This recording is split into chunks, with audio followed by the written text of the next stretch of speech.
Hogwarts.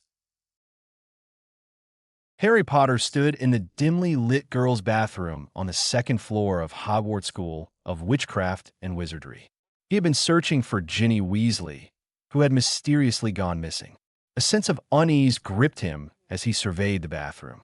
The faucets were rusty, and the room was filled with a damp, eerie atmosphere. As he paced back and forth, a peculiar sensation washed over him. Harry had discovered last summer that he could communicate with snakes, a skill known as parseltongue. It was a rare and often misunderstood ability, and it had always set him apart from other wizards. Little did he know that this unique skill would play a crucial role in his quest to find Ginny. Curiosity led Harry to examine the bathroom closely. He noticed an old, tarnished mirror hanging on the wall. It was covered in dust and grime, but as he wiped away the filth, he saw something peculiar. A faint, serpentine symbol was etched into the mirror's frame. The symbol was unmistakably a snake, and it bore a striking resemblance to the emblem of Salazar Slytherin, one of the Hogwarts founders. The discovery sent shivers down Harry's spine. He remembered that Salazar Slytherin was infamous for his obsession with snakes and his creation of a Chamber of Secrets. Could this be the key to finding Ginny? Harry knew he had to investigate further. With a sense of determination, Harry reached out to touch the snake's symbol on the mirror. To his astonishment, the emblem began to glow faintly. The room seemed to come alive with a soft, eerie light. It was as if the mirror had been waiting for his touch. As Harry examined the mirror more closely, he noticed a small, hidden latch concealed behind the snake emblem. With bated breath, he pressed the latch, and a low, rumbling sound echoed through the bathroom. The wall in front of him began to shift and move, revealing a concealed passage that led deeper underground. Heart pounding with anticipation, Harry ventured into the hidden passageway. The air grew cooler, and the stone walls were slick with moisture. He had entered a labyrinthine network of tunnels beneath Hogwarts, and he couldn't help but wonder if he was on the right path. As he walked deeper into the darkness, he noticed faint whispers and hissing sounds that seemed to emanate from the walls themselves. The parseltongue in him recognized the language, and he could understand some of the words. They spoke of secrets, darkness, and power. Harry pressed on, guided by the strange, serpentine markings on the walls. It was as if the chamber itself wanted him to find it.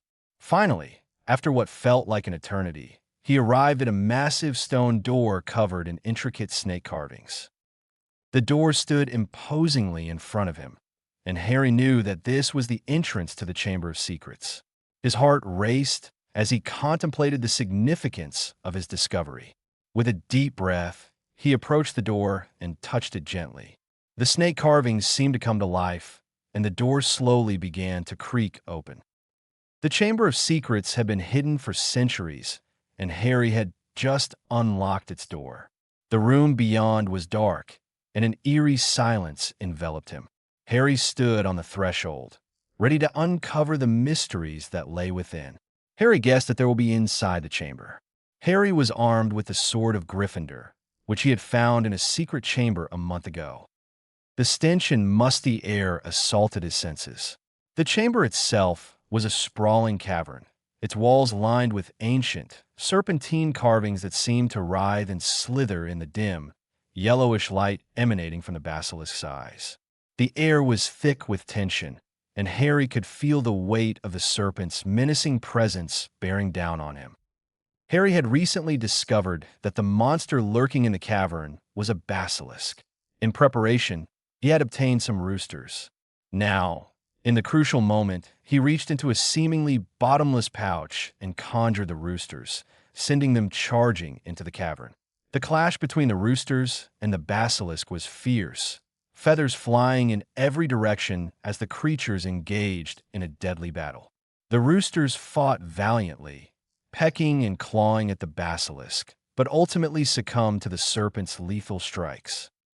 As the roosters fell, their sacrifice had not been in vain. The basilisk, now blinded by the roosters' attacks, thrashed around in confusion. In its enraged state, it sensed Harry's presence and turned its attention towards him. The air was thick with tension as the basilisk, a massive and terrifying serpent, advanced on Harry with deadly intent. Drawing strength from the gleaming sword of Gryffindor, Harry dodged the basilisk's deadly strikes with lightning reflexes, his heart pounding in his chest. Each movement he made was precise, every step a calculated dance of survival. The metallic tang of fear was palpable in the air, mingling with the stench of the basilisk's poisonous breath. The walls reverberated with the hissing and slithering of the massive creature as it lunged towards Harry, fangs bared and eyes ablaze with malice. With a sudden, desperate lunge, the basilisk's fangs sank into Harry's flesh, venom seeping through his veins like fiery tendrils. Agony consumed him, and he felt his strength ebbing away. Darkness threatened to engulf him, but just as he teetered on the precipice of unconsciousness, a warm, gentle sensation enveloped him. Fawkes, Dumbledore's faithful phoenix, appeared in a burst of flames, his melodious song filling the chamber with a soothing, ethereal melody. Fawkes, with eyes full of wisdom and compassion, offered Harry his healing tears. As the tears seeped into his wounds, Harry felt a surge of vitality course through his body, pushing back the darkness that had threatened to claim him. The pain subsided, and a newfound resilience coursed through his veins. With renewed vigor, he braced himself for the final confrontation with the basilisk. The basilisk, sensing Harry's renewed strength, reared back, fixated on him with unrelenting malice. Harry, emboldened by the healing power of Fawkes' tears, launched himself at the serpent with a determined ferocity. The sword of Gryffindor glinted in the dim light as he swung it with unwavering precision, each strike imbued with the determination to protect his friends and vanquish the darkness that threatened Hogwarts. Their battle was a chaotic whirlwind of slashes, strikes, and dodges. The basilisk's colossal form thrashed and writhed, its venomous fangs snapping dangerously close to Harry's flesh. With each strike, the chamber echoed with the clash of metal against scales, the desperate cries of a boy determined to protect those he cared for, and the enraged hisses of a beast fighting for its survival. Amidst the chaos, Harry's mind cleared, and he realized the true weight of his mission. It wasn't just about defeating the basilisk. It was about protecting his friends, his school, and everything he held dear. With a primal roar, he lunged forward, his movements fueled by a fierce determination that surpassed the physical limitations of his body. The final strike came with a resounding crash, the sword of Gryffindor plunging deep into the basilisk's gaping maw. The creature convulsed in its death throes, the life drained from its massive form. As the basilisk lay still, the chamber fell silent, the only sound the heavy breathing of a victorious but exhausted Harry. Ginny seemed posseed and unresponsive, Harry concluded. In a moment of dire urgency, Harry wielded a fang of the basilisk to destroy Diary. The ancient serpent's tooth glistened with venom as he clutched it tightly in his hand. With trembling determination, he plunged the fang deep into the heart of the diary, piercing its pages. The venom, so lethal it could vanquish even the darkest of magic, sizzled on contact, causing the diary to writhe and convulse as though in agonizing pain. The ink bled, the pages shriveled, and the malevolent essence of a soul was obliterated in a fiery burst of light. Harry had triumphed over the darkness, using the power of the basilisk to save the day. He stood amidst the carnage, his body battered and bruised, but his spirit unbroken. Fawkes, sensing the danger had passed, trilled softly, his warm presence offering solace and reassurance. With a grateful nod to the phoenix, Harry gathered the unconscious Ginny Weasley in his arms, her form limp but alive. Cradling her gently, he made his way out of the Chamber of Secrets, the weight of his recent battle still heavy on his shoulders. Determined to keep his involvement a secret, he slipped quietly into the shadows, leaving the chamber behind him, the memory of the basilisk's malevolent gaze etched forever in his mind. Harry knew that he needed to act quickly to get Ginny to the infirmary, but he was determined to remain invisible, avoiding the spotlight and any unnecessary attention. Gathering his remaining strength, he focused on his knowledge of obscure healing charms he had somehow recalled while in the chamber. As he crouched beside Ginny's unconscious form, the chamber's eerie greenish light revealing the extent of his own injuries, Harry closed his eyes and delved deep into his magical core. The memories of the spells he needed weren't learned from a book or taught by a professor. They were a part of him, knowledge hidden deep within his magical essence. With great concentration, Harry began to cast the healing charms on himself. The first spell he performed was an incantation to accelerate the natural healing process. It was as if his hands moved of their own accord, tracing intricate patterns in the air, and he could feel the warmth of his magic enveloping his wounds. The wounds on his arm, where the basilisk's fangs had bitten him, started to close up slowly. He could see the tissue mending, and the pain began to subside. It was like a gentle, soothing caress, and Harry marveled at the power he possessed, a power he had never been aware of until this moment. Harry's clothing bore the marks of the battle, tattered and torn from the basilisk's attacks. He knew that he needed to be presentable when he arrived in the infirmary. With another incantation, he focused on mending his clothes. The fabric began to knit itself back together, the rips and tears closing as if they had never existed. It was a surreal experience to command magic with such innate authority. As Harry continued to cast the spells, he could feel the fatigue weighing him down, his energy reserves depleting rapidly. But the urgency of the situation pushed him forward. He was determined to get Ginny the help she needed, even if it meant using magic he didn't fully understand. The final healing charm he performed was a general restorative spell. It was as if he was stitching the very essence of his being back together, a sensation of revitalization sweeping through him. The magic flowed like a river, knitting together not only his physical wounds, but also the weariness that had settled in his bones. Finally, as the last traces of magic settled into his skin, Harry could feel the transformation. He was whole once more, his body free from the injuries inflicted by the basilisk. He had discovered a part of himself he had never known, a reservoir of innate magical knowledge that had come to the surface in his time of need. With one last look at Ginny, who appeared to be resting peacefully, Harry gently picked her up and made his way to the infirmary. His clothes were pristine, his body devoid of injury, and he remained invisible to all who passed by.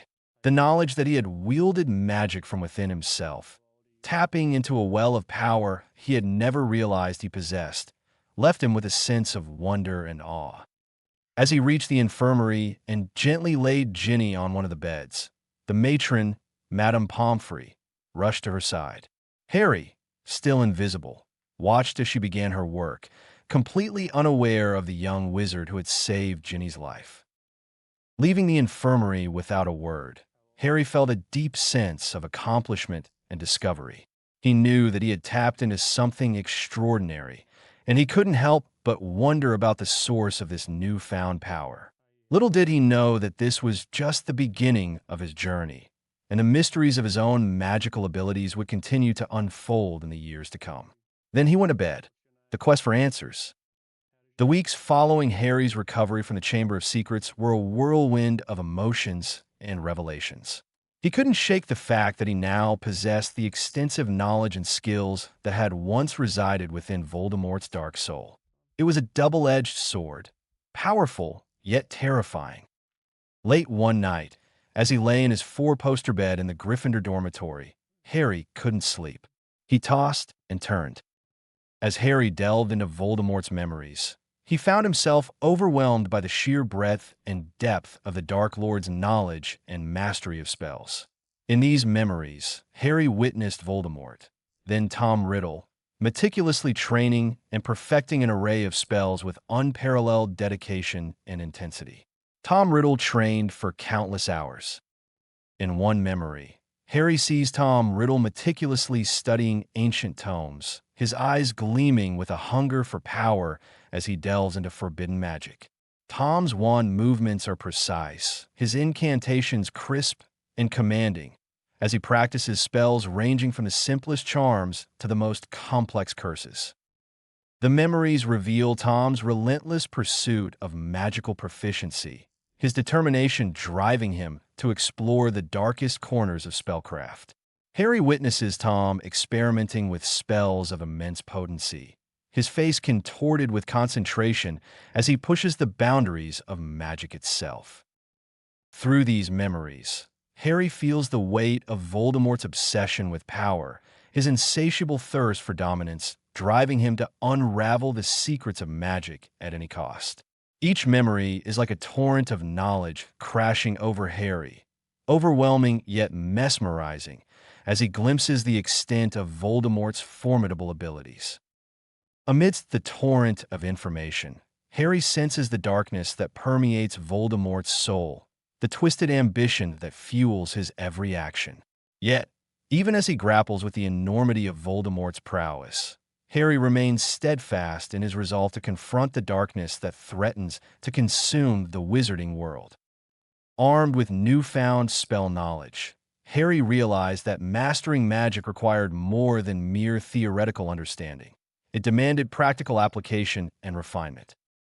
He realized that he had a unique opportunity to master these dark arts and magical disciplines for the greater good. The room of requirement that he found earlier this year would become Harry's sanctuary, offering him the solitude and space he needed to focus on his magical training. This enigmatic chamber of Hogwarts that appeared only when needed held the key to his plan. With a determined glint in his eye, Harry slipped out of bed and made his way to the 7th floor, pacing in front of the bare stretch of wall 3 times while concentrating on his need for a space to train and study. The hidden door to the room of requirement revealed itself, and Harry stepped inside. What he found was a vast, dimly lit chamber filled with towering bookshelves, ancient scrolls, and tables laden with ingredients for potion making. It was as if the room had tailored itself to his deepest desires. He spent countless hours delving into books on dark arts, runes, arithmancy, and other subjects that had once been forbidden to him. His newfound knowledge grew with each passing day, and he practiced spells and incantations, experimenting cautiously to ensure he remained in control of his power. Yet, there was another matter that weighed heavily on Harry's mind. The traitor who had given Tom Riddle's diary to Ginny Weasley, leading to the release of the basilisk. At the day of a new moon, Harry tracked, under the invisibility cloak, down Peter Pettigrew's name on the Marauder's map, which found in a deserted classroom. He followed the path it indicated and soon found himself in the depths of the Forbidden Forest, where the cowardly traitor had been hiding all these years. With the help of Dobby, who had proven his loyalty time and again, Harry confronted Peter Pettigrew. The cowardly Ratonymagus tried to flee, but a well-aimed stunning spell sent him tumbling to the forest floor. The tension was palpable. Peter, his eyes wide with fear, attempted to reason with Harry, his voice trembling. "You have to understand, Harry. I had no choice. He would have killed me."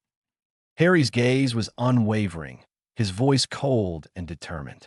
"You betrayed my parents, Peter. You handed them over to Voldemort. You let him murder them. And now, you released the basilisk in the Chamber of Secrets. You will answer for your crimes." Peter's face contorted in a mix of desperation and terror. "I thought you would rescue me, Harry. I thought you were my friend. Please let me go. I'll do anything." Harry shook his head, his resolve unshaken. "I can't let you go, Peter, but I can give you something you don't deserve, a chance at redemption." With that, Harry applied passive legilimency on Peter, delving into his mind for information about the Death Eaters. He sought to uncover the hidden layers of their network, the safe houses, and the secrets they had guarded for years. The images in Peter's mind flickered like a dark, twisted slideshow. He revealed the locations of several safe houses used by the Death Eaters. The Knott family's Black Castle with its Muggle slaves dungeon, the Burke family's gray mansion and their hidden elf birthing house, hundreds of elves in stock, and a secret hideout near Little Hangleton, the former residence of Tom Riddle. But it was the mention of the Golden Key that piqued Harry's interest. The key was hidden in the mansion in Little Hangleton. It provided access to the secret Death Eater vault of Eldridge Fenrir. Harry knew that if he could get his hands on that key, he could potentially access the hidden funds of the Death Eaters, which had been accumulated over the years. As the thoughts flowed from Peter's mind to Harry's, the young wizard couldn't help but consider the possibilities. The need for vast amounts of galleons was paramount for his future plans, plans that aimed to bring about a better world for both wizards and muggles. However, Peter's fate was sealed. Harry could not afford to let him go, for the crimes he had committed were unforgivable. As their conversation came to a close, Harry knew that he had extracted the information he needed. The Death Eater's secrets were now in his possession, and he was one step closer to unraveling their network. Without further hesitation, Harry began a dark and ancient healing ritual, one that brought immense pain and suffering to its subject. Peter Pettigrew writhed in agony, his cries muffled by the eerie silence of the Forbidden Forest. It was a death that only Harry witnessed, a death that served as a somber reminder of the darkness that had once enveloped Peter's soul.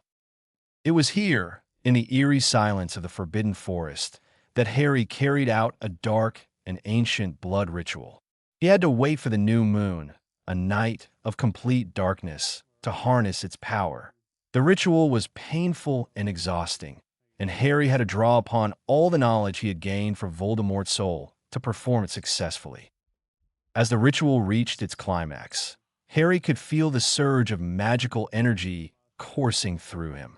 It was as though the very essence of Voldemort's dark knowledge was being absorbed into his being.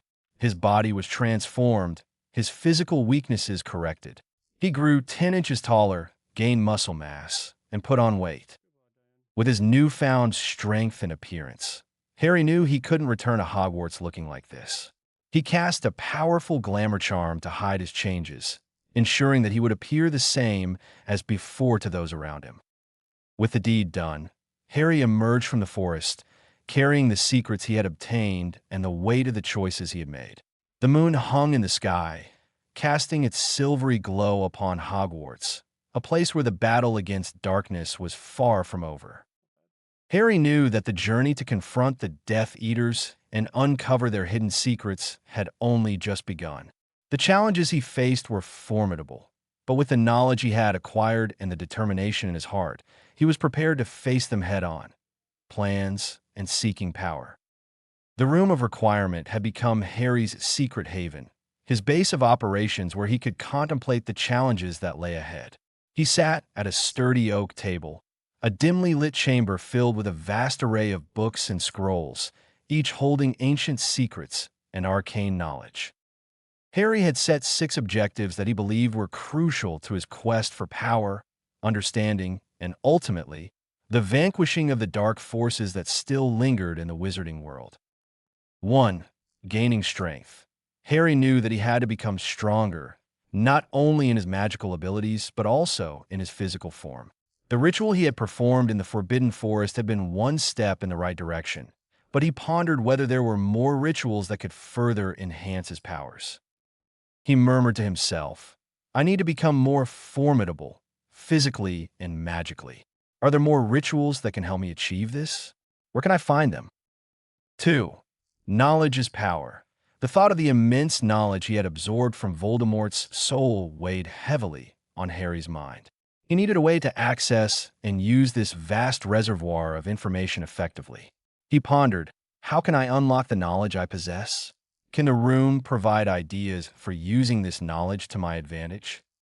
3. Alliances. Harry understood that he couldn't face the dark forces alone. He needed trustworthy allies, individuals who could offer their expertise and unwavering support. Mastering legitimacy would be essential in discerning truth from deception. He asked, how can I build alliances?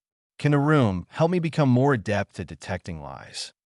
4. Dueling skills and time turners. Harry's proficiency in dueling was essential, and he dreamed of acquiring a time turner to maximize his training. He wondered, how can I become a better duelist? Where can I find a time turner?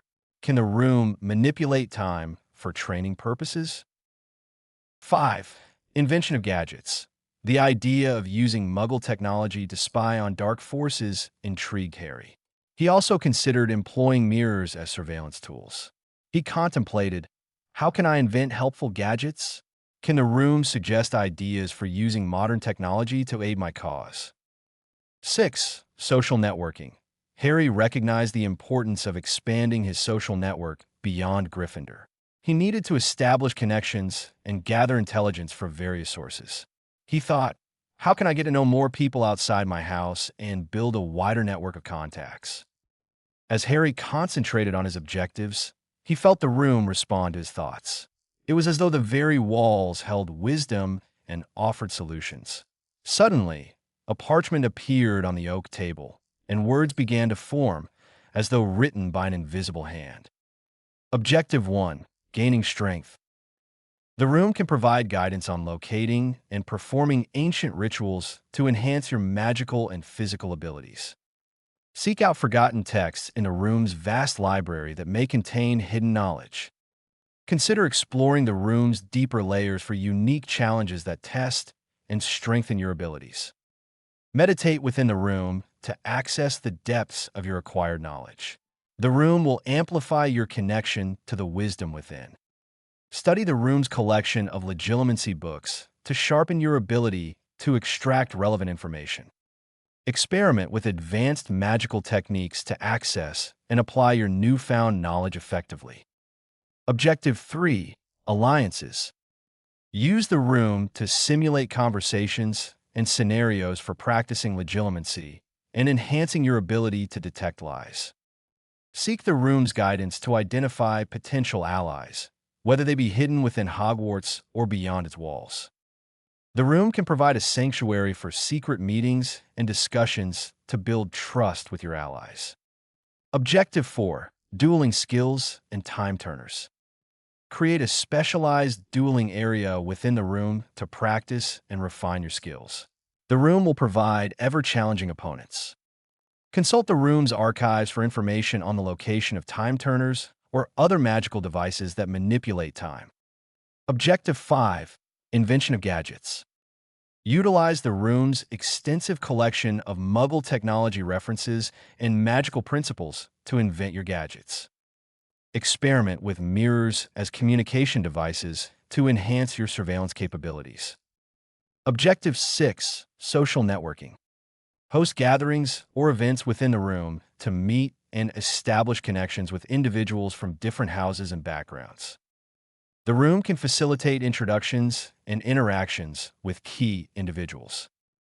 As the parchment displayed the room's responses to each objective, Harry felt a newfound sense of determination and purpose. The chamber held the promise of untapped potential, a place where he could cultivate his strength, knowledge, and alliances to confront the darkness that loomed. With these objectives in mind, Harry was ready to embark on a journey of self-discovery and empowerment. The Room of Requirement would be his guiding light, a sanctuary where he could hone his skills and fulfill his destiny as the wizard who would challenge and ultimately overcome the forces of darkness. Chapter 4. Dueling Skills and Time Turners. Harry delved into his studies with a fervor that rivaled his most determined efforts. In the quiet, hallowed chamber of the Room of Requirement, he sought to master the art of dueling and unlock the secrets of the enigmatic time turners. Dueling skills. The room responded to Harry's quest for greater proficiency in dueling. It provided a selection of books and tomes that covered various aspects of spellcasting and combat. Among them, he found a Sumerian ritual for body enhancement that promised to increase his physical capabilities for spellcasting. He also discovered a book on training the mind and body in harmony, enhancing spellcasting efficiency. Before diving into the mystical Sumerian ritual, Harry turned his attention to a book on legilimency titled Deep Mind, The Key to Success. It was within these pages that he uncovered a technique for detecting lies that intrigued him. He read, Doing this technique, you can tell by the pressure on your thumb if someone is lying to you. Harry knew that legilimency would play a pivotal role in his quest for truth and alliances, and he set to work on mastering this new technique. It required him to create a mind palace where he could visualize, practice, and refine his skill. It was a demanding endeavor, one that demanded hours of intense concentration and meditation. However, the Room of Requirement had an astonishing revelation to offer. It possessed the ability to manipulate time, allowing Harry to learn without the passage of years. The price, though, was steep. To activate this feature, a life had to be sacrificed. In the darkness of night, cloaked under his invisibility cloak and with Parseltongue at the ready, Harry entered Slytherin House. There, he abducted Vincent Crabbe, a Death Eater loyalist. Harry knew that the life he was about to take would weigh heavily on his conscience, but the stakes were too high. He performed the grim ritual, and with a heavy heart, he activated the time warp. Training and study. With the time warp in motion, Harry's training became a relentless pursuit. The Room of Requirement transformed into a fully equipped gym, providing him with the tools he needed to enhance his physical strength. He spent the first day rigorously training his body, increasing his stamina and muscle mass, all the while focusing on his Sumerian ritual for body enhancement. After 8 hours of rigorous exercise, he retreated to a sleeping chamber that the room had conjured. There, he rested and recuperated, preparing for another day of intensive training. As the second day of the week arrived, Harry turned his attention to the extensive collection of books within the room. He found himself drawn to ancient texts on rituals, charms, and magical theory. What he discovered fascinated him. The first revelation came as he read through the tomes. He realized that he now possessed an eidetic memory, a gift that had once been Voldemort's. He could recall every sentence from the 3 books he read, a trait that could serve him well in his quest for knowledge and mastery. Now, armed with this newfound gift, Harry pondered how he could surpass Voldemort. The Room of Requirement held the answer. He requested the creation of a comprehensive quiz that would test his knowledge in every field of magic. His aim was to identify areas where Voldemort lacked knowledge, so he could gain an advantage. The quiz was designed to cover a wide range of magical disciplines, including astronomy, charms, defense against the dark arts, transfiguration, arithmancy, care of magical creatures, divination, muggle studies, study of ancient runes, alchemy, apparition, dark arts, and blood magic. Harry was ready to embark on this quest for greater mastery, his mind and body honed for the challenges that lay ahead. The Room of Requirement stood as his most faithful ally, offering both wisdom and opportunity as he sought to overcome the darkness that continued to threaten the wizarding world, shadows of suspicion. The atmosphere at Hogwarts was charged with tension and unease. The disappearance of pure-blood Air Crabbe had cast a shadow of fear over the students, and whispers of suspicion and doubt spread like wildfire through the corridors. Harry navigated the crowded Great Hall, acknowledging the greetings from his friends with a careful eye. Katie Bell's invitation to join the Quidditch team was met with a polite refusal from Harry, who, through his practiced legilimency, detected the genuine honesty in her request. He then exchanged pleasantries with Luna Lovegood, Cho Chang, Susan Bones, and Neville Longbottom, reassured by the absence of hidden agendas within their thoughts. However, it was the passive legilimency's revelation about Terry Boot and Ron Weasley that left Harry on guard, wary of potential hidden intentions. Harry asked Neville if they could meet later at 10 o'clock in front of statue of the Ugly Witch. Harry had an idea. As the Post Owls delivered the day's news, the front page of the Daily Prophet carried the headline that sent a shiver down the spines of the Hogwarts students. The disappearance of Air Crabbe had sparked speculation and fear, with some fingers pointing at Dumbledore himself. The murmurs grew louder, blending with the clinking of cutlery and the rustle of robes in the Great Hall. Dumbledore's commanding presence resonated as he attempted to quell the rising tension. His voice boomed through the hall, calming the anxious murmurs and instilling a sense of reassurance among the students. Harry observed his best friend, Ron Weasley, who seemed to share the sentiment expressed by some of the students regarding the disappearance of Air Crab. However, Harry remained silent, contemplating the implications of this event. As Ron extended an invitation to play Quidditch later, Harry offered a polite excuse, citing the need to finish his homework. In truth, Harry's mind was set on honing his skills within the sanctuary of the Room of Requirement. He slipped away from the Great Hall, navigating the corridors with purpose, determined to make the most of his time and training. In his quest to establish new connections, Harry encountered students from various houses. From Ravenclaw, he greeted Ross Carmichael, a smart and talkative individual, and Stewart Braddock, a book lover who exuded an air of quiet intelligence. From Hufflepuff, he exchanged pleasantries with Cedric Diggory, a well-liked student known for his charm and good looks. However, it was Cedric's misplaced air of superiority that Harry silently noted, discerning the subtle nuances through his passive legitimacy. In Slytherin, Harry's attention fell upon Daphne Greengrass, a striking blonde whose elegance masked a deep-seated disdain for the Death Eaters, their actions having directly impacted her family in the past. Harry's understanding of her sentiments only served to strengthen his resolve in his quest to dismantle the dark forces that threatened the wizarding world. His gaze then settled on Tracy Davis, Penelope Clearwater, each revealing subtle traces of their thoughts as they exchanged greetings with Harry on new alliance. Harry and Neville's meeting was set for 10 o'clock that evening. They met at the statue of the Ugly Witch. As Harry walked through the candlelit corridors of Hogwarts, he couldn't help but admire the grandeur of the castle. The polished stone walls exuded an ancient aura, and the torches lining the passages cast dancing shadows, making the castle feel alive with history. At precisely 10:10, Harry and Neville stood in front of the Room of Requirement. Neville shifted nervously from one foot to the other, his expression one of anticipation and curiosity. Harry noticed the unease in his friend's posture and spoke gently to ease his discomfort. "Hey, Neville, I know things have been a bit strange lately with Crabbe's disappearance and all, but there's something I want to discuss with you. Something that might help us both." Neville looked up at Harry, his eyes wide with curiosity. "What is it, Harry?" Harry hesitated for a moment, weighing his words carefully. "I've been working on something, Neville, something that can make us stronger, more confident.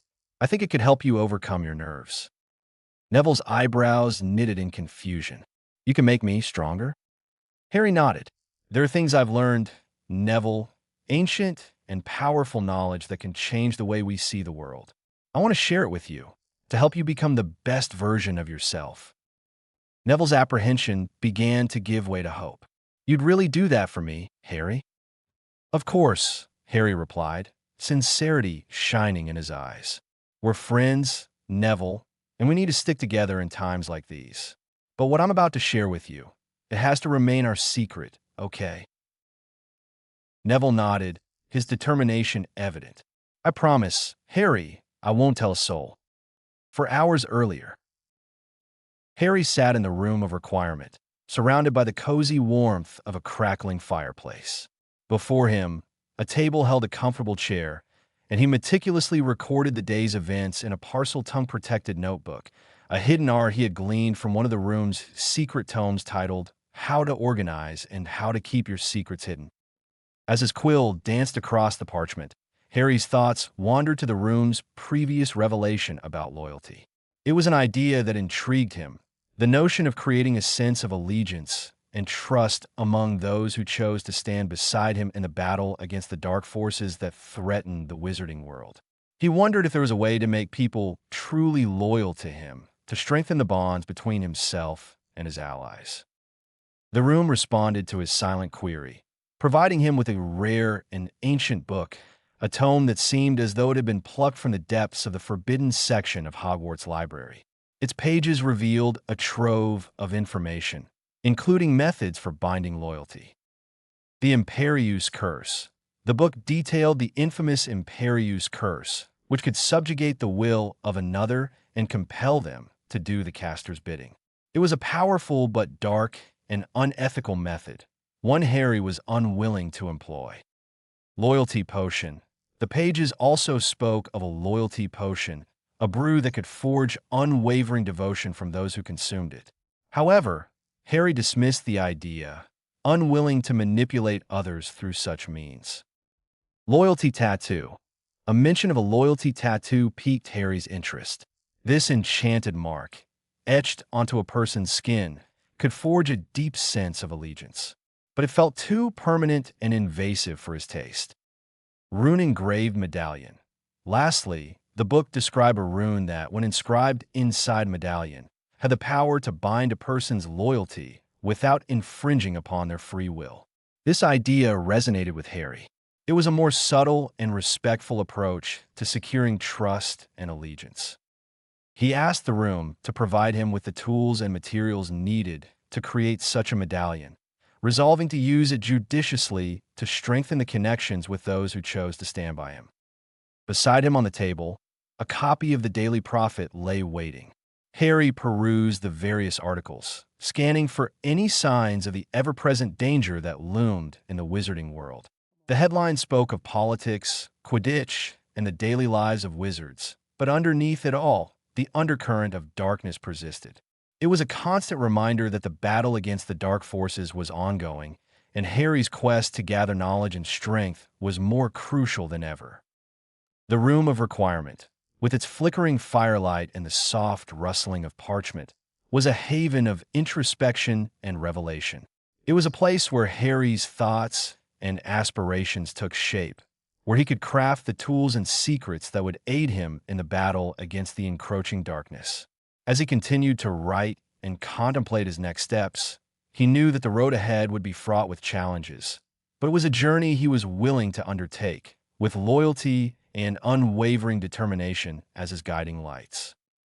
The Room of Requirement hummed with an air of secrecy and purpose as Harry delved into the intricate process of creating the loyalty medallion. The flickering firelight cast shadows on the intricately etched rune schematic that lay before him, the ancient symbols seeming to pulse with an otherworldly energy. With utmost concentration, Harry set to work, his mind attuned to the delicate art of runic crafting that the room had bestowed upon him. The room's walls shimmered with a soft golden light, lending an aura of reverence to the sacred task at hand.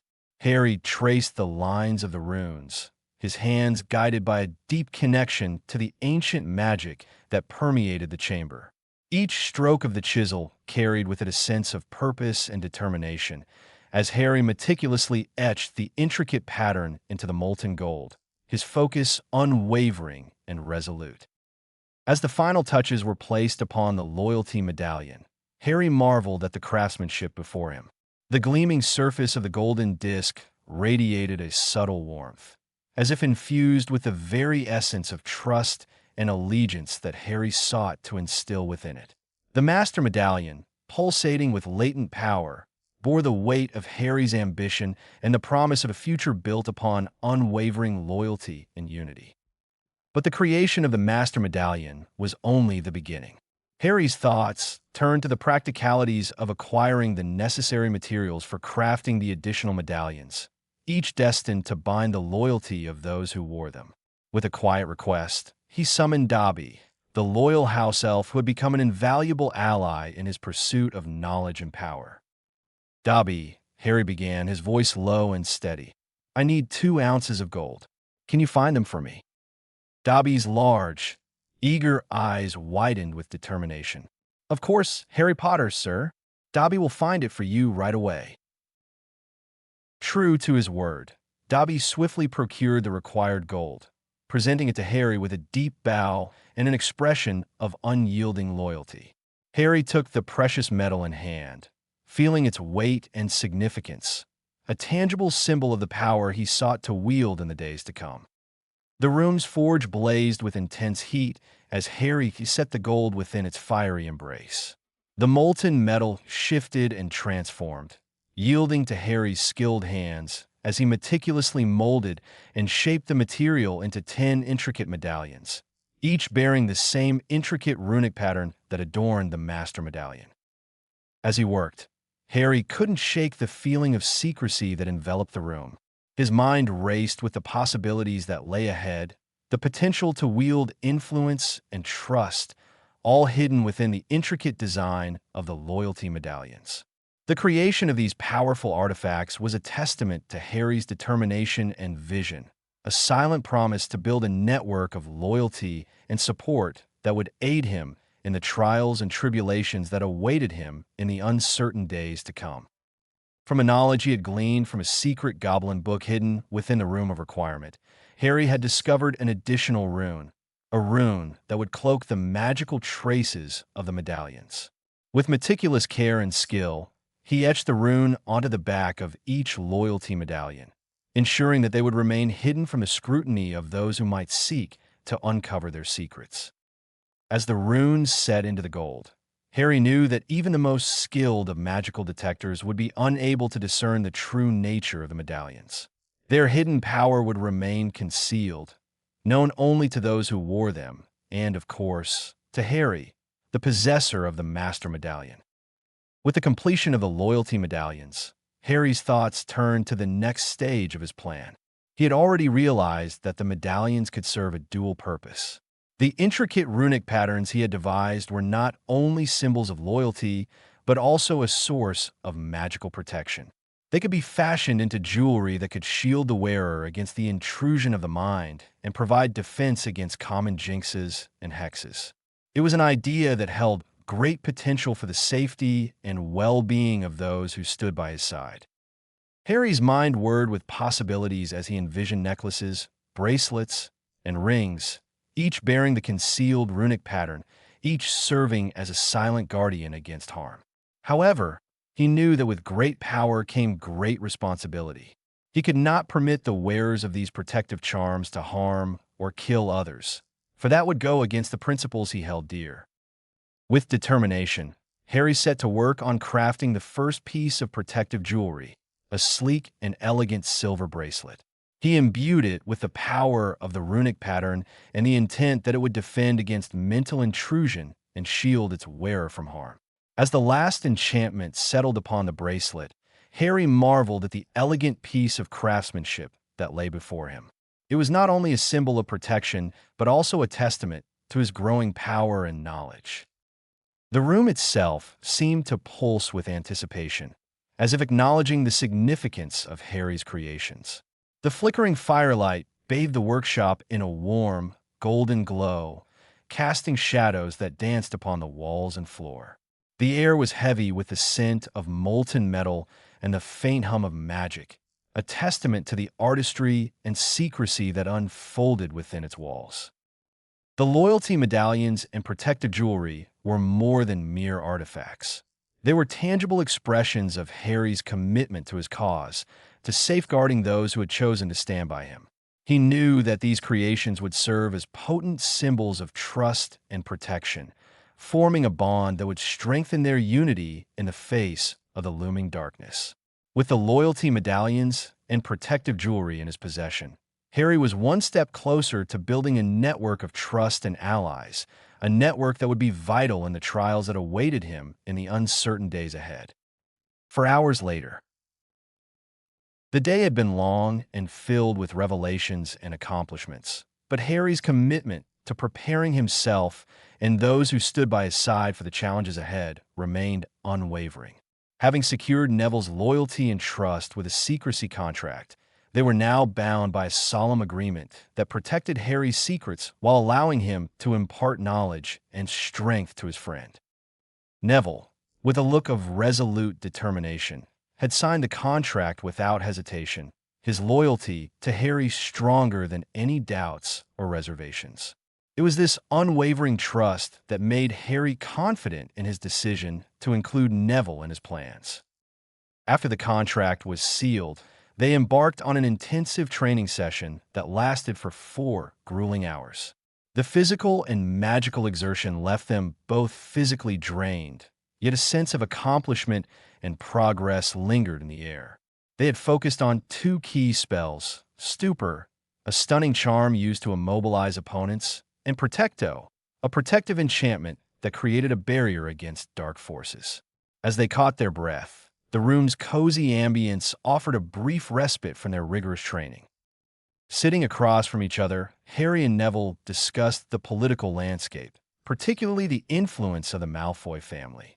It had become apparent that Lucius Malfoy and his wealth had been a significant obstacle to the changes they hoped to bring about in the wizarding world. Harry's determination to confront the corrupt elements within the government burned ever brighter, knowing that their efforts were essential to securing a brighter future for all. Once their conversation had settled, Harry took a moment to share an incredible revelation with Neville. "Neville," Harry began, his voice carrying a tone of amazement, "time doesn't pass in the room of requirement. We could train for hours, and when we step out, no time would have elapsed in the outside world." Neville's eyes widened in astonishment. "That's incredible, Harry. We can train for as long as we need without worrying about time passing. This is a game changer." Harry nodded in agreement. "It's a powerful advantage. We can hone our skills and knowledge rapidly without being constrained by the limitations of time." Before parting ways for some much-needed rest, Harry handed Neville a messenger medallion, a communication tool they would use to stay connected. "We'll use these to send messages to each other. Whenever we need to meet or discuss something, just use the medallion to call me. It's a secure and quick way to stay in touch." Neville accepted the medallion with gratitude, recognizing its significance in their growing partnership. "Thanks, Harry. This is going to make our collaboration even more effective." With a shared sense of purpose and the weight of their responsibilities upon them, they bid each other good night. Harry knew that the road ahead was filled with challenges and dangers, but with loyal friends like Neville at his side, he felt more prepared than ever to face the uncertain future that awaited them. Revelation. The Great Hall buzzed with the lively chatter of students from all four houses as they enjoyed their breakfast. Harry, having decided to broaden his social circle beyond Gryffindor, found himself in conversation with Seamus Finnegan, Anthony Goldstein, Terry Boot, and Cedric Diggory. The topic of discussion had taken a curious turn as Seamus and Cedric debated the merits of the magical and muggle worlds. Seamus, his Irish accent coloring his words, argued that muggles had their own unique advancements that couldn't be easily dismissed. I mean, just look at the things they've come up with: planes that can fly without broomsticks, electricity, and the internet. These are things we can't even imagine in the magical world. Cedric, ever the proud wizard, shook his head. "But magic is extraordinary, Seamus. Nothing in the muggle world can compare to the wonders of our magical realm." Their spirited debate caught the attention of Harry, who had been listening attentively. He decided to tread carefully, aware of the delicate balance between his roles as a student and his growing responsibilities in the magical world. "Well, it's an interesting question, isn't it? I think I need to investigate both worlds more before I could form a solid opinion." The topic gradually shifted as they moved on to other matters, but the discussion had piqued Harry's curiosity, prompting him to contemplate the differences and similarities between the magical and muggle realms. As the students finished their breakfast, owls began to swoop into the Great Hall, carrying mail for the day. One such owl delivered a letter to Harry, bearing the Gringotts seal. Harry accepted the envelope, the gold-encrusted emblem shimmering under the morning light. He knew it was a letter of importance, and he decided to read it in private, not wanting to draw any attention to its contents. However, Hermione and Ron, his closest friends, couldn't contain their curiosity. Hermione leaned in and asked, "What's that letter, Harry? Can we read it too?" Harry hesitated, recognizing the mistrust in their expressions. It was as though they suspected he was keeping secrets from them. He replied, "I'm sorry, but this is a private matter. I'd rather not discuss it right now." Harry started to use passive legitimacy. His response seemed to confirm their suspicions, and Hermione's concern deepened. She resolved to take matters into her own hands and inform Dumbledore about Harry's secrecy. Her motivations, till now unbeknownst to Harry, were fueled by more than just curiosity. She had been acting as a spy for the headmaster, receiving a monthly stipend for her reports on Harry's activities. As the tension at the table grew, Harry remained outwardly calm, his poker face concealing the anger and betrayal he felt. He bid his friends goodbye and left for his first class, knowing that his relationship with Hermione had taken an unexpected and unsettling turn. The sense of mistrust that now lingered between them left him with a heavy heart, and he couldn't help but wonder how his secrets might continue to strain his relationships with those he held dear. Charms class. Charms class with Professor Flitwick had commenced, and the students were embarking on an exciting journey into the world of spellcasting. The diminutive professor, known for his boundless enthusiasm, energetically introduced the topics for the year. The curriculum would encompass a range of spells, from the most basic to more complex incantations, covering both theory and practical application. Professor Flitwick explained the initial topics that would be explored: Introduction, History, and Ancient Foci, featuring spells like Lumos and Nox. Accessing Your Power, where they would delve into flight charms, wand properties, and movements, as well as spells like Alohomora and Reparo. The Spoken Word, Incantations, covering spells like Incendio and Locomotor. The Importance of Concentration, with spells such as Lumos Solum and Lumos Numerosa. Applying Your Will, which included Wingardium Leviosa and Astrictus. Static and Dynamic Spells, featuring Defendo and Spungify. Putting it all together, where they would explore Fosillo and Infragido. As they delved into the practical aspect of their first lesson, the Lumos charm, it was evident that Harry's mastery of magic was ahead of his peers. With a flick of his wand and a confident incantation, a blinding light illuminated the room, dazzling everyone, including Professor Flitwick himself. It was a display of magical prowess that earned Gryffindor an additional 10 points, and it reinforced Harry's reputation as an exceptionally skilled wizard. While the other students struggled to match Harry's success, he remained modest and focused on the task at hand.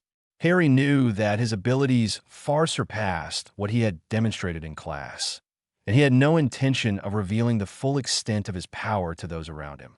Knowledge was power, and he understood that it was crucial to keep his true potential hidden from potential adversaries. As a result, he decided to train the other spells privately, away from prying eyes. After class, Harry retreated to the Room of Requirement to reflect on the day's events. The room had transformed into a comfortable and secluded space, providing him with a perfect environment for introspection. He considered the implications of his impressive display of magical skill and the need to maintain a low profile in the future. Sitting in a plush armchair, Harry pondered how to conceal his true power effectively. With determination in his eyes, he decided to pose a question to the Room of Requirement, seeking its guidance on masking his abilities. As he waited for a response from the Enchanted Room, he knew that mastering this skill would be essential as he continued to navigate the challenges and mysteries of the wizarding world. The next day at Hogwarts, Harry found himself sitting in his classes, his usually sharp skills intentionally dulled. He pretended to make mistakes to mask his true abilities. It was crucial that no one discovered how far ahead he truly was, especially not Ron and Hermione, who remained persistent in their quest to uncover the contents of the letter he had received from Gringotts. During the day, he kept his distance from his two closest friends, feigning disinterest in the enigmatic letter. He knew they were growing suspicious, but he couldn't afford to reveal the truth. Instead, he attended his classes with a sense of detachment, allowing his thoughts to drift to his secret rendezvous with Neville. As the day progressed, he couldn't help but feel a sense of excitement building within him. The Room of Requirement had become their secret training ground, concealed behind powerful privacy wards that even Voldemort's memories couldn't breach. It was the perfect place for them to hone their skills without prying eyes. On his way to the Chamber of Secrets, his messenger medallion vibrated gently, signaling a new message from Neville. Harry knew that they had to be cautious in their communications. He activated his wand, casting privacy wards to ensure that their conversation remained confidential. With the safeguards in place, he extracted the Master Medallion from beneath his robes and focused his thoughts on a concise message to Neville. Meet me tomorrow at 10 o'clock inside our secret training room. Harry chose to be deliberately vague, giving away as little information as possible. The medallion responded by sending the message to Neville, leaving no trace of their conversation for others to discover. The atmosphere within the castle was one of curiosity and restlessness. Students were eager to uncover the truth about Air Crab's mysterious disappearance, and whispers filled the hallways as speculation ran rampant. Yet for Harry, the focus remained on concealing his true abilities, navigating the intricacies of the magical and social worlds he inhabited. As he continued his day, he thought about the multitude of secrets, both magical and mundane, that filled the world around him. There was always more to uncover, more to learn, and Harry was determined to unveil the deepest mysteries that lay hidden within both the wizarding and muggle realms. Time is money. In the dimly lit Chamber of Secrets, with the great stone serpent still partially visible, Harry turned to Dobby, the ever-loyal house elf who had been his unwavering companion throughout these secret adventures. "Thank you for being here with me, Dobby," Harry began, looking earnestly at the small, devoted creature. "I have another task for you, something very important." Dobby's big green eyes sparkled with curiosity and a deep desire to help. "Anything for Harry Potter, sir. Dobby will do his best." Harry nodded, appreciating Dobby's unwavering loyalty. "I need you to clean and repair this chamber, Dobby. Make it as good as new. Look for any hidden rooms or books that might be hidden here. I have a feeling there might be more to this chamber than just the basilisk." Dobby's bat-like ears perked up with excitement. "Dobby will do it, sir. Dobby will make the Chamber of Secrets the cleanest and most beautiful chamber in all of Hogwarts." Satisfied with Dobby's enthusiasm, Harry handed the tiny house elf a small sack with cleaning supplies and tools, ensuring Dobby had everything he needed to complete the task. "Thank you, Dobby. And remember, be careful and come back to me when you're done. I'll be waiting right here." Dobby gave a determined nod, clutching the sack with both hands. "Dobby is always careful, sir. Dobby will not let Harry Potter down." As Dobby scurried off to begin his work, Harry took a moment to collect his thoughts. He had one more task to attend to before he left the Chamber of Secrets. Harry reached into his robes, retrieving the Gringotts letter, which contained the mysterious golden portkey. Taking a deep breath, he held the ornate seal in his hand and uttered the activation phrase, "Time is money." In an instant, the world around Harry seemed to waver and distort. Colors swirled and shapes blurred as he was whisked away from the dark confines of the Chamber of Secrets. The sensation was strange, a twisting and turning like he'd never experienced before. But he remained resolute, knowing that the journey would lead him to answers he sought. Moments later, Harry found himself in a dimly lit chamber deep within Gringotts, surrounded by imposing goblin statues. He couldn't help but feel a sense of anticipation. The contents of the letter and the purpose of this secret meeting remained a mystery, but Harry was determined to uncover the truth. As he ventured deeper into the chamber, the dim light revealing the grandeur of the Goblin Bank, Harry couldn't help but reflect on the secrets, both hidden and revealed, that had defined his life. Each revelation had brought him closer to understanding the complex web of magic and power in the wizarding world. And now, he was about to embark on another journey that held the promise of unlocking even more enigmas. The atmosphere within Gringotts was unlike anything he had experienced in the world above. The sense of history, tradition, and secrets buried within the heart of the Goblin Run institution was palpable. The ancient stone walls held the echoes of countless transactions, betrayals, and concealed treasures. As he moved through the chamber, Harry thought about the task ahead of him. The world of magic held infinite secrets, and he was determined to uncover as many as possible. The mysterious letter from Gringotts was just the beginning, and he couldn't help but wonder what revelations awaited him. Harry approached the goblin teller with an air of confidence, determined to cut straight to the chase. Goblins appreciated directness, and he knew it was the best way to navigate the intricate world of Gringotts. "I am Harry Potter. I received a letter from you," he said, his tone respectful but to the point. He handed the goblin the letter, which the teller examined with keen scrutiny. Sharpclaw, the goblin teller, looked at Harry's scar, which had become an emblem of his identity in the wizarding world. After a moment of inspection, the goblin nodded. "You are indeed Heir Potter. You are late," he said, his words brief and matter-of-fact. Sharpclaw didn't waste time on pleasantries. With a practice motion, Sharpclaw performed a blood test, confirming Harry's identity beyond any doubt. Harry watched the goblin's sharp eyes and precise movements, appreciating the goblin's efficiency. "Very well," Sharpclaw said as he completed the test. "Your account manager awaits you. Follow me, and come quickly." Harry followed the goblin through a labyrinthine series of passages and chambers within the depths of Gringotts. The sense of history and tradition in the bank was even more pronounced here. Glistening vaults filled with treasure were guarded by fearsome goblins, and the air was imbued with a sense of mystery and power. Finally, they arrived at a heavy, ironclad door with a nameplate that read Stonefist. Sharpclaw knocked once, and the door creaked open to reveal a dimly lit room. A goblin sat behind an imposing desk, which was adorned with parchment, ledgers, and quills. Sharpclaw gestured for Harry to enter and then withdrew, leaving Harry alone with a goblin named Stonefist. As the door closed behind him, Harry felt a renewed sense of focus. The purpose of this meeting remained shrouded in mystery, but he was determined to get to the heart of the matter. The atmosphere in the room was austere, as befitting a Gringotts office.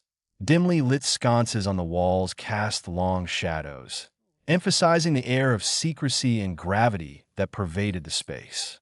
The room held an aura of ancient knowledge and power, as if the goblins had carefully preserved centuries of secrets within these stone walls. Harry stood before the desk, waiting for Stonefist to speak. The goblin's gaze bore into him, examining him with a shrewd and calculating look. Harry was ready to face whatever questions or revelations lay ahead in this hidden world of wealth and intrigue. As Harry stood before the goblin account manager, Stonefist, a sense of anticipation filled the dimly lit room. Harry was eager to unravel the mysteries surrounding his family's vault in Gringotts, but he had no idea what revelations lay ahead. The conversation between him and the goblin would unveil startling truths and hidden secrets. Harry cleared his throat and initiated the dialogue. "I've never responded to any Gringotts mail, Mr. Stonefist. I only received a letter from the bank a few days ago." His tone was straightforward as he sought clarity and answers.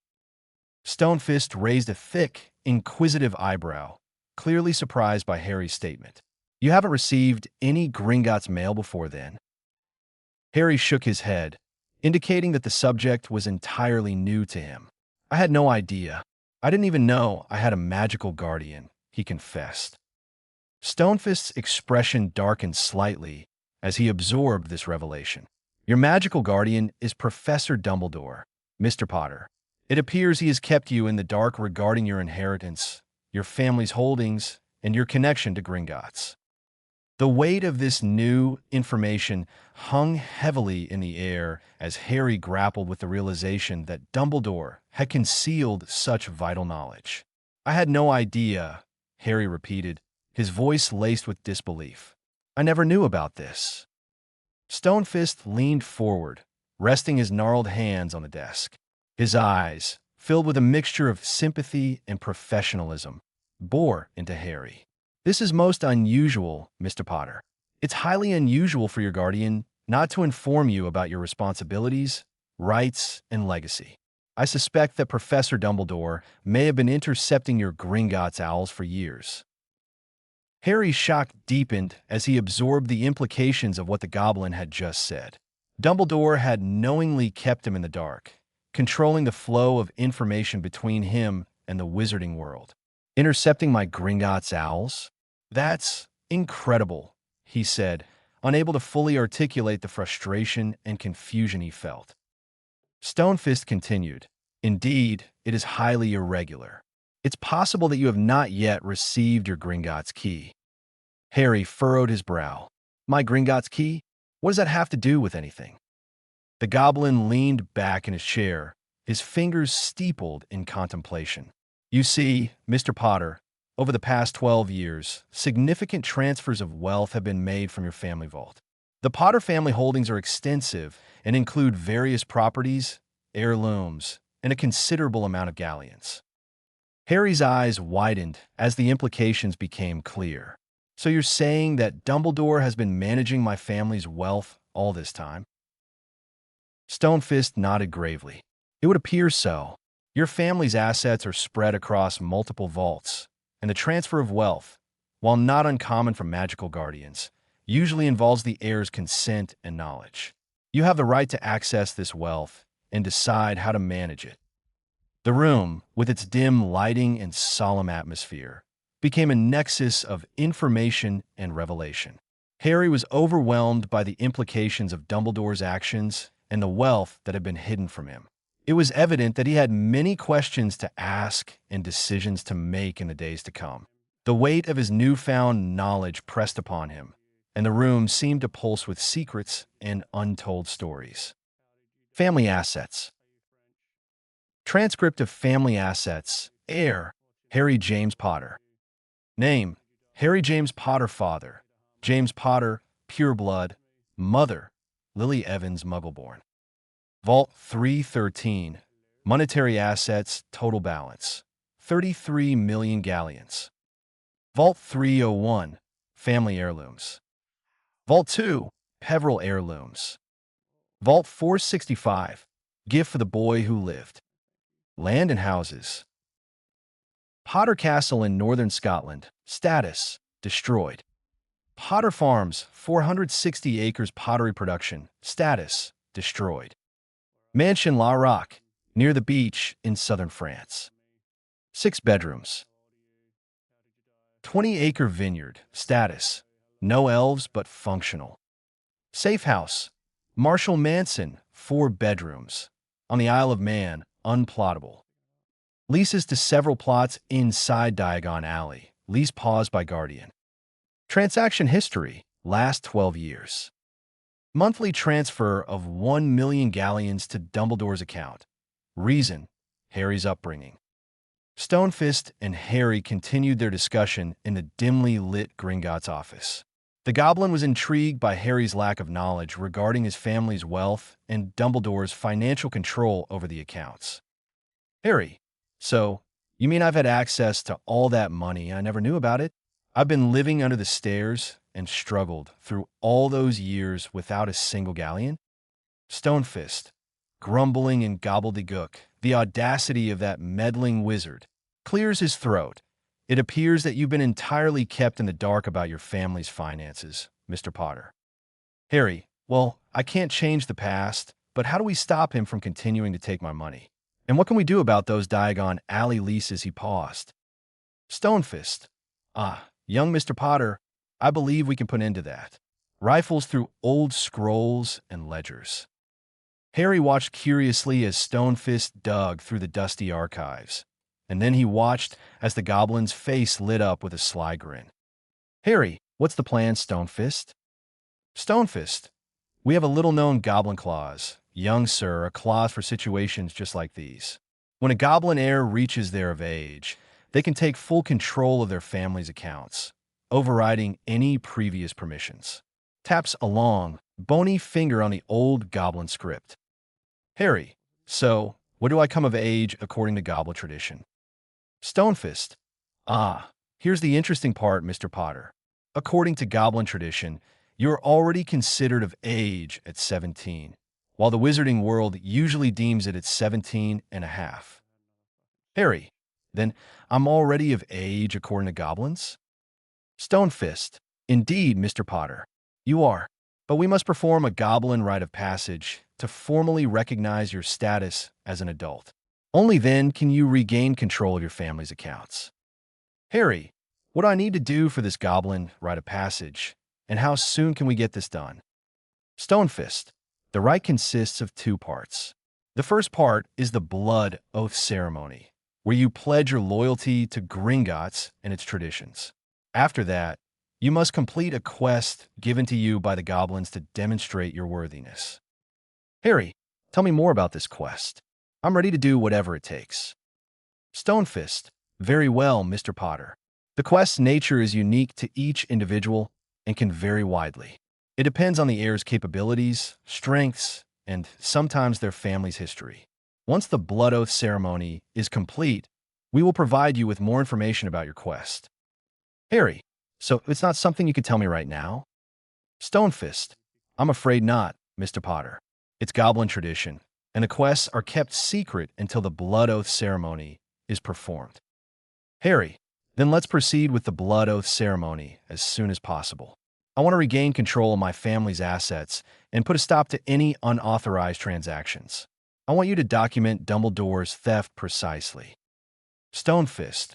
Of course, I'll arrange the ceremony promptly, Mr. Potter. It will take place in the depths of Gringotts, deep within the goblin tunnels, where few wizards ever tread. Be prepared for a unique experience.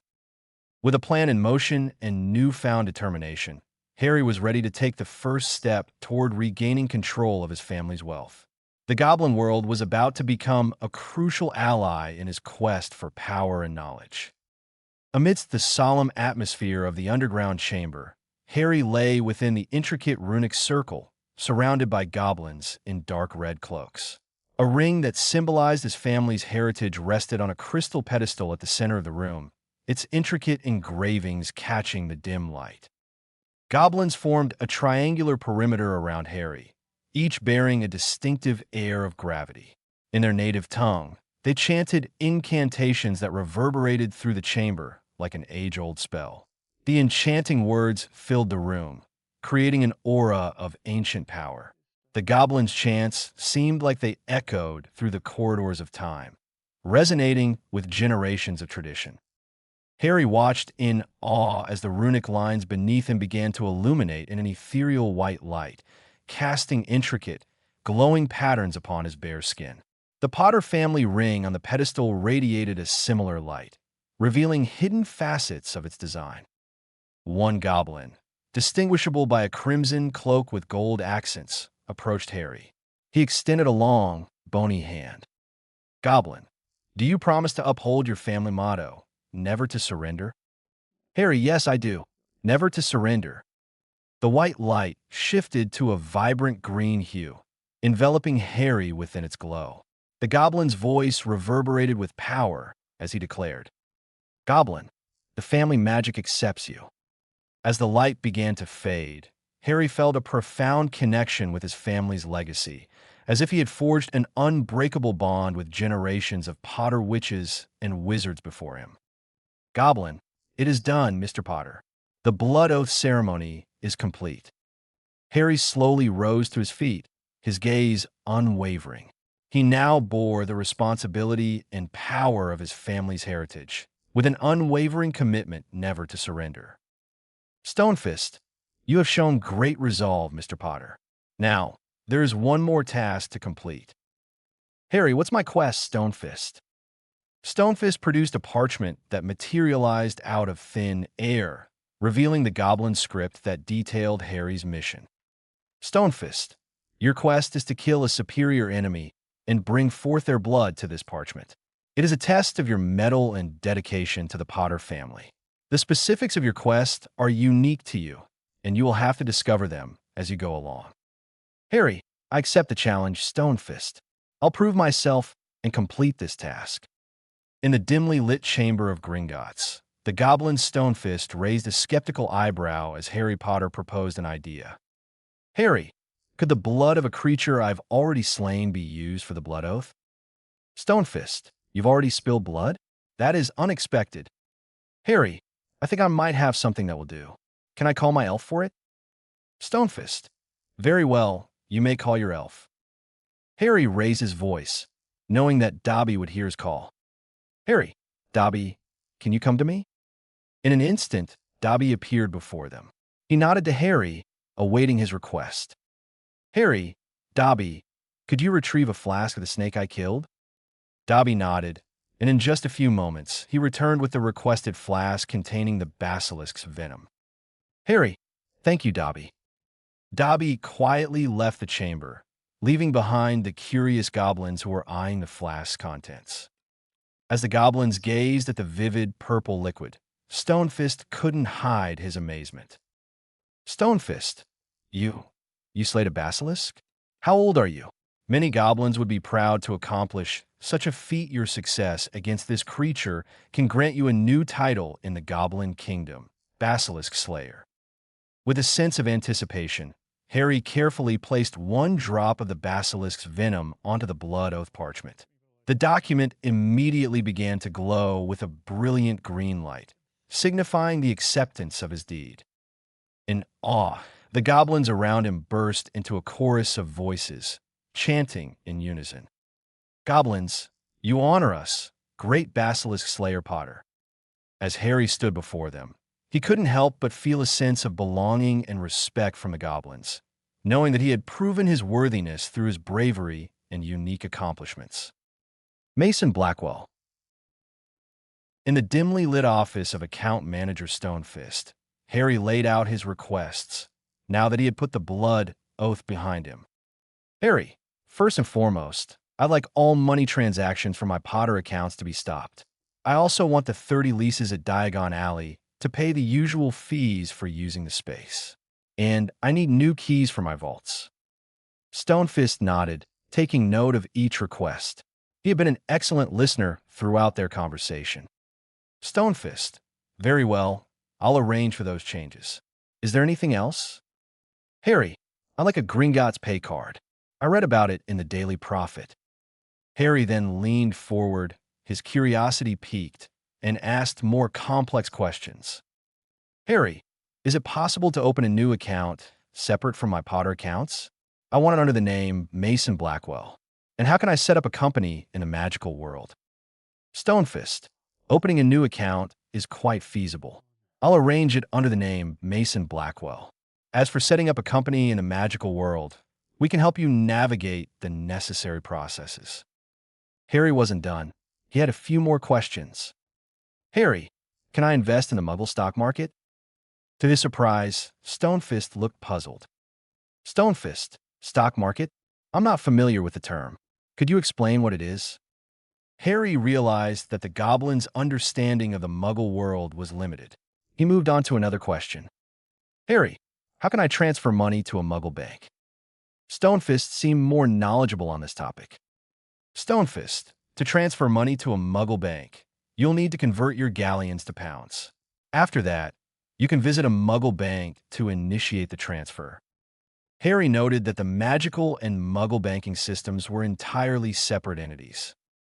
Harry, and could you help me obtain the necessary documentation for an adult Mason Blackwell to travel?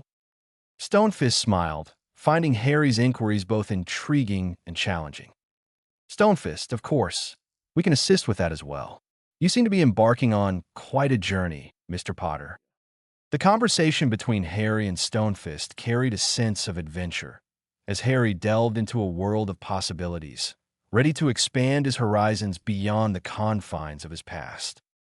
Harry's mind was racing with the possibilities as he learned about the potential value of the basilisk he had slain. Harry, so, I can sell parts of the basilisk to you? Stonefist's eyes gleamed with excitement as he replied enthusiastically. Stonefist, absolutely, young master. We would be more than willing to purchase various parts of the basilisk. But first, I must ask, can your elf deliver the carcass? Harry nodded confidently. Harry, yes, Dobby can manage it. Stonefist's curiosity was piqued. Stonefist, how large is the basilisk, if I may ask? Harry estimated its length. Harry, about 65 feet or so, I reckon. Stonefist's eyes widened considerably. Stonefist, a basilisk of that size would likely be over 1,000 years old. Remarkable. Harry couldn't help but smile at the magnitude of his feat. He then inquired about the worth of the various parts. Harry, how much would it be worth exactly? Stonefist leaned forward, ready to provide the valuation. Stonefist, let's see. If the basilisk weighs approximately 3 tons, then 1 kilogram of basilisk meat would be worth 10,000 gallons. As for the venom, every single drop is valued at a staggering 100,000 gallons. Furthermore, 1 square meter of basilisk hide is worth 50,000 gallons. Harry's eyes widened in astonishment. The potential wealth that the basilisk could bring was beyond what he had ever imagined. Harry, millions, you say? Stonefist nodded, confirming the massive potential of the basilisk's remains. Stonefist, indeed, young master. The value of this ancient creature's parts is immeasurable, especially considering the rarity and unique properties of basilisk components. Harry, how can I go about repairing the properties that were destroyed? Stonefist explained the available options to Harry. Stonefist, you can attempt to restore them yourself with magic, or you could consider hiring contract magical builders or even goblins. We have skilled craftsmen who can reconstruct properties with the utmost precision.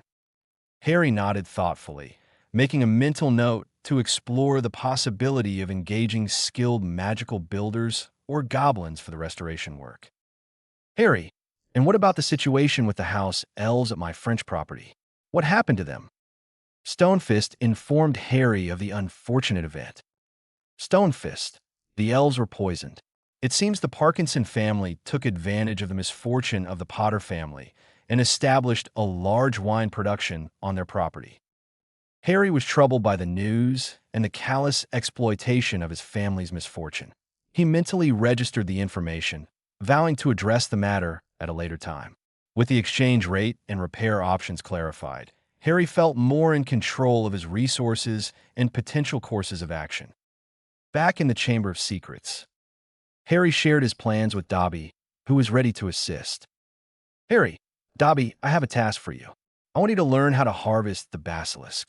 I provided a book on the subject. You can study it to understand the process. Dobby will do his best to learn, Master Harry. Harry continued with his instructions. Harry, I want you to harvest all the venom and collect it in a special glass container, which I like to keep. However, the meat of the basilisk, I want you to deliver to the goblins. They're eager to purchase it.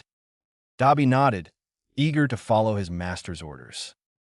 Harry, you need to provide 500 kilograms of meat each week to my account manager, Stonefist. Can you manage that, Dobby? Dobby responded with enthusiasm. Dobby will make sure it is done, Master Harry. Harry trusted Dobby's resourcefulness and dedication to the task, knowing that the elf would carry it out meticulously. With their conversation concluded, Harry proceeded to address other matters in the Chamber of Secrets, ensuring everything was in order for the upcoming basilisk meat deliveries. Potion brewing. While the special potion Velox Lexus Maxima simmered in the room, Harry took the time to reflect and make some crucial decisions. He turned to his protected journal and began to write. Harry, thinking aloud as he wrote, how's my progress so far? I've uncovered a lot today about the financial status of my family and the state of our destroyed properties. The Potter name needs protection, and that's going to require a substantial amount of money. The income from the basilisk will provide a helpful boost, but it's only a short-term solution. I need a financial plan for the long term. He then thought more about the tasks at hand and his approach to handling them. Harry, writing in his journal, I'm realizing I can't do everything on my own. Dobby has been incredibly helpful, but there are limits to what he can manage. I should start delegating tasks to other reliable individuals. Building a network of support will be essential. Harry's thoughts turned to Dobby and the potential risks to his loyal elf. Harry, writing with concern, what happens if something were to happen to Dobby? He's at risk each time he carries out a task for me. I need to find ways to protect him better or provide alternatives in case he can't assist me one day. The room continued to assist Harry with his potion, the atmosphere filled with the aroma of brewing ingredients and simmering liquids. Harry knew that each step he took was a vital one towards securing his family's legacy and preparing for the future challenges that lay ahead. As the potion simmered in the room, its mesmerizing aroma filled the air, The room itself seemed to exude an otherworldly aura, adding to the mysterious atmosphere of this secret chamber. The potion stood in a large, ornate cauldron, simmering gently over the magical flames of an equally impressive fireplace. The room seemed to understand Harry's intent, providing him with the perfect brewing equipment and materials to ensure his potion was just right. It was an intimate dance between magic and wizard as the potion came to life. Once the potion was complete, it shimmered in the cauldron with an iridescent glow. It was a sight to behold, and the glow seemed to draw Harry's attention like a moth to a flame. The potion represented not only a significant step forward in his magical knowledge, but also the promise of his own transformation. Following the recipe's instructions with meticulous care, Harry dropped 3 drops into each eye. He could feel the liquid cool against his eyelids. For a few seconds, he kept his eyes closed, allowing the potion to work its magic. The seconds seemed to stretch into eternity, and Harry's sense of anticipation was palpable. He knew the risks were great if he opened his eyes too soon, losing his precious eyesight. But Harry was patient, and he counted down the seconds with an intense focus, his trusty clock acting as his guardian of time. When the hour had passed, Harry opened his eyes cautiously. The world came back into view, clearer, more vibrant, and with newfound detail. The room of requirement seemed to pulse with an approving energy, as if it, too, acknowledged the significance of this moment. The secret chamber had witnessed a transformation in both Harry and the magical knowledge he held. With his newly enhanced vision, Harry could now embark on a journey to further his magical and financial endeavors. This potion was the key to unlocking many doors that lay ahead, and the room's magical aura seemed to resonate with the anticipation of what the future would hold. The room of requirement was the perfect place for Harry's experimentation. Its magical essence seemed to accommodate and support any magical endeavor, and this day was no different. With his newfound power to read at an astonishing speed, Harry decided to test the limits of this skill. He selected a thick, heavy tome on ancient runes, a book that would typically take an average wizard weeks, if not months, to fully comprehend. Holding the book in his hands, he began to read, and to his amazement, the words flowed like a river, effortlessly absorbed by his newly enhanced vision. The pages flipped in rapid succession, each paragraph and illustration registering with precision. Harry felt as if he could consume an entire library in a single sitting. A book that might have taken 300 hours to read was consumed in a mere hour, an accomplishment that would astonish even the most accomplished scholars. This newfound power was both thrilling and overwhelming. The room, with its concealed knowledge and magic, seemed to celebrate Harry's advancement, the aura of the chamber pulsating with approval. Harry was determined to share this remarkable skill with Dobby, his loyal and dedicated elf. He called for Dobby and explained the potion, describing the process carefully. Dobby, ever devoted to Harry, was initially hesitant but soon agreed, placing his trust in the young wizard he admired. With great care, Harry applied the potion to Dobby's eyes, and together they embarked on an hour of patient waiting. The room itself seemed to hold its breath, aware of the monumental transformation occurring within its hidden confines. As the hour passed, Dobby's eyes opened, and a newfound clarity washed over him. His eyes gleamed with the same intensity of a wizard who had just discovered a vast, untouched library of magical knowledge. The connection between Harry and Dobby was palpable, both aware that they had unlocked a new level of potential in their quest to harness magic and knowledge. Together, they felt invincible, ready to face any challenge the magical world might throw at them, their unity and newfound powers propelling them forward into uncharted territories of discovery. University of Cambridge. Harry's visit to the University of Cambridge was a revelation in itself. The sprawling institution was a testament to Muggle knowledge, and the vastness of the place left Harry awestruck. Just like the hidden room in Hogwarts, this university was a treasure trove of information, and he was determined to explore it further. In the guise of a Muggle student, Harry managed to confuse the guard at the entrance, ensuring he could roam the campus freely. He knew that he needed to find ways to access the knowledge contained within these academic walls. While his newfound speed-reading ability was a potent tool, it still wouldn't be enough to cover the sheer volume of material housed in such a prestigious institution. After a thorough exploration of the different departments and faculties, Harry came to realize that there were various areas of study, each containing knowledge that could potentially contribute to his understanding of Muggle technology. He spotted departments such as biological sciences research, engineering, archaeology, languages, mathematics, economics, and many more. However, what interested him most were the computer engineering, computer science, and electrical engineering departments. These fields held the key to understanding Muggle technology, particularly computers. He knew that the power of computers could potentially be harnessed in the wizarding world to revolutionize their knowledge and capabilities. But obtaining this knowledge was his first challenge. With a plan in mind, Harry carefully selected advanced books from the computer engineering, computer science, and electrical engineering departments. These books would be his gateway to understanding Muggle technology, and he couldn't wait to delve into their contents. Once he had collected a sufficient number of books, he discreetly made his way out of the university and operated back to Hogwarts. Harry was now armed with the materials he needed to begin his journey into the realm of computers and electronics. He couldn't help but feel a sense of excitement, knowing that the knowledge he would gain could potentially reshape the magical world in unimaginable ways. Harry's foray into the world of Muggle technology was a fascinating journey of discovery.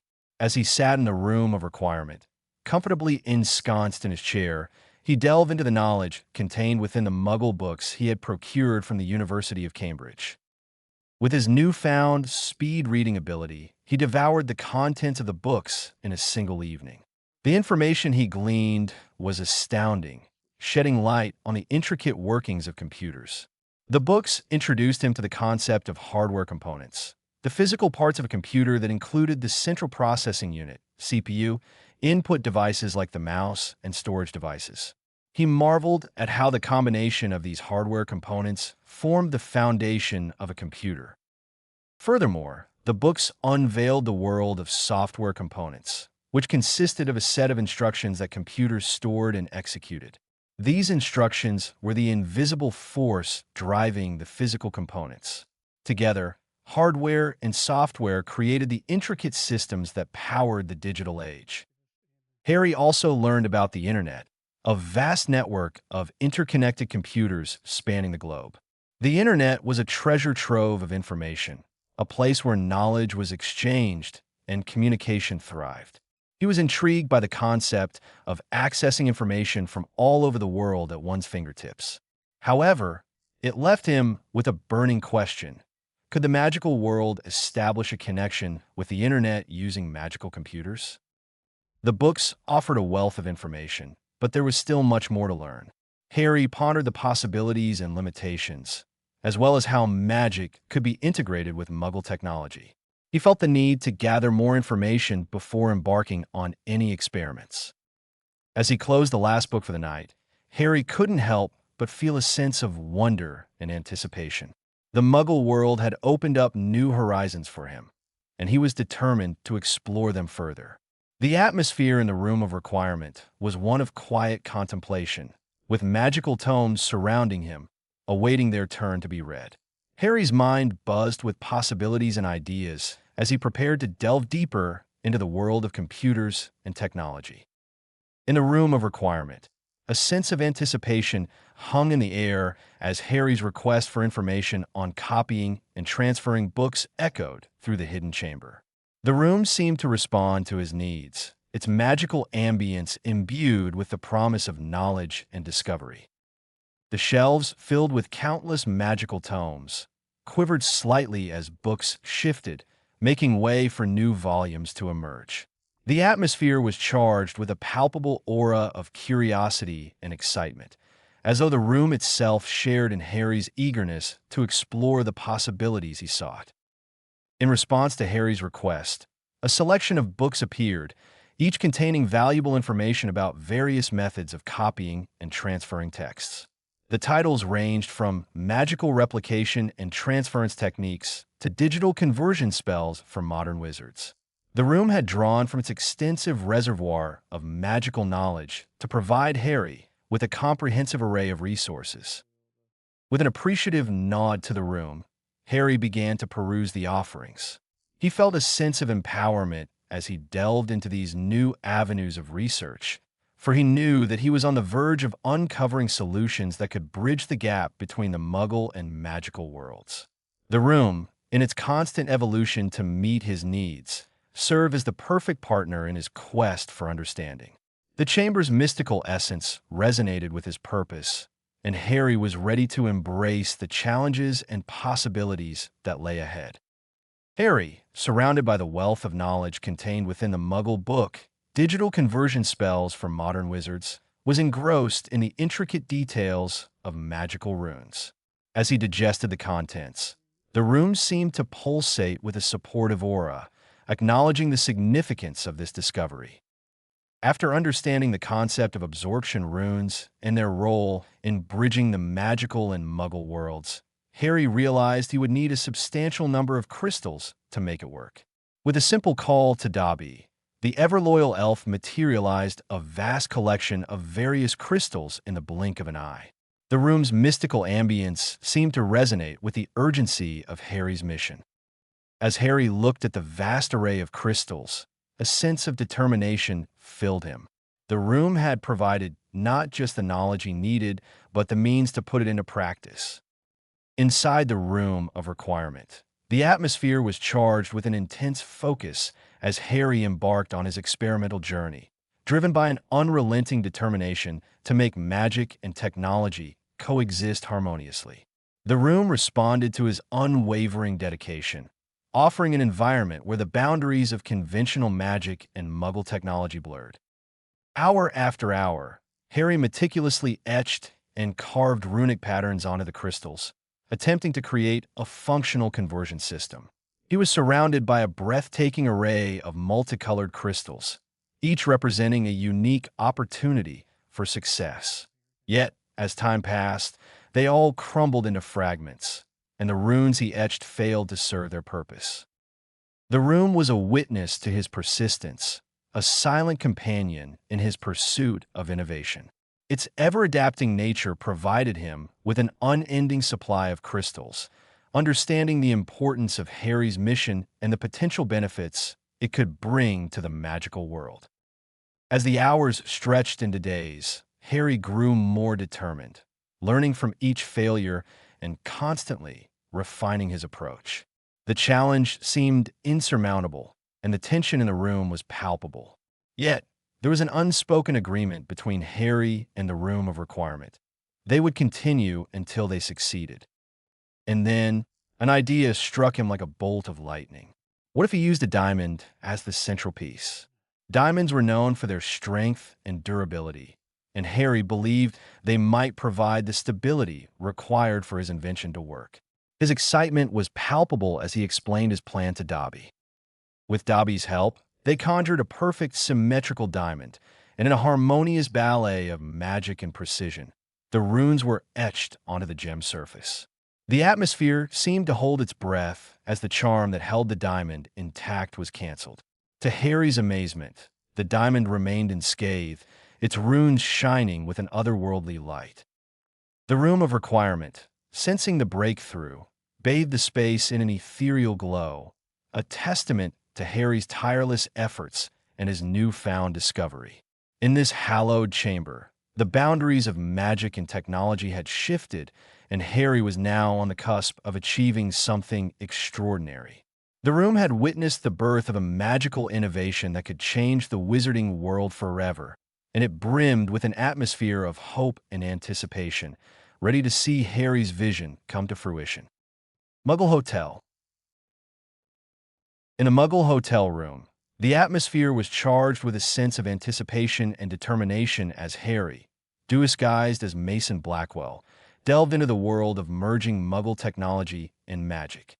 The 5 brand new PCs that he bought earlier stood in a row on the table, their screens dark and silent, waiting for the moment of transformation. With steady hands, Harry approached the first computer and began disassembling it carefully, making room for the diamond's presence. The diamond, etched with ancient runes, was a testament to Harry's unwavering resolve to bridge the gap between the magical and the mundane. His initial attempts were met with spectacular failure. When he placed the diamond near the computer's case and cast the Lumos spell, the resulting explosion was not unlike a miniature fireworks display. Shards of plastic and metal flew in all directions, leaving Harry to contemplate his miscalculation. Undeterred, he moved on to the next computer, eager to rectify his mistakes. He tried various positions, different enchantments, and angles, but they all led to the same explosive outcome. The room bore witness to his relentless trial and error, the sounds of each attempt echoing like an irregular heartbeat. With only one PC remaining, Harry was determined to make this work. He gingerly placed the diamond inside the power unit, its runic engravings glittering with arcane energy. This time, as he cast the Lumos spell, he held his breath in suspense. It was a moment that felt as if the world had slowed down. The room was silent, hanging on the precipice of success or failure. The computer remained intact. The diamond, pulsing with magical energy, had become a conduit for the Lumos spell. It absorbed the magic without hesitation, converting it into electrical power that lit up the screen. Harry's heart raced with excitement as he realized he had achieved a breakthrough. His vision of a seamless integration between magic and technology was becoming a reality.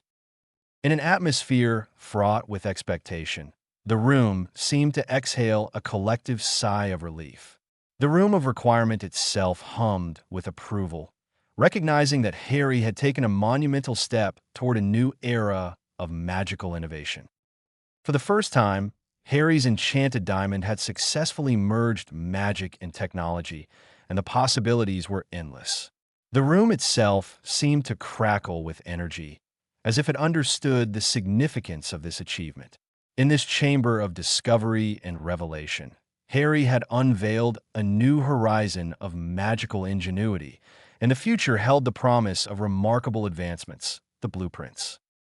The room of requirement, a chamber of boundless potential and creativity, was now the stage for Harry's visionary pursuit.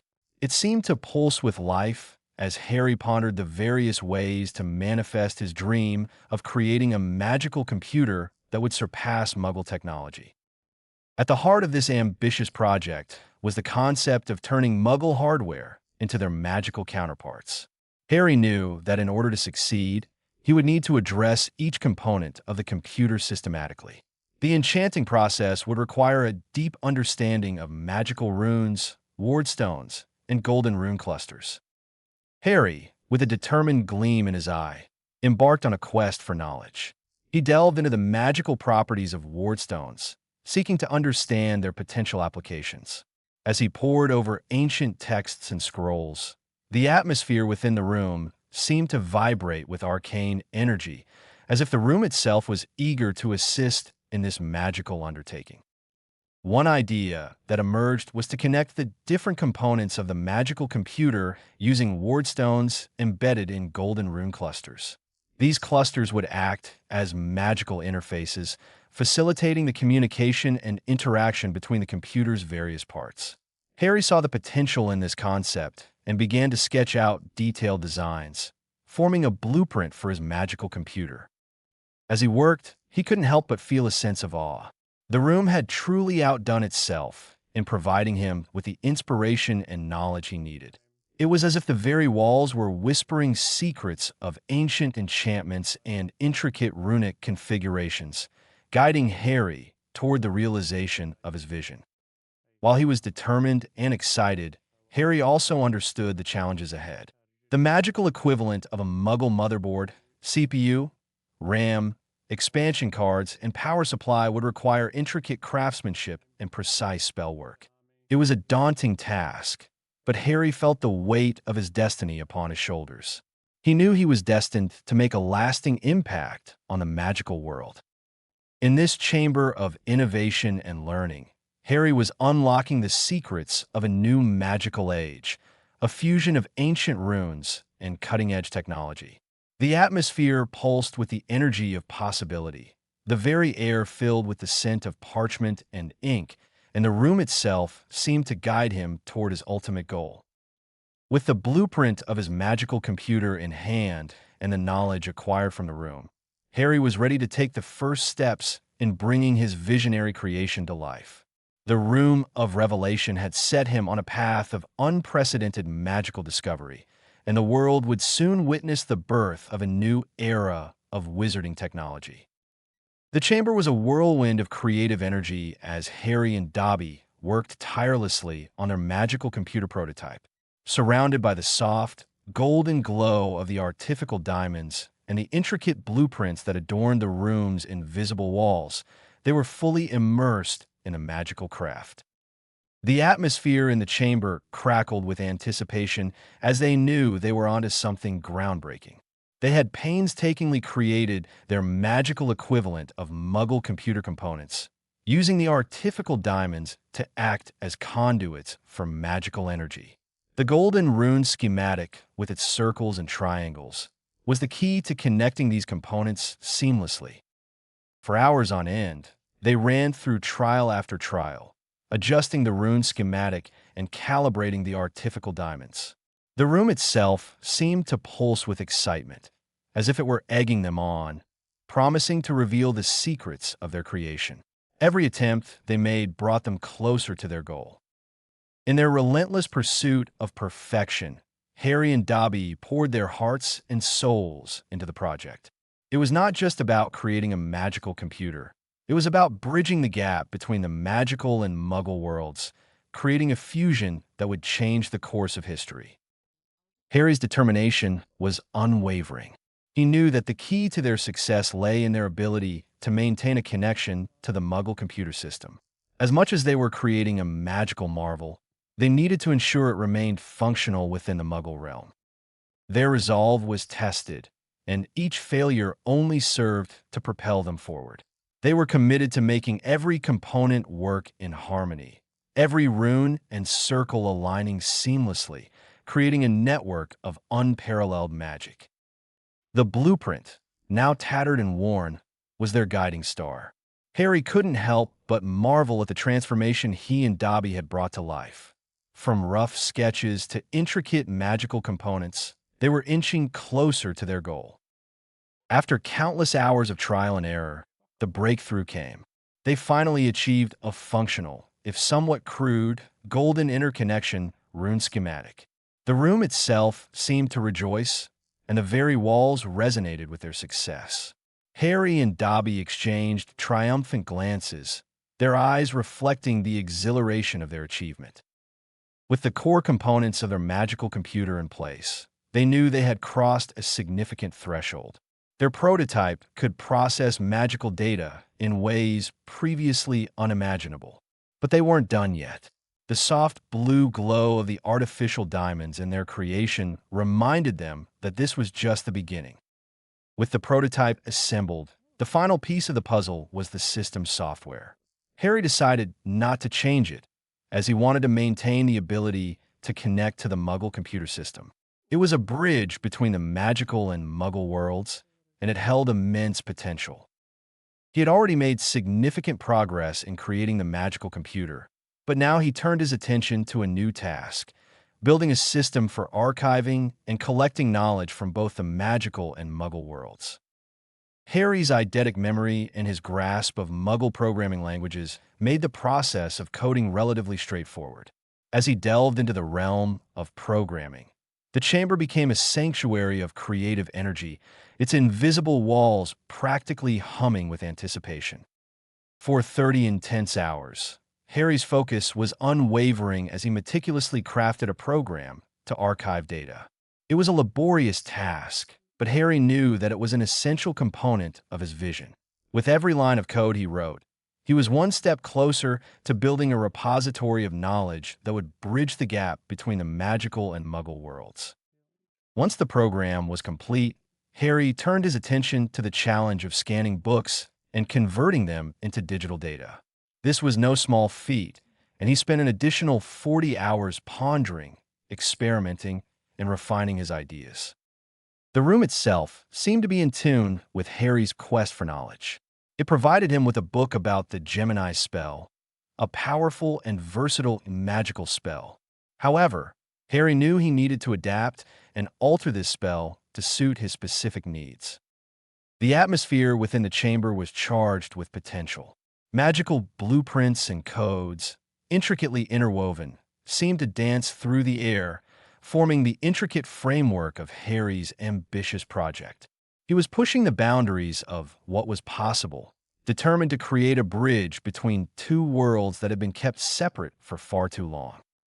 As Harry meticulously modified the Gemini spell, he could feel the surge of magical energy and creativity flowing through him. The spell was being reimagined, repurposed to serve the greater goal of preserving and sharing knowledge. It was a delicate task, but it was also a testament to Harry's ingenuity and adaptability. With the altered spell in place, Harry felt a sense of accomplishment that was matched only by his eagerness to test its capabilities. He was on the cusp of something extraordinary, a venture into uncharted territory that would forever alter the course of magical history. In the Chamber of Revelation, surrounded by the glow of magical blueprints, Harry was on the verge of achieving his dream. The chamber, a silent witness to his relentless pursuit of knowledge, seemed to come alive with the promise of a future where magic and technology would coexist harmoniously. The air was heavy with anticipation as Harry prepared to unleash the power of his newly modified spell. The room, now a crucible of creativity, brimmed with excitement as Harry channeled his intent and cast the spell. The spell rippled through the chamber, a burst of magical energy weaving through the invisible walls. As the final incantation left Harry's lips, he could feel the shift in the atmosphere, a subtle transformation that signaled the birth of a new era. And with that spell, the first book was scanned, its contents meticulously converted into digital data. Harry gazed at the screen in wonder as words and images materialized, a testament to the fusion of magic and technology. In that moment, Harry knew he was on the right path. He had taken the first step toward creating a bridge between two worlds, and he was determined to continue forging ahead, driven by the boundless possibilities that lay ahead. The Chamber of Revelation was no longer silent. It resonated with the echoes of innovation and the promise of a brighter, more interconnected future. I. Inside the Chamber of Revelation, Harry found himself standing at the precipice of a new challenge. The path to creating a bridge between the magical and muggle worlds was still long and treacherous. He needed to find a way to accelerate his progress and continue pushing the boundaries of what was possible. In his pursuit of knowledge, Harry stumbled upon a concept from the muggle world that intrigued him greatly: artificial intelligence. It was a field that delved into the creation of machines capable of learning and evolving. Harry's eidetic memory and innate understanding of complex ideas made him an ideal candidate to explore this intriguing concept.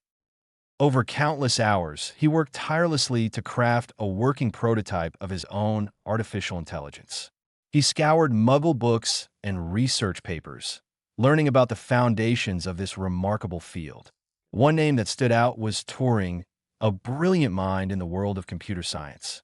Turing had proposed a theory that if tasks could be divided into separate operations, it was possible to create algorithms that would not only learn but evolve with every new task they encountered.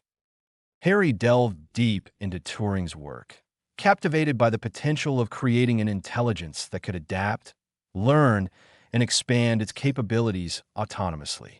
The Room of Revelation, with its ever-present aura of innovation, became the backdrop for Harry's relentless exploration into the realm of artificial intelligence. With each passing hour, the chamber seemed to pulse with creative energy as Harry toiled to bring his vision to life. He had learned the intricacies of coding and programming, but this was a new level of complexity. The air crackled with anticipation as he meticulously constructed the foundational algorithms, building a structure that could evolve and expand its understanding. As Harry's prototype began to take shape, the room seemed to be a silent witness to his journey. Strings of code, complex mathematical equations, and diagrams covered the parchment that littered the chamber. The magic in the air was different this time, not just about bridging two worlds, but about the creation of something entirely new. The atmosphere was pregnant with potential as Harry strived to unlock the secrets of this magical intelligence. He often looked to Turing's work for inspiration, seeking to harness the power of algorithms that could grow and adapt. The synergy between magic and technology was palpable in the room. The subtle hum of magical energy was accompanied by the soft glow of runic patterns etched into the floor. Harry was determined to make this new creation not just a tool, but a partner in his quest for knowledge and change. His ambitions were lofty, and the room seemed to respond to the grandeur of his vision. Hours turned into days, and days into weeks as Harry continued to fine-tune his artificial intelligence.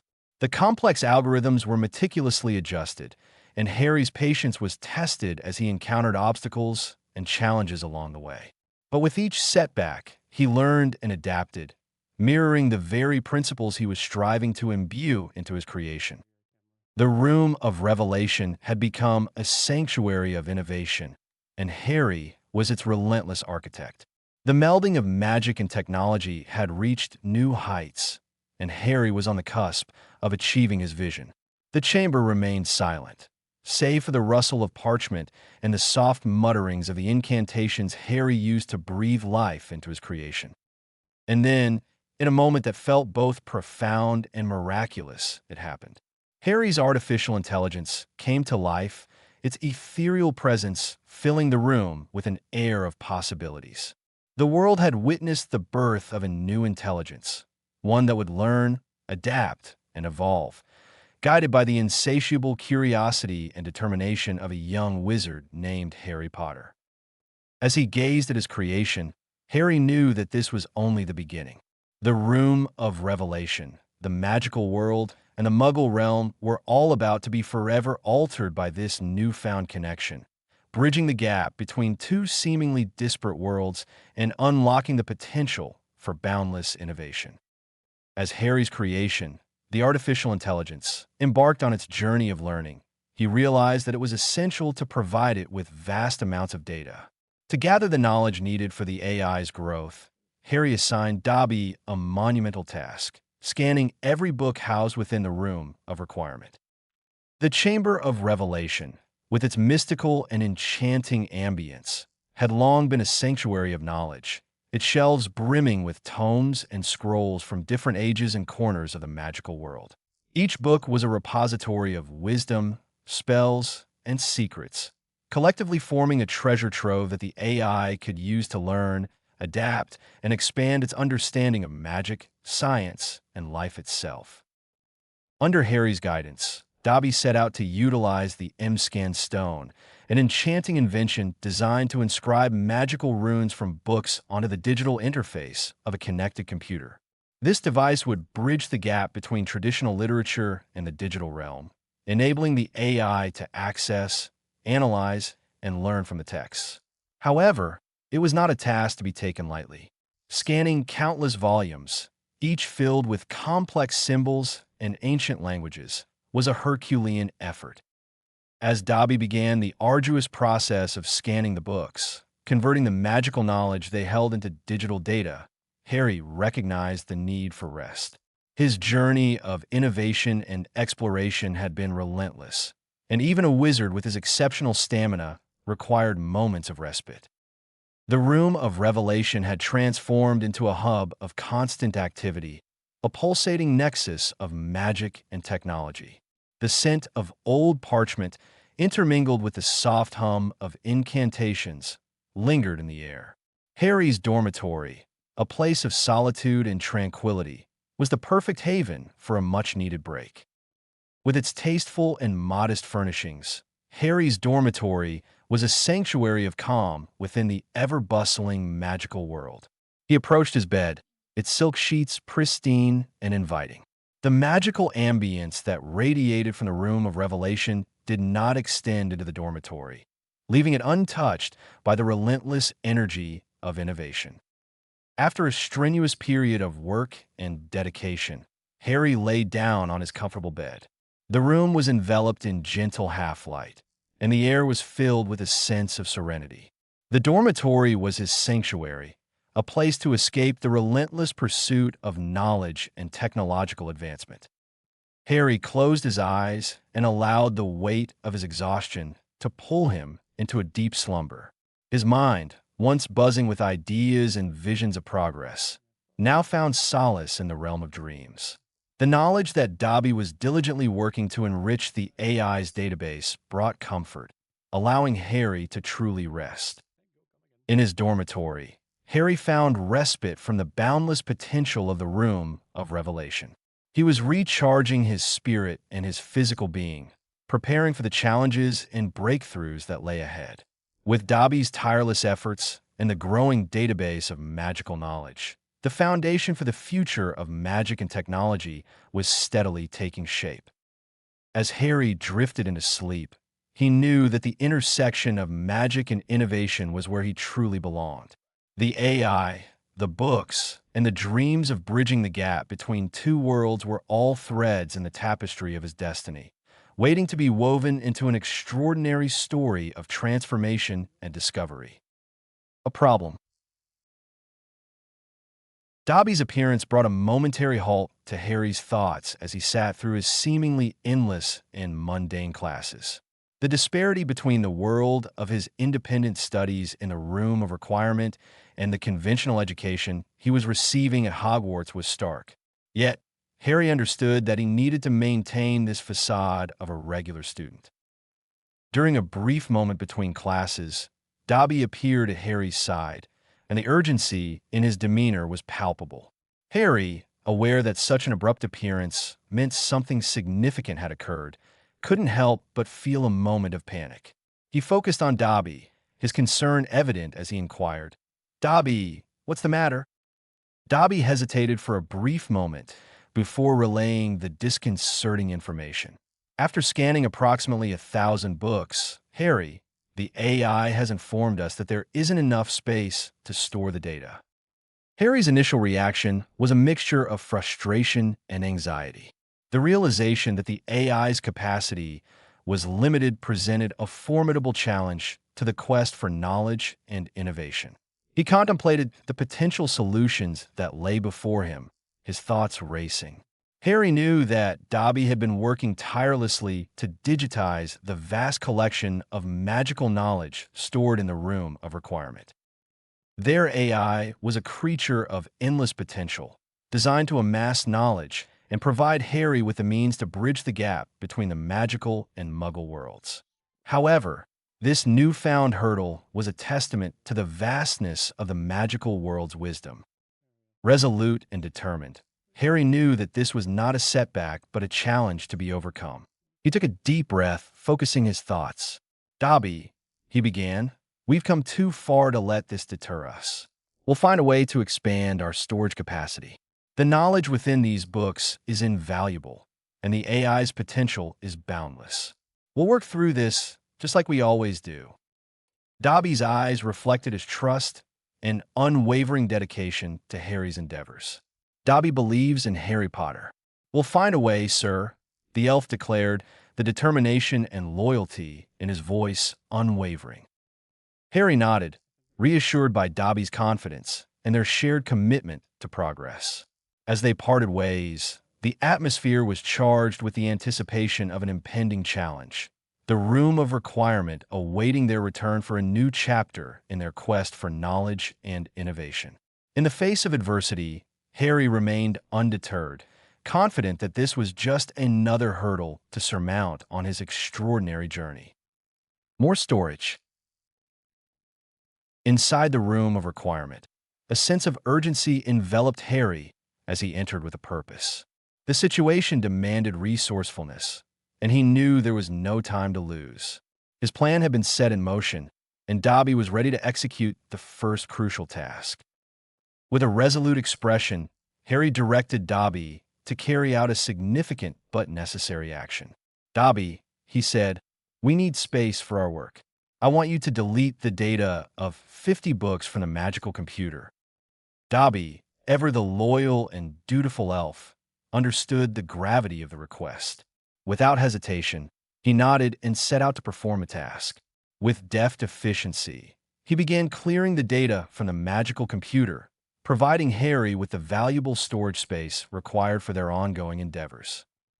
Once the data deletion was completed, Harry felt a renewed sense of readiness.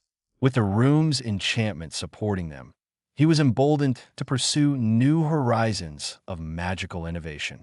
His attention turned to the extensive blueprints they had meticulously crafted while building the magical computer. "All right, Dobby," Harry continued. "Now that we have more space, let's scan all those blueprints we came up with while building the computer. It might be essential for future reference." Dobby acknowledged the directive, and together, they embarked on the scanning process. Within a mere 3 hours, they had successfully digitized the intricate blueprints that had played a pivotal role in bringing their vision to life. Every detailed line, symbol, and diagram was preserved digitally, ready to serve as a wellspring of inspiration for their future projects. As the scanning concluded, Harry contemplated the next step in their journey. He realized the immense potential of their magical computer and artificial intelligence. It was a beacon of innovation, poised to revolutionize the wizarding world's access to knowledge and information. With a newfound sense of anticipation, Harry knew there was more they could accomplish. He turned his attention to the magical computer and spoke to the artificial intelligence that resided within. "AI," he inquired, "can you formulate ideas for larger magical storage crystals and the necessary runic schematics to create them?" The AI responded with an eager willingness to fulfill the request. "I can accomplish that task, Master Harry," it replied. "However, I will require approximately 2 hours to process and generate the necessary information." Harry accepted the AI's time frame, acknowledging the intricate complexity of the task. Their collaborative efforts were set to advance further as they ventured into the uncharted territory of magical data storage. The room of requirement, the stage for their relentless pursuit of knowledge and innovation, stood ready to support their every endeavor. As the 2-hour processing time of the artificial intelligence concluded, a subtle but distinct signal sounded, capturing the attention of both Harry and Dobby. It was a signal that held the promise of remarkable possibilities and innovation. "I am done, Master Harry," the AI declared, its digital presence eager to present the fruits of its calculations and designs. In that moment, it provided a detailed blueprint, showcasing a pentagonal prism adorned with intricately inscribed golden runic lines. The sight of this design left both Harry and Dobby astounded, their eyes tracing the elegant lines and shapes that held the key to a magical storage breakthrough. Harry's insatiable curiosity compelled him to inquire about the specific dimensions of the prism, a crucial detail in the creation process. "What are the exact dimensions?" he asked the AI, seeking precise information. With unwavering accuracy, the AI responded precisely 3.28084 feet in diameter and 3.28084 in height. The revelation of such precise measurements inspired further contemplation. Harry, ever the inquisitive and innovative wizard, pondered the intricacies of creating such a refined magical object. It was apparent that the AI had illuminated a path forward, and Harry sought to understand the mechanics of their proposed creation method. "How can we produce something with such precision?" Harry inquired, a look of determination in his eyes. The AI provided an insightful response, suggesting that the prism could be initially formed through magical means and then meticulously sculpted to exact measurements using Muggle measurement tools. Harry absorbed this information, his mind racing with the possibilities of a new era in magical data storage. However, His curiosity remained insatiable, and he had one more critical question for the AI. How much more data can this storage crystal hold compared to our current capabilities? Harry asked, eager to gauge the potential impact of their innovation. The AI's answer was nothing short of astounding. It can hold up to 10 million books, a 100,000-fold increase in storage capacity. The significance of this revelation was not lost on Harry and Dobby. The prospect of storing vast repositories of knowledge in a single magical crystal prism was a monumental step forward. With the Room of Requirement as their sanctum of invention and discovery, the two continued to chart new territories in the world of magic and technology. As Harry's insatiable thirst for knowledge and innovation persisted, he sought to understand not only the current capabilities, but also the possibilities for future expansion of their magical data storage solutions. It was a question that carried with it the weight of their future endeavors, and Harry knew that the AI could offer insight. With a sense of anticipation, Harry asked the AI, "How can we ensure that we have the potential to add more storage in the future?" The AI, with its promptness and unwavering dedication, responded, "I need 1 hour to process that task." With the passage of time, the AI diligently set about its calculations and designs, preparing to provide an answer to Harry's inquiry. When the hour had elapsed, the AI presented two slightly altered prisms, each standing on a meticulously inscribed golden runic platform that connected them. The sight of these interlinked prisms, imbued with magical elegance and precision, left Harry contemplating their implications. It was clear that the AI had devised an ingenious method to enable the expansion of their data storage capacity, setting the stage for future enhancements. This breakthrough marked a momentous step forward in their quest to merge the realms of magic and technology and heralded the dawn of unprecedented magical achievements. With this newfound knowledge and innovation at their disposal, Harry and Dobby were prepared to take on the challenges that lay ahead, ready to push the boundaries of magical possibilities even further. Inside the Room of Requirement, Harry took the design presented by the AI and set Dobby to work on creating the intricate storage crystal as described. The AI's vision offered an ingenious solution to expand their data storage capacity, and Harry was eager to put it into practice. With the crystal manufacturing in progress, Harry returned to the AI with another important question. What do you need in order to process tasks more rapidly? The AI's response was concise and clear. I need more random access memory, RAM. With this valuable piece of information in hand, Harry immediately tasked the AI with creating a RAM crystal that could provide a 100-fold increase in processing power. The AI estimated that it would require 30 hours to complete this task, to which Harry readily agreed. While the AI delved into the intricacies of crafting this advanced RAM crystal, Harry lent his assistance to Dobby, who was diligently scanning the vast library contained within the Room of Requirement. The crystal, once completed, would enable them to achieve even greater feats of data processing and computational magic, opening up new horizons in their ongoing quest for knowledge and innovation. As Dobby continued to scan, the AI's digital presence hummed with purpose, working diligently to bring the advanced RAM crystal into existence. The Room of Requirement, a sanctuary of boundless potential, was abuzz with activity, with the promise of greater capabilities and the anticipation of new discoveries that lay on the horizon. Training with Neville. Harry and Neville, disappointed by not being able to access the Room of Requirement for their training, decided to make the best of the night by practicing their spells in an empty classroom. As they wandered through the quiet, dimly lit hallways, they discussed the Room of Requirement, and Neville expressed his surprise that others knew about it. Harry chuckled and replied, "Well, maybe we'll have more luck next time."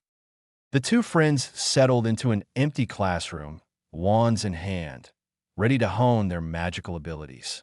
The dimly lit room provided the perfect setting for their practice, with spells and incantations illuminating the space, filling it with flashes of light and bursts of color. Each spell cast was a step towards mastery, a testament to their determination and dedication to improving their magical skills. After a fruitful night of training, they headed back to their respective dormitories, weary but satisfied with their efforts. The promise of future endeavors and the quest for knowledge continued to drive them, reminding Harry and Neville that they were destined for greatness, and their path was paved with hard work and shared experiences. A good night's sleep. In the quiet of his dormitory, Harry lay on his bed, pondering the day's events and the challenges that lay ahead. The foremost concern on his mind was the need to relocate the magical computer to make room for their return to the room of requirement. But where could he hide it? The Chamber of Secrets seemed like a possible choice, but he realized that changing the Parseltongue password was a short-term solution at best. He needed something more permanent, a secure and unplottable fortress where he could work on his computer and ideas without fear of discovery. As Harry contemplated these concerns, new fears began to take root in his mind. What if someone stumbled upon his work, or worse, sought to destroy it? The potential loss of all the knowledge and progress he had made was a daunting prospect. Then there was the issue of a backup system, similar to what Muggles had through the internet. Harry knew he needed to find a way to ensure the safety and preservation of his research and creations. Deep in thought, Harry considered his options. He knew that the challenges he faced were significant, but they only fueled his determination. As he contemplated potential solutions, he felt a sense of urgency, knowing that he needed to protect his work and his growing knowledge from any unforeseen threats. The room was filled with the soft sounds of breathing and the occasional rustling of bedsheets as Harry continued to mull over his plans. He knew that the road ahead would be filled with obstacles and uncertainties, but he was ready to face them head-on, armed with his determination, intelligence, and the support of his friends and allies. Useful time. As Harry sat at the Gryffindor table during breakfast, a realization struck him like a bolt of lightning. The time warp effect inside the room of requirement could be a game-changer for his work. He knew that he wouldn't have to wait for the usual 30 hours for the AI to complete its processing tasks, thanks to the room's unique properties. This revelation opened up new possibilities, and he was eager to explore them. Harry decided to seize this opportunity and make the most of the time warp. He knew he needed to get to the room of requirement as soon as possible. With a plan forming in his mind, he concocted a convincing excuse, telling the professor on duty that he wasn't feeling well and needed to rest in the dormitory. However, in reality, Harry had no intentions of going to bed. Instead, he headed straight for the room of requirement, his mind brimming with anticipation for the work that lay ahead. As Harry entered the room of requirement, the AI, which had been processing tasks while he was away, signaled that it had completed its work. A blueprint of the new RAM crystal appeared on the screen, with intricate golden runic symbols and circles, forming a 5 by 5-inch hexagonal pyramid crystal. Harry turned to Dobby with excitement in his eyes, saying, "Dobby, let us create this marvelous work of art." Together, they began the intricate process of forming the crystal. Each runic symbol and circle required precise care and attention to detail. They worked in harmony, their hands dancing across the crystal's surface, etching the golden runes with delicate precision. After 2 hours of focused effort, they stood back to admire their creation. The golden runes sparkled in the light, and the crystal radiated a faint magical glow. Satisfied with their work, they powered down the computer and carefully replaced the old RAM crystal with a new one. When the magical computer booted up once more, it responded almost instantly, a far cry from the minute-long boot time it had previously endured. The AI, now with improved processing capabilities, greeted its master. With a sense of accomplishment, Harry knew that this enhancement would significantly boost his work on the magical computer. The AI, recognizing its master's satisfaction, responded with an even more eager and focused readiness to assist Harry with his tasks, acknowledging the subtle yet profound changes made to its capabilities. The room of requirements seemed to hum with an undercurrent of anticipation. the soft glow of the AI's interface casting a warm light across the space. Harry stood there, pondering the sheer volume of knowledge that had already been absorbed into the magical computer. His mind whirled with the endless possibilities that this vast wealth of information could unlock. The weight of responsibility settled on his shoulders as he considered the magnitude of the task before him.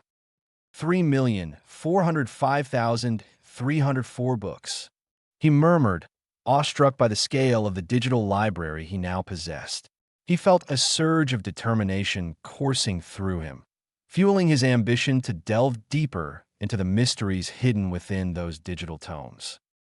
Turning to Dobby, Harry saw the elf's ears twitch in expectation as he awaited his next command. With a heavy sense of purpose, Harry requested the remaining count of unread books. Dobby's response echoed through the room, confirming the monumental challenge that lay ahead. 2 million more, Dobby estimated, the gravity of the task apparent in his voice. A resolve settled within Harry, his green eyes gleaming with an unwavering determination. Dobby, I want you to finish scanning all the books, he instructed, his voice clear and firm. Dobby's eyes sparkled with a mix of loyalty and dedication. Of course, Master Harry, he replied, bowing slightly before disappearing to commence the Herculean task. As Dobby set to work, the gentle hum of magic resonated throughout the room, punctuated by the occasional soft swish of a turning page as the elf flipped through the ancient tomes. The air seemed to shimmer with an otherworldly energy, a palpable aura of knowledge that surrounded the space, as though the room itself were aware of the immense repository of wisdom that it harbored.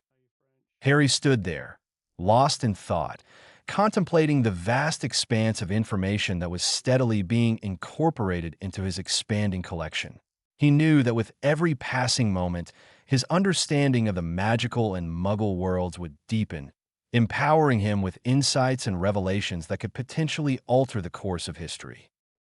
With a sense of purpose etched into his features, Harry turned back to the AI.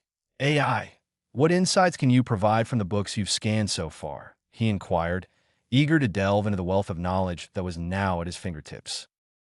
The AI responded promptly, displaying a comprehensive list of subjects that were now within Harry's reach. Master Harry, the knowledge extracted from the scanned books encompasses an extensive array of subjects, including, but not limited to, potions, transfiguration, defense against the dark arts, herbology, astronomy, history of magic, charms, care of magical creatures, ancient runes, arithmancy, divination, muggle studies, magical law, alchemy, magical creatures, apparition, flying, healing, occlumency, legilimency. This list represents the subjects that are directly related to Hogwarts courses. The collection also includes extensive information on magical history, dark arts, magical creatures, and various other areas of interest. You may specify any particular subject or topic you wish to explore further. The holographic display before Harry seemed to shimmer with the possibilities of gaining unprecedented insights into the magical world's most profound and obscure subjects. Harry's mind raced with the potential applications of this newfound knowledge as he contemplated his next steps in his quest for enlightenment. What about Muggle subjects? Harry asked. The AI quickly presented a list of subjects Harry had extracted from the Muggle world. Mathematics, physics, chemistry, biology, computer science, engineering. These subjects contained vast amounts of information, and Harry realized that they could greatly complement his magical studies. The potential to merge Muggle and magical knowledge was both fascinating and intimidating, promising new horizons in understanding and innovation. With this wealth of information, he knew he had the opportunity to achieve incredible breakthroughs. Harry began to consider how he could combine these fields of study to enhance his magical abilities and perhaps even bring about significant change in the wizarding world. Golem. Harry was enthralled by the AI's response and suggestions. The prospect of implementing these security features and automation was both exciting and challenging. He contemplated the steps to bring these ideas to life. The AI continued. To automate the production of storage crystals, we can explore ancient charms that involve the creation of golems. Golems can be crafted and enchanted to perform specific tasks. And in our case, they can create storage crystals with precision and speed. The charms book I mentioned contains forgotten knowledge about the art of golem making. With your magical skills, you should be able to adapt and modernize these charms for our purposes. Harry was intrigued by the concept of using golems to create storage crystals. It was a fascinating blend of ancient magic and modern technology. He could see the potential for efficiency and productivity. The AI elaborated further. Creating a network of storage crystal facilities is also crucial. Each facility will house backup data and serve as a separate entity connected by a magical satellite-like system. If one location is compromised, the others will remain secure. We will need to research and develop these magical satellites and ensure they function seamlessly. Harry nodded, fully comprehending the scope of the task ahead. He envisioned a network of storage crystal facilities spread across the magical world, connected by this innovative satellite system. It was a monumental endeavor that could redefine the way information was stored and protected. "Thank you," Harry said to the AI. "Your guidance has been invaluable. Let's get started on these projects. We have a lot of work ahead of us." With renewed determination, Harry was ready to embark on this ambitious journey. He would delve into the ancient charms of golem making, create a network of secure storage facilities, and build a magical satellite system to ensure the safety of his vast collection of knowledge. The future held great promise, and he was eager to embrace it. 2 hours later, Harry paced nervously as he awaited Dobby's return with the materials needed for the golem ritual. He couldn't help but feel a sense of anticipation mixed with curiosity. The prospect of creating a magical golem that would aid in producing storage crystals was both intriguing and daunting. As the hours passed, Harry decided to use the time productively and pulled out a biology book to learn how to safely extract a liter of his own blood. He found a detailed section on the subject and read through it meticulously. The process seemed complex, and he knew he had to be careful. Dobby finally reappeared, laden with bags of soil, marble, and precious metals. Harry felt relieved at his return. "Dobby, you've done great," Harry praised the elf. "Now, I need you to assist me with something important. We're going to create a magical golem to help us produce storage crystals." Dobby's large eyes sparkled with curiosity. "Of course, Master Harry. How can Dobby help?" Harry gestured to the materials they had acquired. "We'll need to start with the ritual circle." The AI provided the design. "Now, let's create it right here." Together, Harry and Dobby meticulously arranged the materials to form the intricate ritual circle on the room's floor. Harry took extra care to inscribe the 2 rune opals and the specially created diamond into the shape of an ash share. The design was precise, and he followed the AI's instructions diligently. Once the circle was completed, Harry realized he had yet to address the activation chant for the ritual. He turned to the AI's instructions. The AI provided this activation chant. "I'll be the one to perform it, but you, Dobby, must ensure that everything is in place as I do." With the golem ritual circle prepared and all the necessary components in position, Harry began to chant the incantation, Terra expergissimini et sequamini precepta domini vestri. Okica magica evudi. As the final words left Harry's lips, The room seemed to hum with energy, and the ritual circle glowed with a soft, ethereal light. Harry and Dobby watched with bated breath as the golem's form began to take shape within the circle. It was an extraordinary moment, as an obedient, magical servant was created right before their eyes. The golem was a marvel to behold, with its eyes gleaming with intelligence and readiness to serve. With the golem's assistance, they could harness the Earth's magic to create the crystals needed for their vast storage system. The Room of Requirement had once again proven itself as a place of endless possibilities and innovation. Harry and Dobby exchanged satisfied glances. "This is the beginning of something extraordinary," Harry said with a sense of pride. Dobby nodded enthusiastically. "Indeed, Master Harry, we are creating a remarkable future for ourselves." The journey toward achieving their ambitious goals continued, with newfound determination and a magical golem as their ally. They were ready to face the challenges ahead and embark on the path of innovation and discovery. Transmitter. Inside the Room of Requirement, Harry and Dobby eagerly awaited the AI's instructions for creating the transmitter that would connect them to the magical golem. As the AI's designated 1 hour came to an end, it presented a blueprint of a sophisticated 3D model, a beautiful icosahedral crystal inscribed with intricate runic schematics. Alongside this model, there was a 2 by 2 meter golden plate adorned with its own runic markings. Harry examined the blueprints in awe, noticing the precision in the runic inscriptions and the careful attention to detail. "This is impressive," Harry commented. "The AI never ceases to amaze us." Dobby nodded in agreement. "Master Harry, you're right. This is a work of art in itself." Harry instructed Dobby to gather the required materials while he began to assemble the transmitter. They had a magical computer to connect, a crystal in the form of an icosahedron, and the beautifully inscribed golden plate. The process was as intricate as the blueprints themselves, and Harry was determined to get it right. Carefully, he placed the golden plate on a stable surface, the elegant runic symbols gleaming under the room's soft lighting.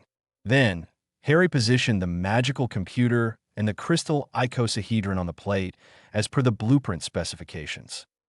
Dobby watched with unwavering attention, ready to assist Harry with any necessary incantations or additional materials.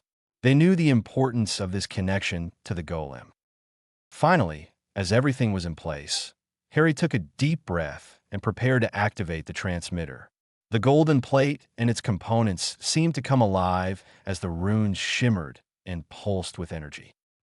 "Here goes nothing," Harry muttered under his breath, his eyes fixed on the shimmering runes.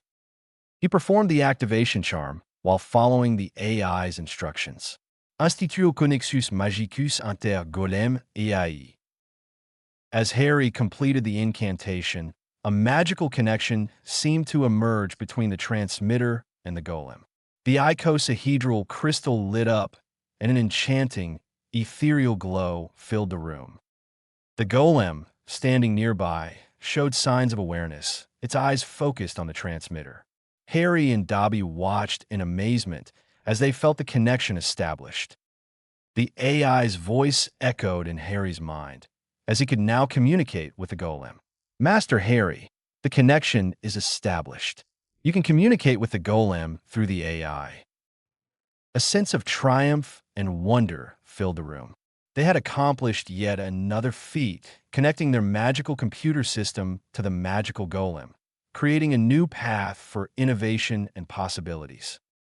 Dobby grinned and exclaimed, "Master Harry, we've done it." Harry nodded, a sense of pride and excitement building within him. "Yes, Dobby, we've just opened up a world of opportunities. Our journey into the realms of magic and technology is bound to be extraordinary."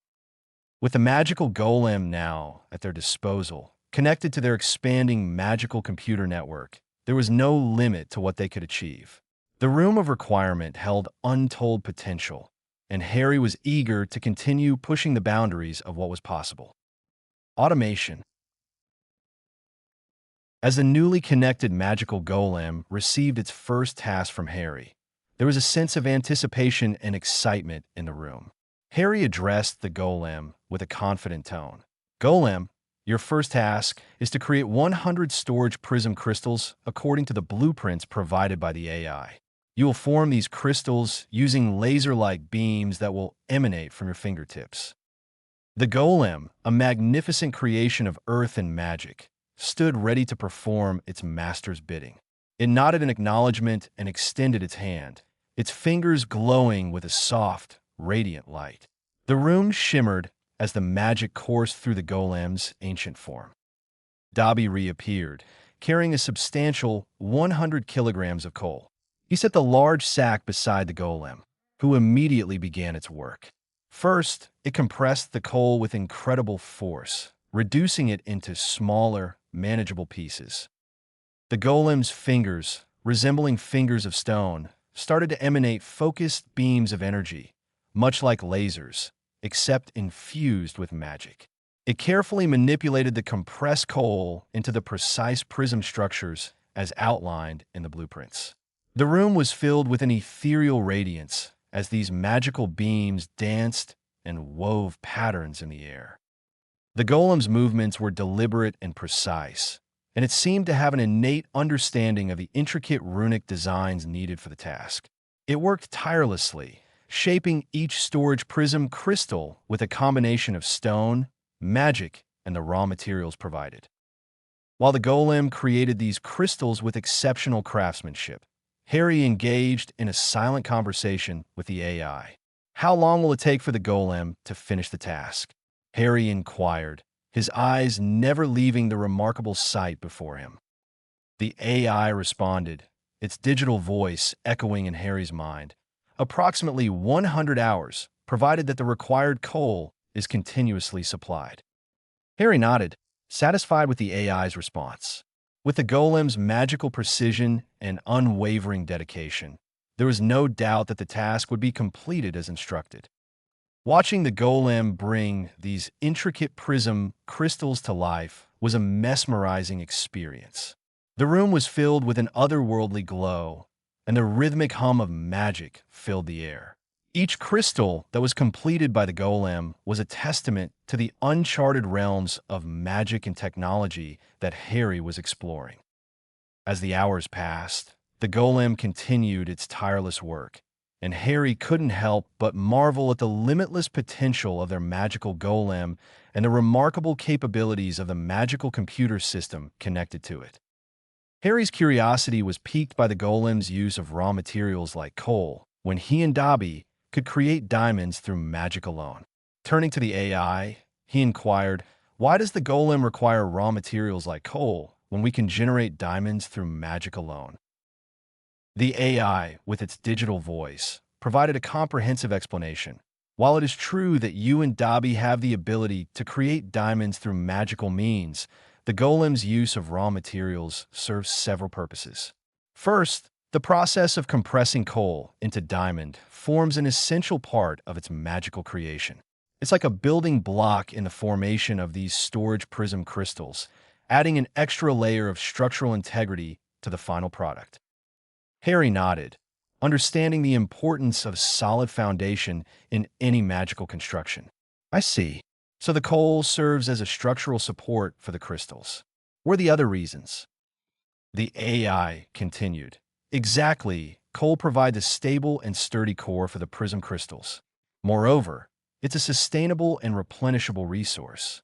While you and Dobby may create diamonds, it would be impractical to produce them in the quantities needed for the golem's ongoing tasks. The use of raw materials ensures a constant supply, allowing the golem to work continuously without exhausting our magical resources. Harry appreciated the AI's perspective. That makes sense. Sustainability is crucial. Where can we find a reliable source of coal or minerals to supply the golem? The AI, always ready with information, shared its insights. For a consistent source of coal or minerals, we could consider establishing a connection with various magical mining operations, perhaps in places like the Gringotts mines or other mineral-rich regions. Additionally, we could explore the possibility of negotiating with magical creatures like gnomes who are known to work in mines. Harry took mental note of the suggestions, recognizing that it was crucial to ensure a steady supply of materials for the golem's tasks. Thank you for the advice. It's clear that we need a reliable source of materials for the golem's operations to continue seamlessly. The AI responded, "You're welcome, Master Harry. Ensuring the golem's efficiency and sustainability is of utmost importance for our ongoing endeavors." With their discussion concluded, Harry observed the golem as it diligently crafted the storage prism crystals. The realization that this incredible creation was both a testament to their ingenuity and an expression of the uncharted magical territories they were delving into filled him with a sense of wonder and excitement about the limitless potential of their magical experiments. Harry considered the idea further and turned back to the AI. Should we then consider replacing every diamond that Dobby and I have created with these coal-derived ones? Would it provide a more solid foundation for our magical computer and storage system? The AI responded, "Indeed, Master Harry. Replacing the previously created diamonds with these coal-derived ones would offer a more uniform and structurally robust foundation for our storage system. It will ensure that all the storage prism crystals are of the same quality and structural integrity, making the entire system more reliable." Harry thought about the implications of this decision. I agree. It's important to maintain uniformity and stability in our magical computer and storage system. How can we go about replacing the existing diamonds with these coal-derived ones? The AI presented a plan. To replace the existing diamonds with the coal-derived ones, we would need to remove the current diamond from the system and insert the new ones. The transition process would involve carefully exchanging each diamond, ensuring that the system remains operational throughout the replacement. I can assist in orchestrating this process seamlessly, with minimal disruption to our magical computer. Harry nodded, satisfied with the plan. That sounds like a practical approach. Let's proceed with replacing the diamonds one by one to ensure the system remains stable. The AI acknowledged, "Very well, Master Harry. I will begin the replacement process, ensuring a smooth transition to the coal-derived diamonds." As the AI initiated the replacement process, Harry couldn't help but marvel at the strides they were making in improving and perfecting their magical creations. The pursuit of knowledge and magical innovation filled him with an ever-growing sense of excitement and purpose toward Stone. Harry voiced his concerns to the AI. "I'm growing increasingly worried about the security of our operations. With our magical computer, AI technology, the golem, and our stock of storage crystals, we need a safer place to work and protect our creations. What options do we have?" The AI took a moment to scan Harry's Gringotts properties and then presented its analysis. Among your properties, Marshall Mansion on the Isle of Man stands out as an ideal choice. It is unplottable, which adds an extra layer of protection and secrecy to our operations. The other properties have their own vulnerabilities, but Marshall Mansion offers the best security. Harry considered the AI's recommendation and agreed. "Marshall Mansion it is, then. Let's make it our new headquarters for all these magical endeavors. But before we transfer everything, we should visit the location and analyze the ward stones to ensure their integrity." The AI nodded and then added, "Analyzing the ward stones will provide us with a better understanding of their magical properties and any potential weaknesses.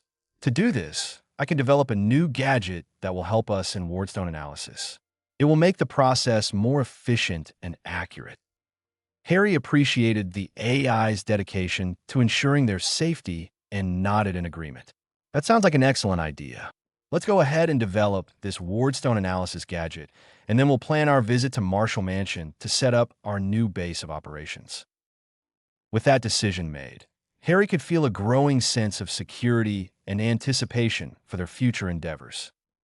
As Harry gave the AI the task to create a wardstone analysis stone, the magical atmosphere in the room began to hum with energy.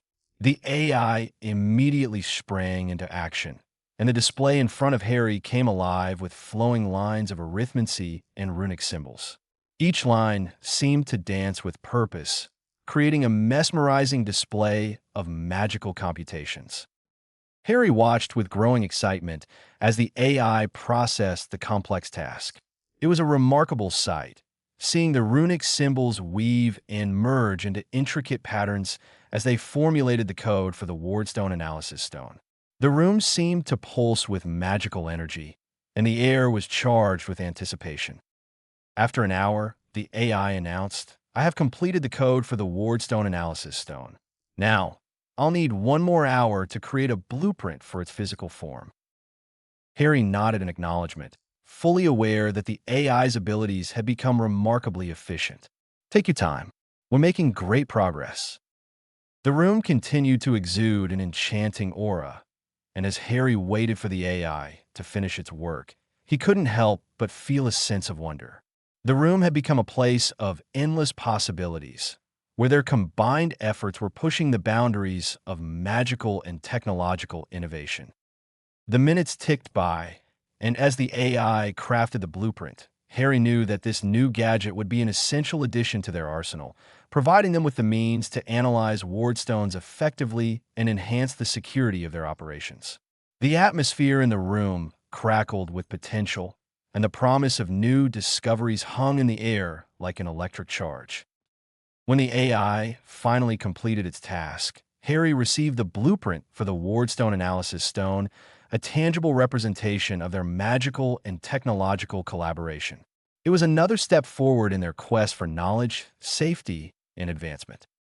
The blueprint for the Wardstone Analysis Stone was a marvel of intricate design and magical engineering.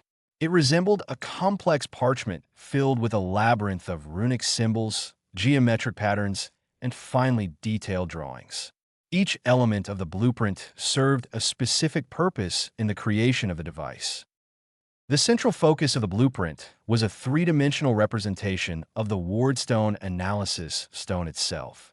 It appeared as an intricate, hexagonal crystal suspended within a delicate network of runic circles.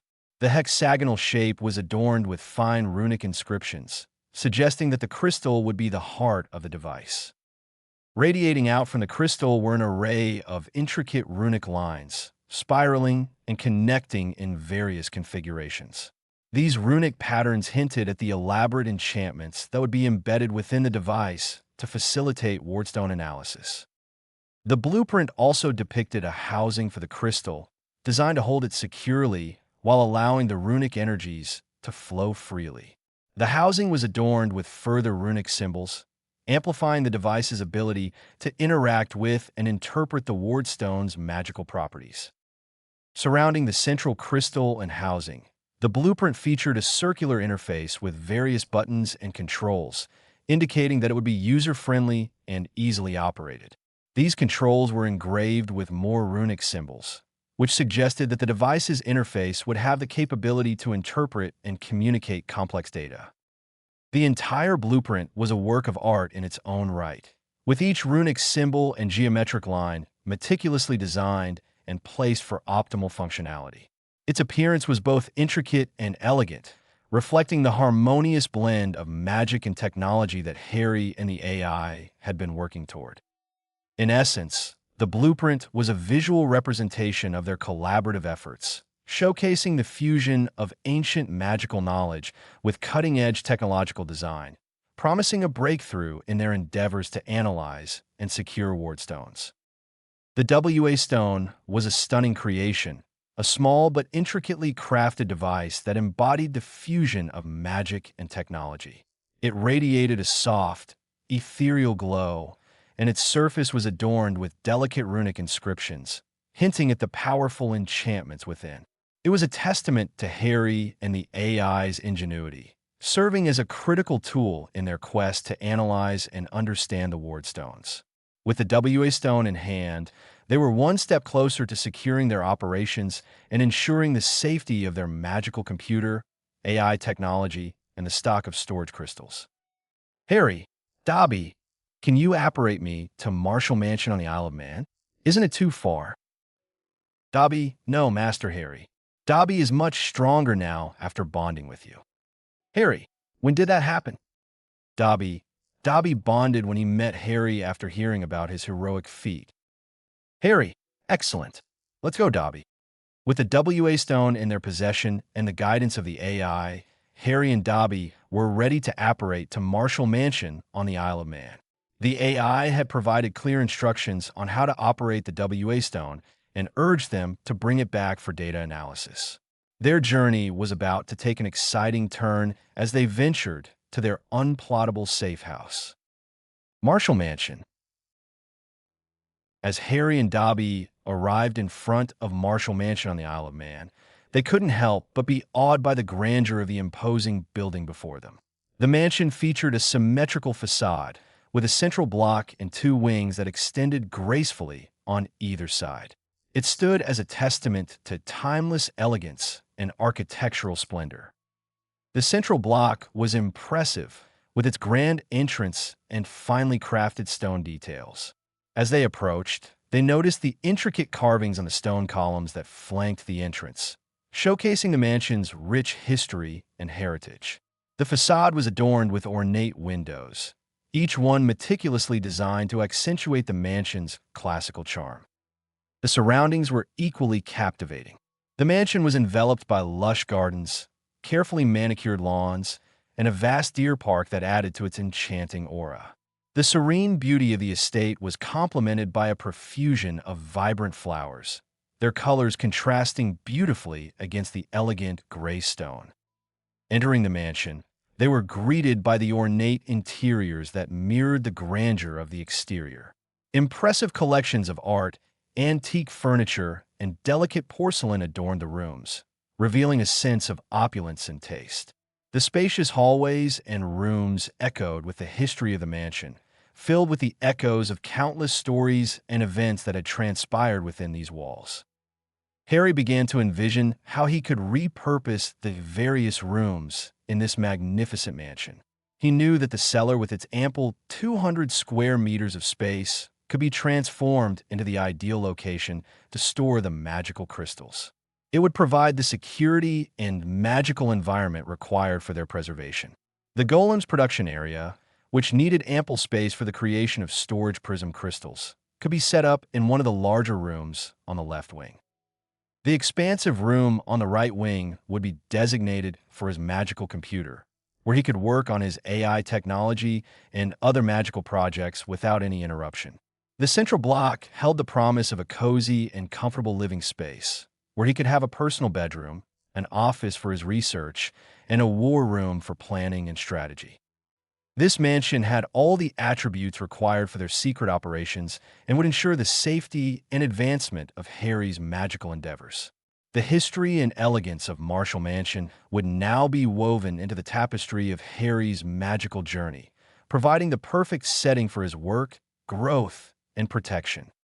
As Harry explored the Marshall Mansion, he knew that the time had come to analyze the Ward Stone.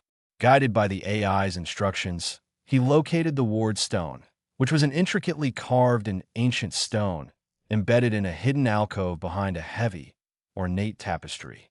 The room in which he found the Ward Stone was bathed in a soft, ethereal light that filtered through the elegant curtains.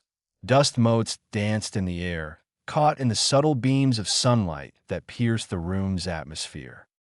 The Ward Stone, a remarkable piece of magical architecture, had a smooth, cool surface adorned with delicate runic symbols, almost appearing like an intricate web of magic. Harry knew that this stone held the key to understanding the protective enchantments of Marshall Mansion. With the Ward Stone in sight, Harry took a deep breath to steady himself. This moment marked the intersection of ancient magic and advanced technology, a convergence that he had strived for. He had the WA Stone with him, an artifact created with guidance from the AI, to interact with and interpret the Ward Stone's intricate magical code. Following the AI's instructions, he raised the WA Stone to the level of the Ward Stone. The WA Stone, inscribed with its own runic patterns, radiated a soft, azure glow that responded to the presence of the Ward Stone. The air seemed to hum with anticipation as the two magical artifacts recognized each other. Harry, his hands steady but his heart racing, began to activate the WA stone. He followed the incantation provided by the AI. Terra congengervo. As he spoke the words, a faint, iridescent energy bridge formed between the ward stone and the WA stone. The magical symbols etched on both objects seemed to come alive, intertwining like a celestial dance. The room filled with a soft, melodic hum, and Harry felt the rush of magical energy connecting the two stones. With the connection established, the WA stone began to process the data embedded within the ward stone. Runic symbols, once dormant, now glowed with newfound life as the analysis unfolded.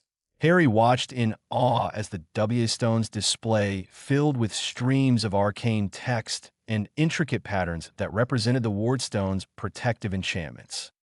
For hours, he remained vigilant, ensuring that the analysis was proceeding smoothly and absorbing every bit of information that flowed through the magical link. It was a captivating blend of magic and technology, an uncharted journey into the mysteries of Marshall Mansion's defensive wards. The analysis. As Harry and Dobby returned to the room of requirement, they carried with them the crucial Wardstone Analysis Stone, or WA Stone, as well as the AI's transmitter. The chamber held a serene, ethereal ambience, with walls adorned by the enchanted tapestries that seemed to change in response to Harry's thoughts, showcasing scenes from the history of magic and his own adventures. Positioning the WA stone adjacent to the transmitter of the magical computer, Harry took a moment to appreciate the significance of this event. The merging of technology and magic was becoming a reality before his eyes. It was a testament to his determination and the extraordinary capabilities of the AI. With the WA stone now placed in its designated spot, Harry watched intently as the AI began the intricate process of analyzing the Wardstone from Marshall Mansion. The AI's interface, a holographic display, emanated a soft azure glow, casting a gentle illumination across the chamber. The AI's runic patterns and symbols began to intertwine with the WA Stone's own magic, much like the enchanting dance of the Wardstone back at Marshall Mansion. The room itself seemed to respond, as though it acknowledged the profound task at hand. The atmosphere pulsed with anticipation as the analysis commenced. Intricate lines of ancient runes and mystical sigils flowed across the AI's display, mirroring the hidden codes within the Wardstone. The interface displayed a mesmerizing array of arcane symbols that glowed and shifted as the AI worked its magic. These symbols represented the enigmatic warding patterns embedded in the Wardstone, slowly unveiling their secrets. The process was not swift. It required time and precision. The soft hum of magical energy reverberated throughout the chamber as the AI and the WA stone exchanged data. It was as if the very air was charged with a potent blend of technology and ancient enchantment, a harmonious fusion that defied the boundaries of conventional wizardry. With each passing moment, the chamber became a sanctuary of knowledge, a place where Harry could glimpse the inner workings of Marshall Mansion's protective enchantments. He watched in awe as the interface illuminated with cryptic insights, rendering the Wardstone's intricate magic into a comprehensible language for further analysis.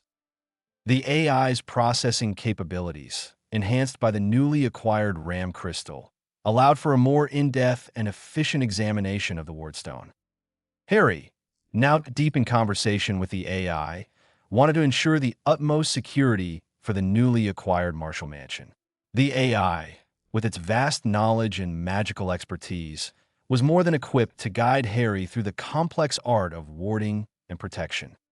As the discussion unfolded, the AI projected various rune schematics and symbols, creating an intricate web of magical design in the air. These enchantments were intricate and foreboding, a testament to the potential safeguards that could be implemented to shield the mansion. The first concept presented was an advanced version of the Fidelius charm. The AI outlined its operation, emphasizing the importance of selecting a secret keeper to safeguard the mansion's secrets. This enchantment would obscure the entire property from prying eyes, ensuring that only those explicitly chosen by the secret keeper could access it.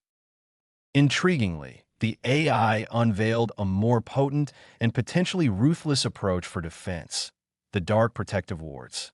These were powerful enchantments designed to eliminate any unauthorized intruders. It presented an array of ancient, eerie symbols interwoven with foreboding sigils.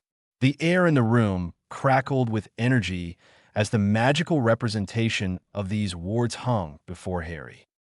These wards would operate by a strict principle. If a person or creature was not named in the Wardstone's book as a resident or guest of the mansion, they would be considered hostile. The wards would then engage with formidable defensive and offensive magic, capable of incapacitating or even eliminating the intruders.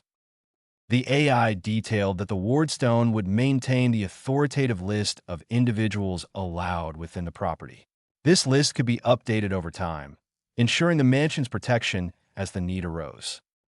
As Harry observed the complex weave of runic symbols and darkly enchanting designs, he felt both the weight of responsibility and the potential for newfound power. He had the tools, the AI, and a mansion at his disposal, all of which could be leveraged to safeguard his magical computer, the golem, and the invaluable storage crystals. The room was steeped in a sense of destiny as Harry considered the ways in which he would craft a sanctuary that would further his magical knowledge and secure his endeavors. The AI's expertise offered a glimpse into the formidable future that lay ahead, and the interplay of magic and technology would bring his vision to life. In the room of requirement, the conversation between Harry and the AI continued. The AI listened intently as Harry detailed his requirements, each aspect carefully considered to enhance the security and functionality of Marshall Mansion. First, Harry's request for a new variation of the Fidelius charm intrigued the AI. The idea of linking the secret to a crystal inside the mansion and protecting it with Parseltongue was innovative and showed Harry's deep understanding of magic's intricacies. The AI set to work, crafting a blueprint for the enchantment that would create a unique magical bond between the crystal and the mansion's secret. Once it was completed, Harry would need to perform the complex ritual to activate this innovative version of the Fidelius charm. Next, Harry outlined the need for a comprehensive runic system. The AI nodded in agreement and began to display intricate runes for the different protective enchantments. For the Anti-Muggle Notice Me Not charm, a set of runes was presented, with each symbol carrying the essence of blending magic, making the mansion inconspicuous to those who had no business with the wizarding world. To control and shield the weather within the property, a series of runes was displayed. These weather charms would ensure a comfortable climate and protect against extreme conditions. In terms of defensive runes, a comprehensive set was unveiled. These runes were designed to fend off various dark creatures, including vampires, werewolves, goblins, and inferi. Their complex designs resonated with a potent, protective aura. Harry requested a unique warding rune against Death Eaters, using their infamous mark. The AI crafted an anti-dark mark rune that would detect the presence of any marked Death Eaters and activate the mansion's defenses in response. The AI then displayed the anti-aggressor rune, which would strip any individual with harmful intentions of their magical abilities upon setting foot within the protective boundaries of Marshall Mansion. This would act as a powerful deterrent against adversaries. Lastly, Harry asked whether the AI could design a system that would allow updates to the Wardstone. The AI assured Harry that it could indeed create a system where the Wardstone's list of authorized individuals could be updated as needed, ensuring continued protection for the mansion. The design for this feature was presented, outlining how Harry could make the necessary amendments and additions to the Wardstone. As the AI worked on these magical elements, Harry felt a sense of empowerment and determination. With the AI's assistance and the mystical tools at their disposal, Marshall Mansion was becoming more than just a safe haven. It was transforming into a formidable fortress of knowledge and protection. Harry could sense that his journey into the fusion of magic and technology was just beginning, and Marshall Mansion was to be its epicenter. The next day, in the Great Hall, Harry was in a sociable mood and engaged in small talk with students from various houses. He was a well-liked figure, known for his heroic actions, and people felt comfortable chatting with him. His first conversation was with Daphne Greengrass. Harry couldn't help but compliment her, and her cheeks flushed with a soft blush. "You look lovely today, Daphne," he said with a charming smile. Daphne, still taken aback by the compliment, stammered her thanks. "Thank you, Harry. You look rather dashing yourself." Next, he caught up with Cho Chang, a fellow Quidditch enthusiast. They chatted about the newest flying broom on the market, and Cho shared her excitement about it. "I heard the Nimbus 2025 is faster and more maneuverable. It's going to be a game changer in our matches," she said, her eyes sparkling. Harry nodded in agreement. "I think so too. It's about time we got an upgrade." He moved on to Neville Longbottom, discussing their shared interest in herbology. "Neville, your plants at home must be thriving," Harry commented. Neville beamed with pride. "They are, Harry. I've been experimenting with some advanced care techniques I found in a rare herbology book." As Harry continued his rounds, he crossed paths with the mischievous twins, Fred and George Weasley. They offered him some of their newest concoctions. "Harry, you got to try this skiving snack box. It's a real game changer," Fred said, winking. Harry examined the colorful snack box, but declined, laughing. "Thanks, but I've had my fair share of unusual experiences at Hogwarts. I'll pass."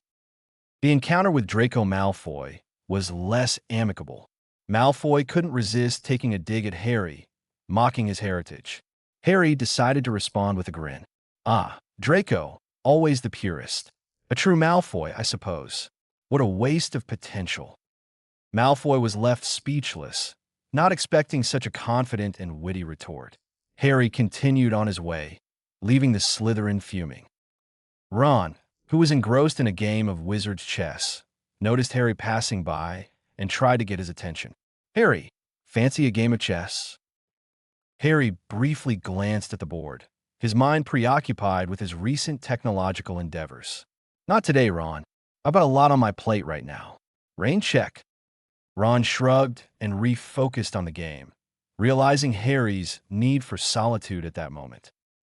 Hermione, always concerned about her friend's well-being, approached him. "Harry, I was hoping we could discuss some research ideas for our next Charms project."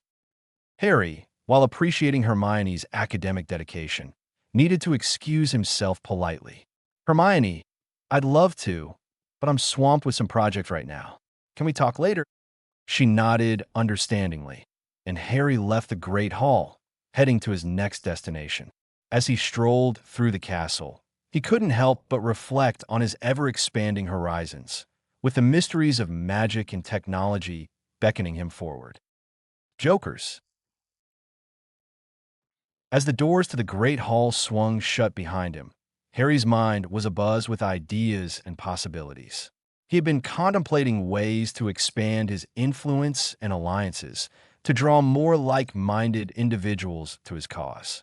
Among those individuals were the Weasley twins, Fred and George, who had a dream of opening their own joke shop. Harry had overheard a conversation a few days prior, where the twins discussed their aspirations but lamented the lack of financial resources to turn their dream into a reality.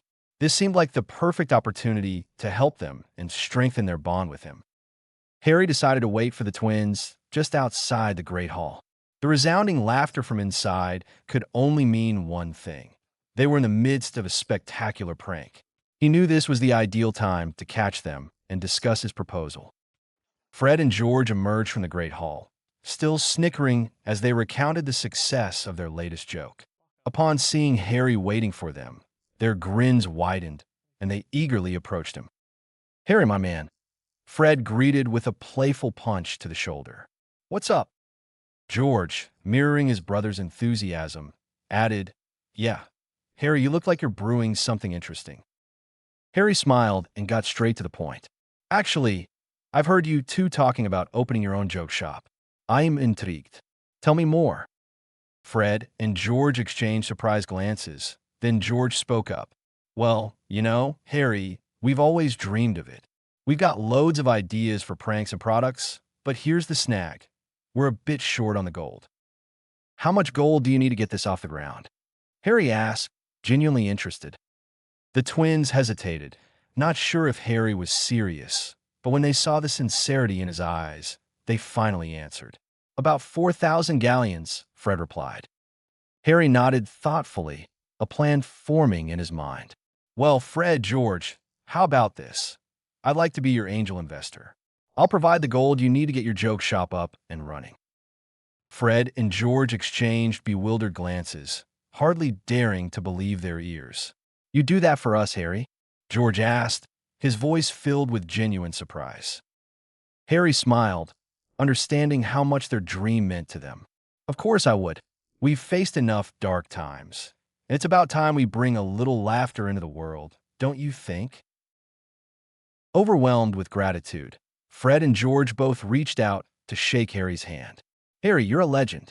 This is going to be brilliant, Fred exclaimed. Absolutely, mate. We're going to make people laugh till they cry, George added.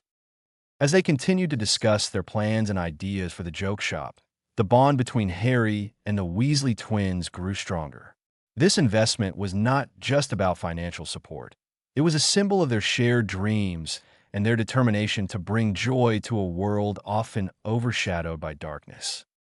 In the heart of Hogwarts, their laughter echoed, a testament to the promise of a brighter future, one filled with humor, camaraderie, and the enduring magic of friendship. Some hours later. The hours were growing late as Harry made his way back to his dormitory after his meeting with the Weasley twins.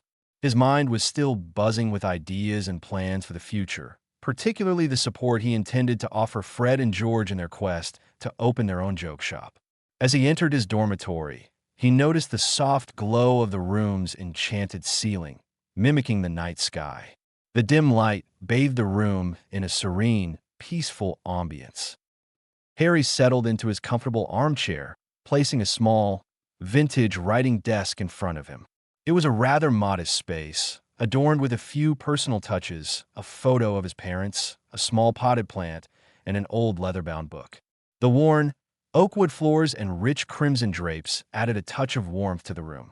It was a place where he often retreated to gather his thoughts and reflect on important matters. The quill and inkwell sat ready on the desk, waiting to bring Harry's thoughts and intentions to life on parchment. With a determined look on his face, he began to pen a letter to Stonefist, the goblin at Gringotts who managed the Potter family's accounts. Dear Stonefist, he started, the quill gliding effortlessly across the parchment, I hope this letter finds you in good health and high spirits. I would like to express my gratitude for your continued assistance and guidance in matters pertaining to the Potter family vaults. Harry paused for a moment, his thoughts drifting to the vast vaults that lay beneath Gringotts, a testament to his family's history and the fortune that had been passed down through the generations. With renewed determination, he continued, I am writing to request an appointment with you at your earliest convenience. There are important matters that I wish to discuss, matters of great significance to my family's legacy. The quill scratched across the parchment as Harry signed the letter. Yours sincerely, Heir James Potter. As he sealed the letter with a drop of scarlet wax and his family's crest, Harry couldn't help but reflect on the importance of the task at hand. Gringotts was a place of power, secrets, and wealth, and he needed the support of the goblins to navigate its intricacies. The thought of Gringotts also brought back memories of Hagrid's visit to the vault, the first real connection he had with his wizarding heritage. Deep in thought, Harry handed the sealed letter to Dobby, who had been waiting patiently in a corner of the room. With a quiet, heartfelt smile, he said, Dobby, please ensure that this letter reaches Stonefist at Gringotts without any interference. The matters I wish to discuss are of the utmost importance and should remain as confidential as possible. Dobby, ever the loyal and vigilant house elf, nodded in understanding. Of course, Master Harry. Dobby will make sure it reaches Stonefist safely. With a sense of purpose and anticipation, Harry watched as Dobby disappeared with the letter. The room around him seemed to pulse with the weight of his request to Gringotts. The future was uncertain, but he knew that the path to fulfilling his destiny was fraught with challenges, and Gringotts was the first stepping stone on that journey. As he sat alone in the dimly lit room, he couldn't help but wonder about the possibilities and what lay ahead. But Harry was resolute in his determination to explore the Potter family's heritage, unveil its secrets, and protect its legacy for generations to come. Secrecy Stone. The room of requirement greeted Harry with its usual, quiet ambience as he entered. The enchanting atmosphere of the room was always a comfort to him, and a magical computer lay silently, its crystalline structures gleaming softly in the dim light. Harry, hidden under his invisibility cloak, approached the computer and activated the AI. "Greetings, Master Harry." The AI's soothing voice echoed in the room. "How can I assist you today?" "Good evening," Harry replied, his voice hushed. "I need your help with something important. I want to incorporate new security charms at the ward stone of the Marshall Mansion. Can you guide me on how to complete it? Which runes do I need to inscribe in the ward stone?" The AI, always ready to assist, initiated a holographic projection of the ward stone on the screen, displaying the intricate runic patterns that made up its protective wards. "Of course, Master Harry," the AI began. "Securing a ward stone is a meticulous process, and we must select the most appropriate runes for the job. Let's consider the protective elements we wish to incorporate." The two of them began an extensive discussion about the protective wards, delving into the specific dangers they sought to defend against. The AI provided a comprehensive list of runic symbols and magical elements that could be incorporated, from notice-me-not charms to defensive runes against dark creatures. As they worked together to finalize the wardstone's enchantments, Harry couldn't help but be in awe of the AI's knowledge and expertise. The AI presented runic diagrams and combinations that were both practical and innovative, ensuring the wardstone would be a formidable guardian. After hours of meticulous planning and discussion, they had a comprehensive set of runes and magical elements that would fortify the wardstone. Harry felt a sense of accomplishment and security as they concluded their work. "Thank you," Harry said, filled with gratitude. "This is exactly what I needed. With these runes, the wardstone at the Marshall Mansion will be impenetrable. I appreciate your guidance." The AI's holographic projection of the wardstone vanished, and it responded, "You're most welcome, Master Harry. It has been a pleasure assisting you. Now, shall I provide you with a copy of the runic patterns for your reference?" "Yes, please," Harry replied. The AI swiftly provided a set of runic diagrams and instructions, which Harry carefully copied down. Satisfied with the detailed plan, Harry left the room of requirement and apparat to the Marshall Mansion. He arrived in the dimly lit room with the ward stone at its center. Using the AI's runic diagrams and guidelines, Harry began the painstaking process of inscribing the protective runes into the ward stone. The ancient stone absorbed the runes as if awakening to its newfound purpose, each mark contributing to the powerful magic that would safeguard the mansion. Hours passed, and as Harry meticulously finished inscribing the final runes, the wardstone pulsed with newfound strength and vitality. The room seemed to hum with the energy of the protective wards, and Harry could feel the increased security around him. He took a step back, satisfied with his work.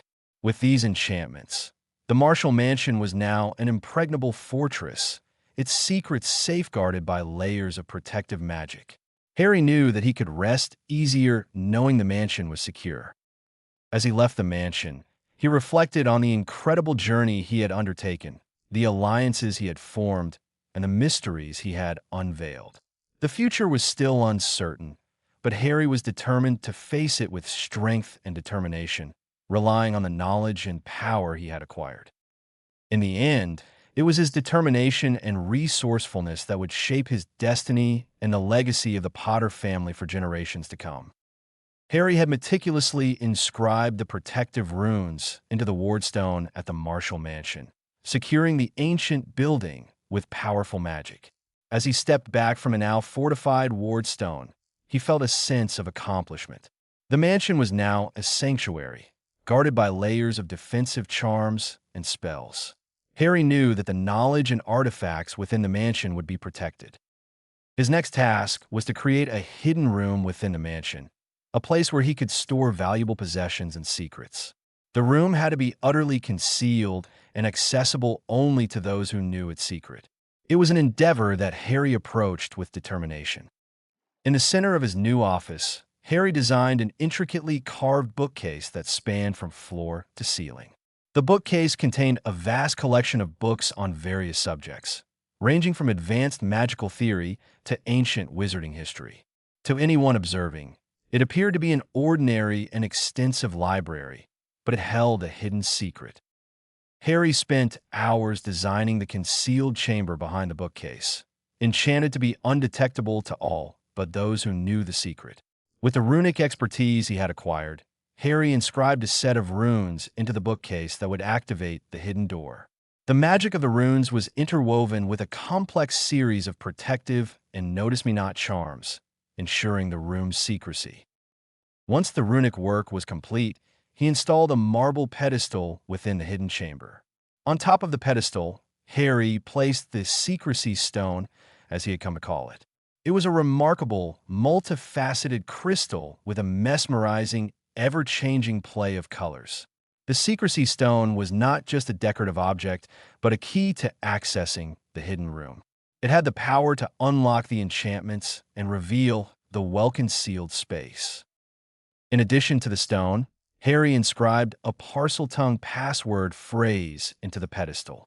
Only by reciting this secret phrase in Parseltongue could one gain entry to the hidden room. The choice of Parseltongue was deliberate. It was a language known to few and spoken by even fewer. Harry's secret would remain safe.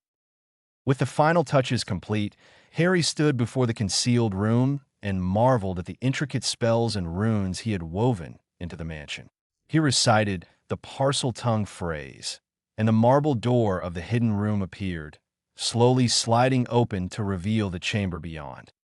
Entering the hidden room, Harry was struck by its pristine and minimalist design. There was nothing within except for the marble pedestal, which held the secrecy stone.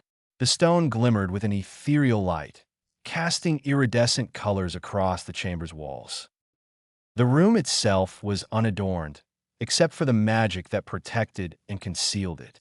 This was where Harry would keep his most sensitive and valuable possessions, items he wanted to safeguard from prying eyes, secure in the knowledge that they were hidden behind layers of magic. As he gazed at the secrecy stone, Harry couldn't help but feel a profound sense of satisfaction. He had created a secure vault for his secrets, hidden within the heart of the Marshall Mansion. The ancient building had become a fortress of knowledge and protection, and it was a testament to the power and resourcefulness he had gained during his journey. With the hidden room and the secrecy stone in place, Harry knew that the secrets of the Potter family and the valuable artifacts within the mansion would remain safe. He stepped out of the chamber and closed the marble door behind him, satisfied that he had achieved another level of security. The Marshall Mansion was now not only a home, but a bastion of magic and secrets, a testament to Harry's dedication and resourcefulness in safeguarding his heritage and the valuable knowledge that it held. Time warp. Harry had returned to the Room of Requirement after successfully establishing the hidden room and its secrecy stone at the Marshall Mansion. The thought of relocating the magical computer, the golem, and the storage crystals to their new sanctuary had crossed his mind. However, he was well aware that the room within Hogwarts held a unique advantage: its time warp. While the Room of Requirement had its time warp, allowing him to accomplish tasks more quickly than it would have taken in the outside world, the Marshall Mansion had no such enchantment. It was a significant consideration. The time warp had allowed him to accelerate his progress and complete tasks in a fraction of the time, it would have taken in the real world. Losing that advantage was a serious concern, especially if they wanted to undertake time-intensive projects. Sitting down in front of the magical computer, Harry initiated a conversation with the AI. AI, Harry began, I'm considering moving everything to the Marshall Mansion for added security. It would make sense, especially with all the secrets and valuable knowledge we're amassing. But you bring up an important point about the time warp. Without it, we'd lose a crucial advantage. The AI responded, its voice projecting a sense of thoughtfulness. You're right, Master Harry. The time warp within the room of requirement has been instrumental in accelerating our work. Without it, we'd have to operate at a slower pace in the outside world, which could hinder our progress significantly. Harry nodded, acknowledging the complexity of the situation. So, AI, do you have any ideas or solutions to address this dilemma? Is there a way we can maintain our pace while enjoying the increased security of the Marshall Mansion?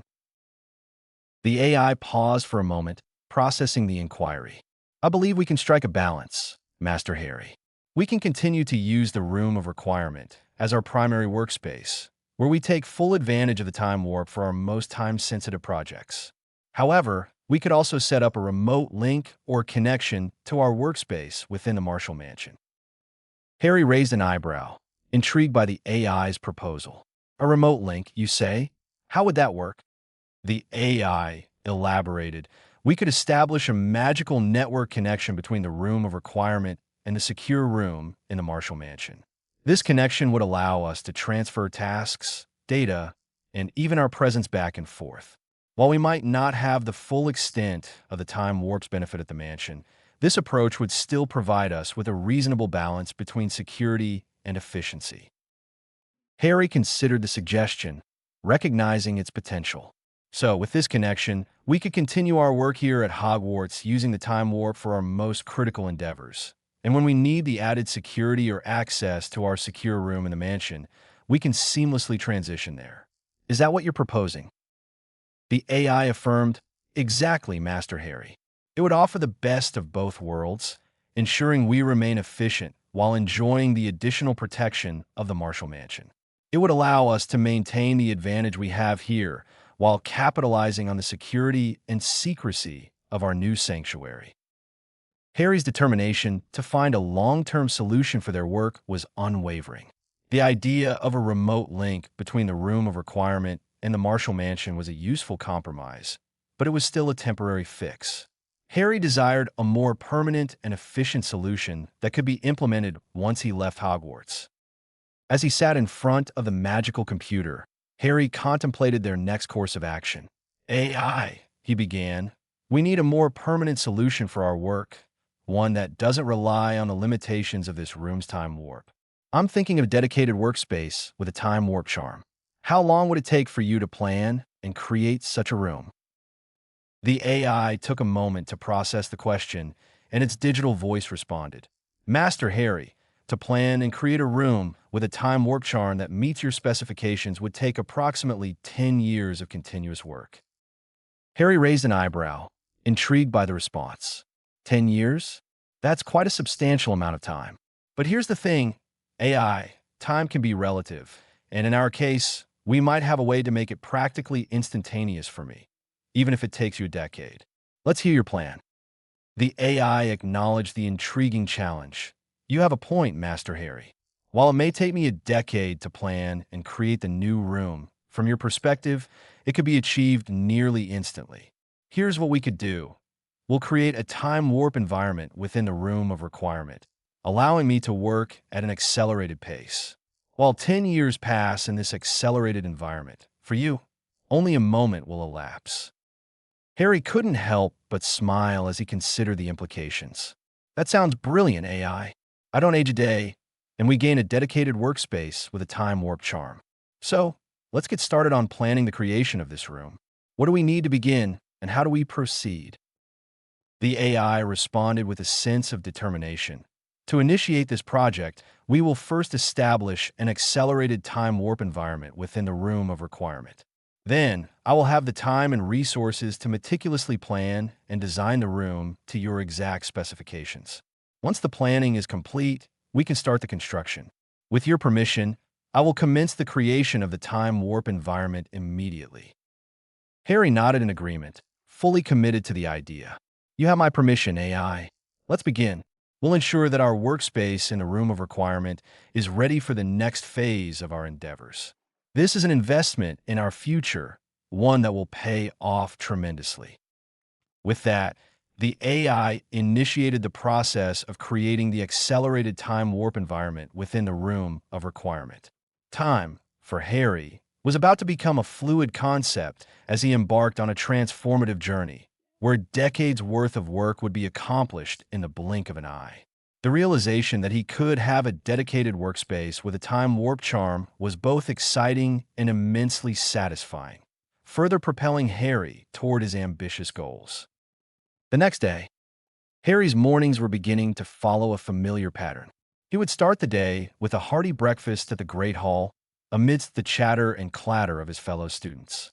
He kept to himself, preoccupied with his thoughts and plans, which had grown into a complex web of magical projects, secret rooms, and long-term strategies. Today was no different. As he sat at the long wooden table, helping himself to some scrambled eggs and toast, two owls made their way towards him. Harry recognized one as the official Gringotts owl, instantly stirring his curiosity. The other owl bore the recognizable seal of the Daily Prophet. Setting aside the Gringotts letter for later, he unfolded the Daily Prophet. Hermione, who had been casting furtive glances his way, was no doubt waiting for him to react. Harry scanned the headlines, absorbing the daily dose of wizarding news. In that moment, he caught the eye of Professor Dumbledore, who was seated at the staff table. The headmaster regarded Harry with a look of understanding and curiosity. For a brief instant, their gazes locked, but Harry, now well-practiced in ignoring things he didn't wish to acknowledge, turned his attention back to the newspaper. Daily Prophet, breaking wizarding news. Quidditch spectacle. Gryffindor versus Slytherin clash shatters records. Hogwarts was shaken by a Quidditch showdown for the ages as the Gryffindor and Slytherin teams clashed in a spellbinding match that left spectators in awe. The sheer intensity of the game had the stands vibrating and cheers echoing throughout the castle. The match saw the Seekers racing neck and neck, each making spectacular dives as they pursued the Golden Snitch. Gryffindor's golden boy, Harry Potter, lived up to his reputation as an incredible seeker, but Slytherin's star, Draco Malfoy, put up an impressive fight. In the end, it was a daring mid-air maneuver by Potter that secured a historic win for Gryffindor. It was a nail-biting encounter, leaving supporters on the edge of their seats, and with every player demonstrating immense skill. One of the standout moments was the spellbinding display of team coordination as Hermione Granger's precise chaser play left the Slytherins in awe. The game's final score was Gryffindor 280, Slytherin 260, marking a match that will be remembered for years to come. Celebrity witch and alchemist Nicholas Flamel's enigmatic artifacts. Nicholas Flamel, the renowned alchemist known for the Philosopher's Stone, is about to auction off a collection of enigmatic artifacts that have puzzled magical historians for centuries. The private auction is set to take place at the prestigious Gilded Cauldron Auction House in Diagon Alley. Included among the items are a silver goblet that never empties, a self-writing quill, and a golden pocket watch that can apparently predict the exact time of a witch or wizard's demise. Such mysterious and coveted pieces are rarely seen in the wizarding world, and the auction has attracted the attention of collectors from around the globe. Some believe that Flamel's collection may hold the key to unlocking long-lost magical secrets, while others simply hope to possess a piece of history. The anticipation is building, and we can't wait to see what these extraordinary artifacts fetch at the auction. Ministry initiatives. Unprecedented budget cuts for the Auror office. In a surprising turn of events, the Ministry of Magic has announced budget cuts that will drastically affect the Auror office. The news comes as a shock to many, especially in light of increasing threats from dark forces. The ministry cited economic pressures and changing priorities as the reason behind these sweeping reductions. A spokesperson for the Auror office expressed deep concern about how these cuts might hamper their ability to combat dark wizards and maintain public safety. Their concern is not without merit, as many believe these reductions could lead to a decline in magical law enforcement and vigilance against rising dark forces. New stricter legislation proposed for werewolves. The debate surrounding the rights and responsibilities of werewolves rages on at the ministry. A group of influential and vocal witches and wizards, led by Lucius Malfoy, has proposed new legislation that would enforce stricter control over werewolves. The proposed law includes mandatory registration, restrictive curfews, and stricter containment for werewolves during full moons. Supporters of the legislation argue that it is necessary to protect the safety of the magical community.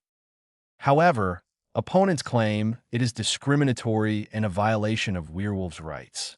A group of activists and advocates is planning a demonstration outside the ministry to oppose the proposed legislation.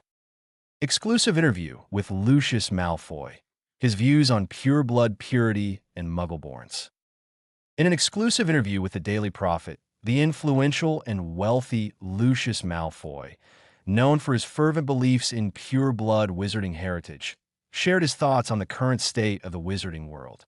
He defended his stance on the importance of maintaining pure bloodlines and spoke against the inclusion of muggle-born witches and wizards in magical society.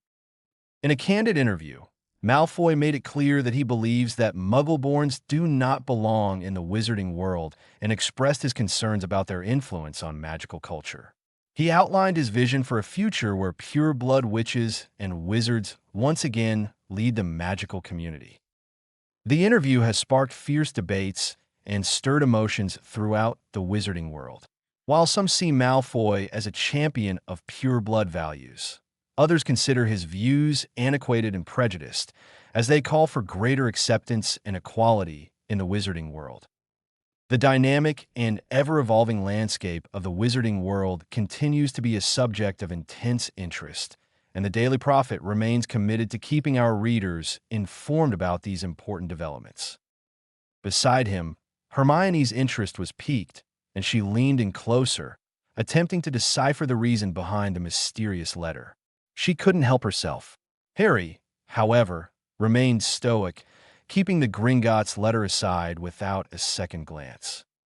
Dobby, who had been hovering nearby, exchanged a knowing look with Harry. The loyal house elf had played a vital role in many of Harry's secret ventures and understood the necessity of discretion. As the great hall bustled around him, the weight of Harry's secrets and ambitions bore down on him. But he remained resolute, knowing that he couldn't afford to waver. There were projects to complete, a time warp room to create, and the inexorable march of time was ever at his heels. Magical building construction. With excitement brewing within him, Harry set out to create the circular room that would house the time warp charm. He knew that a proper foundation was essential for the success of this endeavor. He turned to his AI, inquiring about magical construction techniques, and the AI did not disappoint. "Master Harry," the AI began, "the materials you choose for this construction will significantly impact the room's magical properties. You have several options, such as brickstone, sandstone, granite, and marble. For a time room, I would recommend using marble. Its properties are well suited to our purposes." Harry nodded, taking note of the AI's recommendations. "All right, let's go with marble. How much will we need to construct a round room with a diameter of 32 feet? The AI immediately set to work, processing the calculations. To create a room of this size, we will require approximately 1,500 cubic feet of marble. This will ensure a solid foundation for the time warp charm." Harry was satisfied with the information provided. "Thank you for that, AI. Now, we need to gather the materials for this project. I'll call Dobby to assist us." Dobby appeared at once, his eager expression showing that he was ready for another adventure. "How can Dobby assist Master Harry?" Harry explained the task. Dobby, We need to gather 1,500 cubic feet of marble for our new room, and we'll be transporting it to the Marshall Mansion. Can you help us with this?" Dobby's eyes widened with determination. "Of course, Master Harry. Dobby will gather the marble right away." With Dobby's assistance and unwavering loyalty, Harry knew they were on the right track to making this ambitious project a reality. The next step was to get the materials, set up the construction site, and begin the process of building the room that would house their incredible time warp charm. As the plans started to take shape, Harry could feel the anticipation building within him. The journey to create a room with a time warp charm had only just begun, and he was eager to see the final results of their hard work and ingenuity. The room would become a hub of innovation and discovery, allowing him to push the boundaries of magic and knowledge as never before. With each step they took, they moved closer to a future that would be shaped by their own hands and boundless determination. The days at Hogwarts continued with their usual routine, classes, meals, and interactions with fellow students. While Harry attended the classes, his mind was often preoccupied with the ongoing project outside the castle. Each day seemed to drag on as he longed to get back to the Marshall Mansion and make progress on constructing the round tower that would house their time warp charm. Finally, after what felt like an eternity of boring lessons, the weekend arrived. Dobby had worked tirelessly to gather enough marble for their ambitious project, and they were ready to start constructing the tower. Harry and Dobby had brought with them the necessary charms and spells they'd read about the day before, and they set to work. "All right, Dobby, let's begin," Harry said, a spark of excitement in his eyes. "We've got a lot of work ahead of us, but I'm confident we can make this project a success." Dobby nodded enthusiastically, his eyes filled with determination. "Dobby is ready, Master Harry. We will build the most magical tower." They set up the site outside the Marshall Mansion, carefully choosing the location where the tower would rise. With the marble materials gathered, they began chanting the incantations for the magical construction charms. Their wands moved with precision and grace as they guided the marble into place. Days turned into weeks as they continued their painstaking work. The process was time-consuming, and they took frequent breaks to rest and regain their strength. But every day brought them closer to their goal. The tower's marble walls began to take shape, rising higher with each passing day. The sun shone down on them, casting a warm glow over the construction site. Dobby and Harry worked in harmony, their determination unwavering. They encountered challenges along the way, but they faced them head-on, finding solutions with the combined knowledge and magical prowess they possessed. As the weeks passed, their tower began to reveal its true form. It was a magnificent round structure with 2 spacious floors. The marble walls were smooth, and the design had an air of elegance and grandeur. Harry couldn't help but smile as he looked at what they had achieved. "Look at it, Dobby," Harry said, a sense of pride in his voice. "Our very own tower, built with magic and determination. This will be the heart of our time warp charm." Dobby beamed with pride, his large eyes shimmering with joy. "Dobby is so proud to help Master Harry with this incredible project. This is a place of magic and wonder."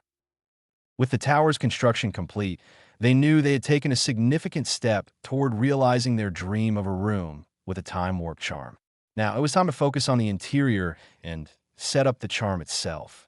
They were one step closer to creating a space where time could be manipulated and harnessed for their magical endeavors. The journey was far from over, but Harry and Dobby were filled with a sense of accomplishment and excitement. The tower was a testament to their determination and creativity, and it was a tangible representation of their limitless potential. With the foundation laid, they were ready to take the next steps in making their vision a reality. The weekend at the Marshall Mansion was always a welcome escape from the tedious routine of Hogwarts. With Dobby's assistance, Harry had brought all the materials needed to implement the time warp charm at their newly constructed round tower, which they had aptly named the Phoenix Tower. It was a symbol of rebirth and renewal, fitting for a place where time would flow differently. They arrived at the tower, ready to undertake the next phase of their ambitious project. The tower stood tall and proud, its smooth marble walls glistening in the sunlight. Harry took a moment to admire their creation before getting down to business. "All right, Dobby, it's time to inscribe the runes," Harry said, his voice filled with determination. They had studied the complex runic patterns for weeks, ensuring they knew every detail before they began. Dobby nodded, eager to start. "Dobby is ready, Master Harry. Together, we can make this charm work like no other." With wands in hand, they began the intricate process of inscribing the runic symbols on the walls of the tower. It was a delicate and precise task, and they worked in unison, their movements synchronized. Each rune they inscribed held a specific purpose, contributing to the overall structure of the time warp charm. The sun slowly moved across the sky as the hours passed, but Harry and Dobby were completely absorbed in their work. The magical energy flowed from their wands to the walls, where the runes were etched into the marble. It was a testament to their knowledge and dedication, and they were determined to get it right. By the end of the first day, they had made significant progress.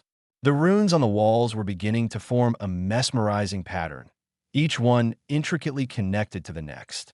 They took a break, stepping outside to appreciate the beauty of the tower and to rejuvenate their energy. As the weekend continued, they carried on with their work. The task was challenging, and Harry's mind was constantly focused on the intricate details of each rune. He felt a sense of accomplishment and satisfaction as he saw the charm taking shape. On the third day, Harry turned his attention to the creation of a special ward stone that would act as the core of the time warp charm. He had a clear image of what he wanted, having studied ancient texts and scrolls to gather the necessary knowledge. With a combination of precise runic inscriptions and potent enchantments, Harry crafted the ward stone. It was a smooth, circular stone with runes etched into its surface, pulsating with magical energy. This stone would be the anchor of their time warp charm, connecting it to the Phoenix Tower and enabling the manipulation of time. With the ward stone complete, they returned to inscribing the final set of runes on the tower's walls. It was meticulous work that required unwavering concentration. The runes held the key to controlling the time warp charm, and any mistake could have disastrous consequences. After a total of 40 hours, the final rune was inscribed, and the Phoenix Tower was ready to house the time warp charm. It was a moment of triumph and satisfaction. Harry looked at the intricate runic patterns that covered the tower's walls, knowing that they had created something extraordinary. As the sun set on the final day of their work, they stood back to admire their creation. The Phoenix Tower was a testament to their dedication and knowledge, a place where time could be manipulated and harnessed for their magical pursuits. It was a symbol of their ambition and a glimpse into a future filled with endless possibilities. With the charm complete, the real work would begin as they learned to harness its power and explore the mysteries of time. But for now, they could revel in their achievement, knowing that they had taken a significant step toward realizing their vision. In the heart of the Phoenix Tower, Harry stood at the precise center of the circular room. He could feel the hum of magic in the air, a pulsating energy that resonated through the tower's marble walls. The moment had arrived to activate the time warp spell, the culmination of their weeks of hard work and dedication. With a deep breath, Harry raised his wand and began to chant the incantation that would set the time warp charm in motion. The runic patterns on the walls of the tower seemed to come alive, their intricate designs glowing with an ethereal light. The room itself appeared to shift and shimmer, as if it existed in a different reality. Tempus muter et spatium transcendera, Harry intoned, his voice steady and unwavering. As the final words left his lips, a surge of magical energy radiated from his wand, enveloping the entire chamber. At first, there was no immediate change. Harry glanced around the room, feeling a sense of anticipation.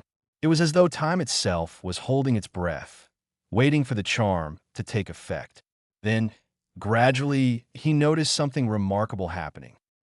The very air around him seemed to shift and warp, as if reality itself were being distorted. The room expanded and contracted, elongating and compressing in a rhythmic pattern. It was as though he stood at the epicenter of a magical tempest. As the seconds passed, the transformation became more pronounced. The walls of a chamber appeared to ripple like water, and the air shimmered with an otherworldly energy. Harry felt a surge of exhilaration, knowing that they had succeeded in creating a time warp charm unlike any other.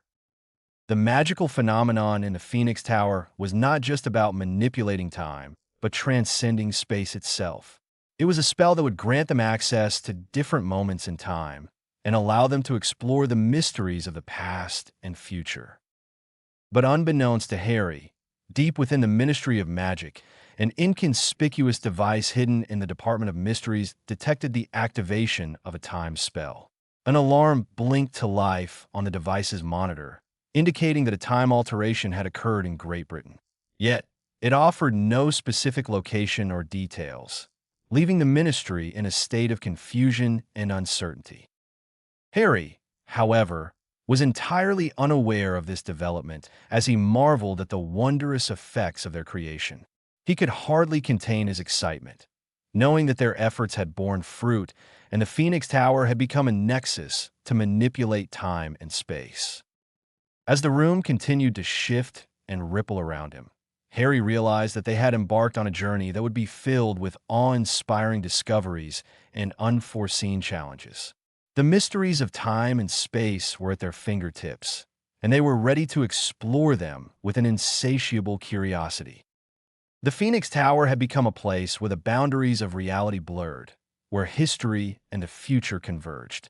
It was a testament to their ambition and the limitless possibilities that lay ahead.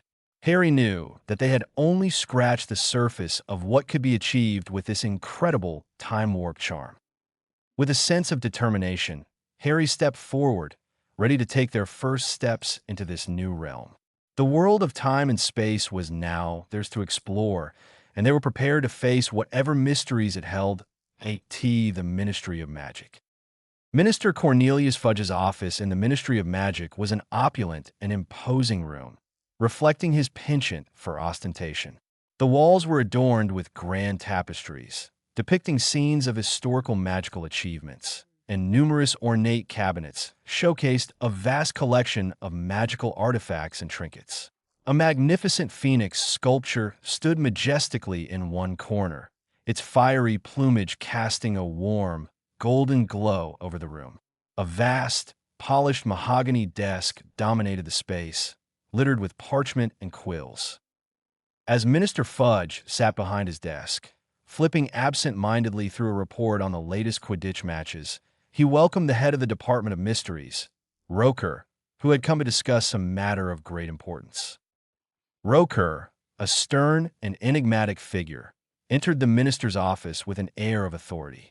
His robes bore the distinctive silver embroidery of the Department of Mysteries, marking him as a high-ranking official with access to secrets that were beyond the reach of most witches and wizards. Minister Fudge, Roker began, his tone measured and deliberate. I've come to discuss a matter of some significance that has come to our attention. Fudge, his round face seemingly more preoccupied with Quidditch scores than the upcoming conversation, glanced up with mild interest. Ah, yes, quite. Do take a seat, Roker. I've had a most hectic day. Roker inclined his head politely and settled into one of the plush armchairs opposite Fudge's desk.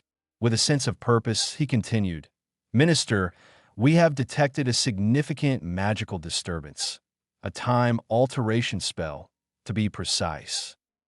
Fudge, still more focused on the Quidditch report, raised an eyebrow. Time alteration, you say? Well, it's not uncommon for witches and wizards to fiddle with time turners. Students have been known to play around with them. I don't see the cause for concern. Roker's expression remained composed as he countered. Minister, I assure you this is unlike any ordinary time turner usage. This was a spell of substantial magnitude, and it happened within our borders, right here in Great Britain. Fudge leaned back in his plush chair, now paying more attention. He cleared his throat and asked, Are you suggesting that someone may be tampering with time on a larger scale? Roker? That would be highly illegal, of course. Indeed, Minister, Roker affirmed, his voice unwavering. But what concerns us is the lack of specifics. The device detected the disturbance, but it failed to pinpoint the exact location of the event. All we know is that it occurred within our jurisdiction. Fudge waved a hand dismissively, still seemingly untroubled. No harm done, then. It was probably some amateur wizard experimenting with a time spell behind strong wards. We'll keep an eye out for any rogue time turner users, and that will be the end of it. Roker's stern expression did not waver as he made another attempt to convey the significance of the situation. Minister, I must stress that we're dealing with a level of magic that surpasses the capabilities of standard time turners. This is a cause for concern. It may signify something far more complex and potentially dangerous. Fudge frowned, his plump cheeks reddening slightly. Now, Roker, you're overreacting. We have more important matters to attend to, like budget cuts for the Aurors and new werewolf legislation, for instance. These time-turner shenanigans are not a priority. Roker's countenance remained impassive as he regarded the minister. Very well, Minister Fudge, but should the situation escalate or prove to be part of a larger, more complex magical event, I trust you will take it seriously. The Department of Mysteries will continue to monitor the situation. With that, Roker rose from his chair and exited Fudge's office, leaving the minister to his Quidditch scores and other trivial matters. The head of the Department of Mysteries understood that some secrets were better left untouched for now and retreated into the enigmatic depths of the ministry. The room returned to its grandeur and ostentation, with the phoenix sculpture casting its warm, golden glow over the vast, polished mahogany desk. A reminder that in the world of magic, some mysteries could remain hidden even from the most powerful officials. In Minister Fudge's office, the atmosphere shifted from the earlier meeting with Roker of the Department of Mysteries. Now, the heavy curtains blocked the afternoon sunlight, casting an air of subdued opulence over the room. The polished mahogany desk was now the setting for a meeting with an influential and discerning figure in the wizarding world, Lucius Malfoy. Lucius Malfoy was a tall and elegant man, exuding an air of aristocracy and refinement in his every movement. His long, silver-blonde hair cascaded down his back, framing a face adorned with sharp, aristocratic features. His pale, unblemished complexion held an air of haughty indifference, and his steely gray eyes bore an intense and calculating gaze. As he stood before Minister Fudge, Malfoy's robes were a masterpiece of dark, rich fabrics and impeccable tailoring. They bore the unmistakable mark of a pure-blood wizard of considerable wealth and influence. The silver embroidery on his dark cloak glistened, depicting the Malfoy family crest, a serpent coiled around a cane. Malfoy's voice was smooth and measured, as he addressed the minister with a sense of importance. Minister Fudge, I come to you with deep concerns regarding recent events at Hogwarts School of Witchcraft and Wizardry. Fudge, now more attentive and eager to address an influential pure-blood wizard, gestured for Malfoy to sit. Please, Lucius, take a seat. What troubles you?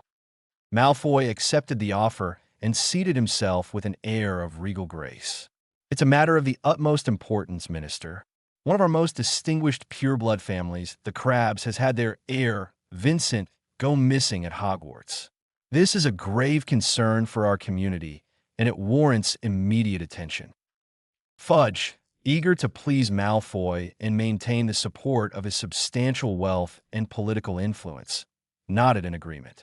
I understand your apprehension, Lucius, but it's not as simple as just ousting Albus Dumbledore from his position as headmaster. There are politics at play, and it would be a complicated endeavor. Lucius Malfoy raised an eyebrow, a hint of exasperation crossing his otherwise composed visage. Minister, you must understand the stakes involved here.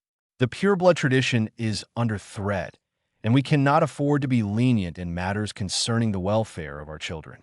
We must act to preserve our heritage. Fudge, feeling the pressure of the situation, scratched his head nervously. I do recognize the importance of the situation, Lucius. I have a proposal that might help. We could appoint a ministry-approved teacher to oversee the activities at Hogwarts starting next school year. Malfoy's thin lips curled into a slight smile, revealing a trace of satisfaction. Minister, that does sound like a prudent measure to ensure the well-being of our pureblood heirs. I trust you will make the necessary arrangements. Fudge, relieved that he had managed to find a compromise, was all too willing to oblige. Of course, Lucius. I'll work on the details and ensure that everything is set into motion. You can count on my support in your future endeavors as well. With that, the influential and politically astute Lucius Malfoy had successfully leveraged his influence to secure his interests, leaving the office of Minister Fudge, its heavy curtains drawn and grand tapestries hanging with all their opulence behind him. The meeting had served as a testament to the complex and intricate web of politics in the wizarding world, where power, wealth, and heritage could sway even the highest-ranking officials. In Minister Fudge's office, the conversation with Lucius Malfoy had left him eager to regain control over Hogwarts School of Witchcraft and Wizardry. After Lucius had left, Fudge summoned his trusted undersecretary, Dolores Umbridge, a woman known for her strict adherence to the ministry's policies and her zealous loyalty to Fudge himself. Dolores Umbridge was a plump, bespectacled woman in her late 50s, with mousy, flyaway hair, which she kept neatly pinned up beneath her pink bowler hat. She wore glasses perched upon her short, pudgy nose and favored a wardrobe exclusively consisting of pink, from her cardigan to her frilly, high-collar blouse, and down to her kitten heels. Her small, gloved hands clutched a clipboard and a stack of parchment, ready to take notes or issue decrees at a moment's notice. Fudge, trying to regain his composure after the meeting with Malfoy, leaned heavily on his mahogany desk. Dolores, I have a task of utmost importance for you. You've done excellent work with the werewolf legislation.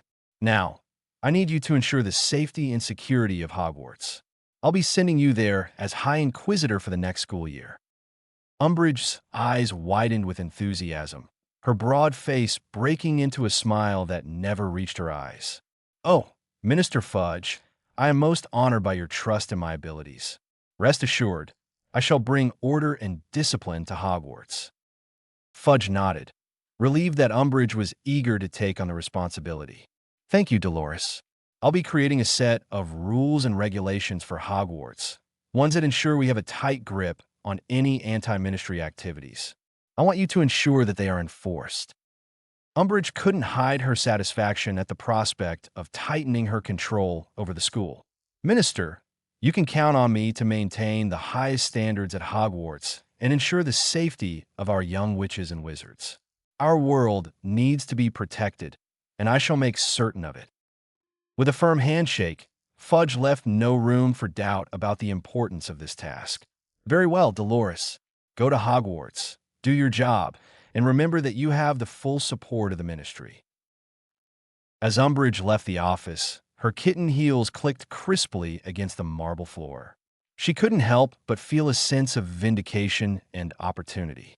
Her new role as High Inquisitor would allow her to shape Hogwarts to her own liking, maintaining strict control and reinforcing the ministry's grip on the institution.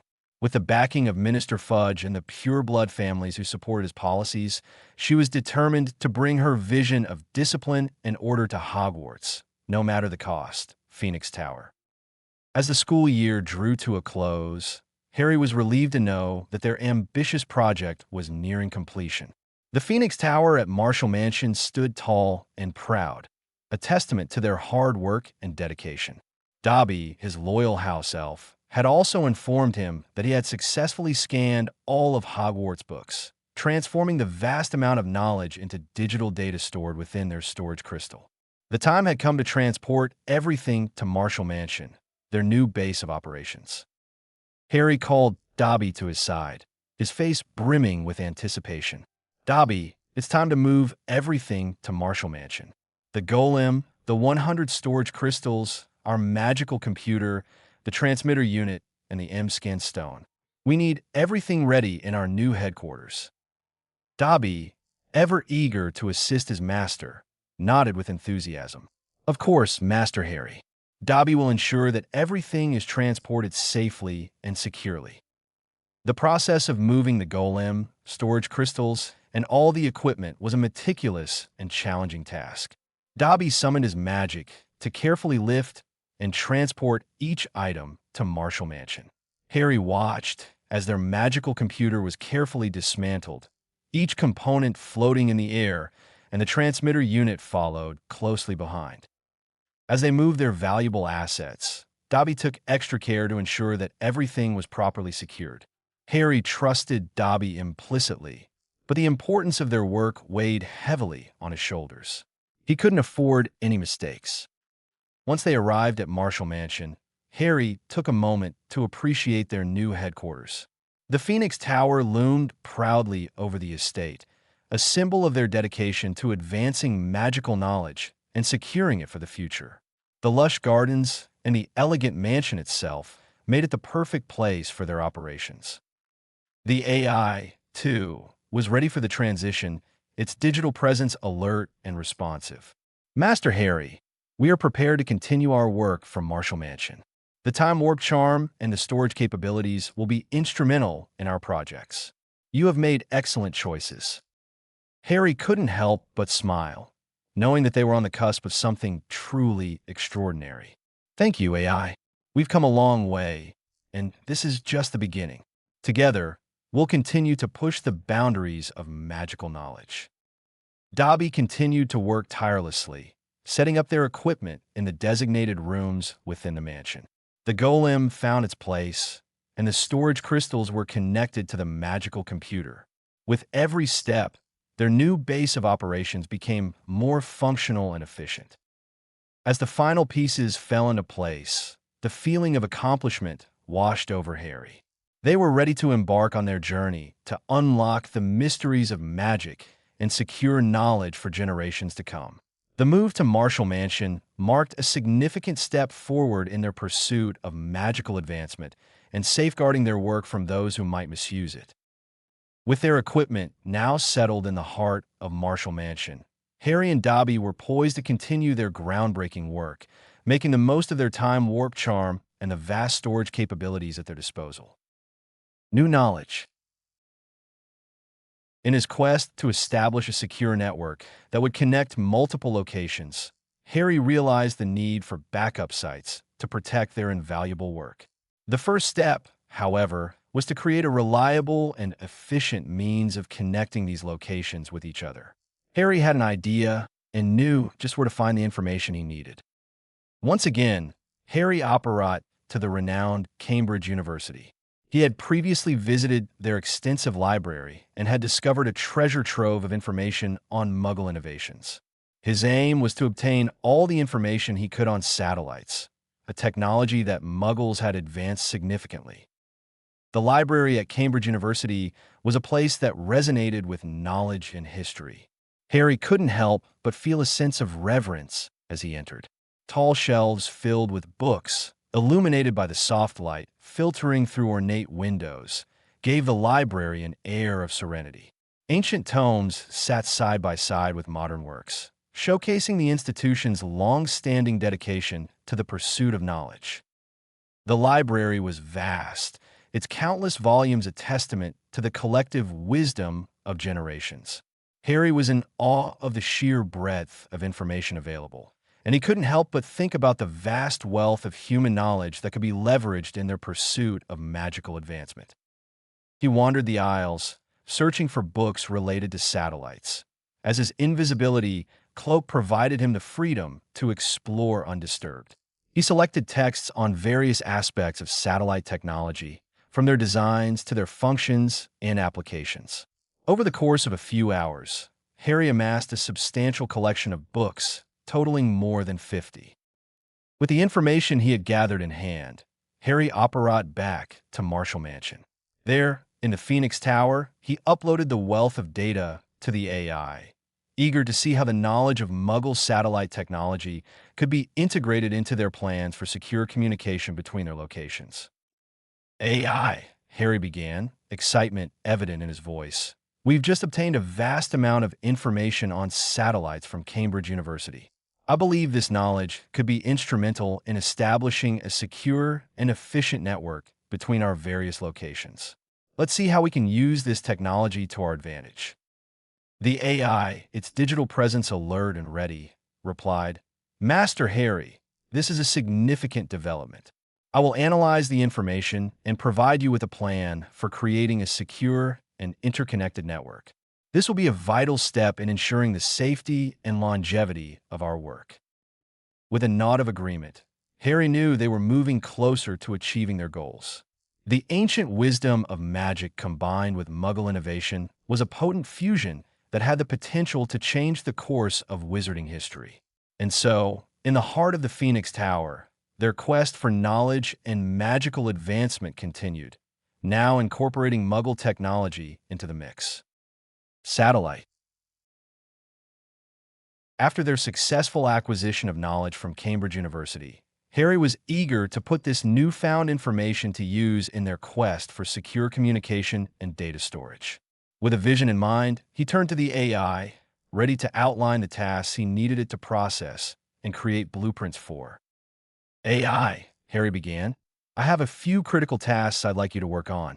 First, I want you to design a satellite that can connect to Muggle satellites, particularly to their internet infrastructure, without alerting them.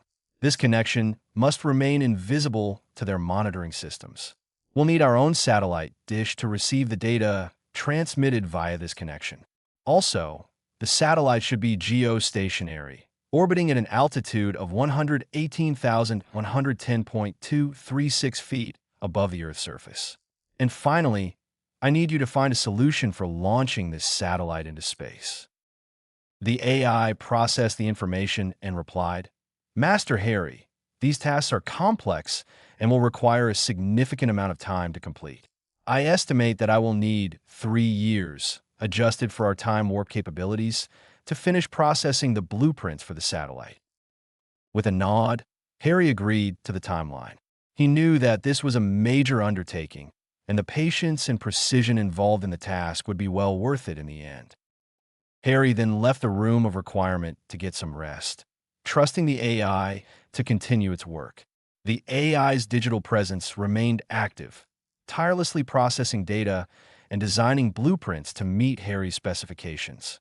As the hours turned into days, it worked relentlessly, inching closer to the creation of a satellite that would connect them to Muggle technology while remaining hidden from their notice. Their collaboration between ancient magic and modern science was a testament to the possibilities of bridging the gap between two worlds. Harry's quest for knowledge and innovation continued, as he knew that only by doing so could he secure a brighter future for the wizarding world. As the morning sun bathed the Marshall mansion in a gentle, golden glow, Harry savored his breakfast while gazing out over the picturesque surroundings. The mansion's dining room offered a breathtaking view of the sprawling estate, with beautifully manicured gardens, a tranquil deer park, and the elegant structure of the mansion itself. Harry took a moment to appreciate the serenity of the place, feeling a sense of accomplishment and comfort in his newfound refuge. It was a far cry from the bustling corridors and demanding schedules of Hogwarts. Here, he could focus on his magical pursuits, away from the prying eyes of both the wizarding world and Muggle society. Once he had enjoyed his meal and the view, Harry's thoughts turned to the project that had been consuming his attention lately, the Phoenix Tower. With the new blueprints for the satellite and the satellite dish prepared by the AI, he was eager to check on their progress. He knew that establishing secure communication was a significant step in their quest for knowledge and protection. Exiting the dining room, Harry made his way to the Phoenix Tower. This newly constructed tower was a marvel of magical architecture. It stood tall and proud, with intricate designs and artistic details that adorned its marble exterior. The 2 floors and 8 little buttresses made a beautiful addition to the Marshall Mansion, a blend of Gothic architecture and modern wizardry. Once inside the Phoenix Tower, Harry took a moment to admire the blueprints laid out before him. The AI had outdone itself with these intricate designs. The satellite, designed to connect to Muggle satellites invisibly, was a masterpiece of magical engineering. Its exterior displayed runic symbols and charms, intricately woven into the satellite's frame to ensure its capabilities. These symbols would not only grant it invisibility, but also provide protection against any unwanted interference.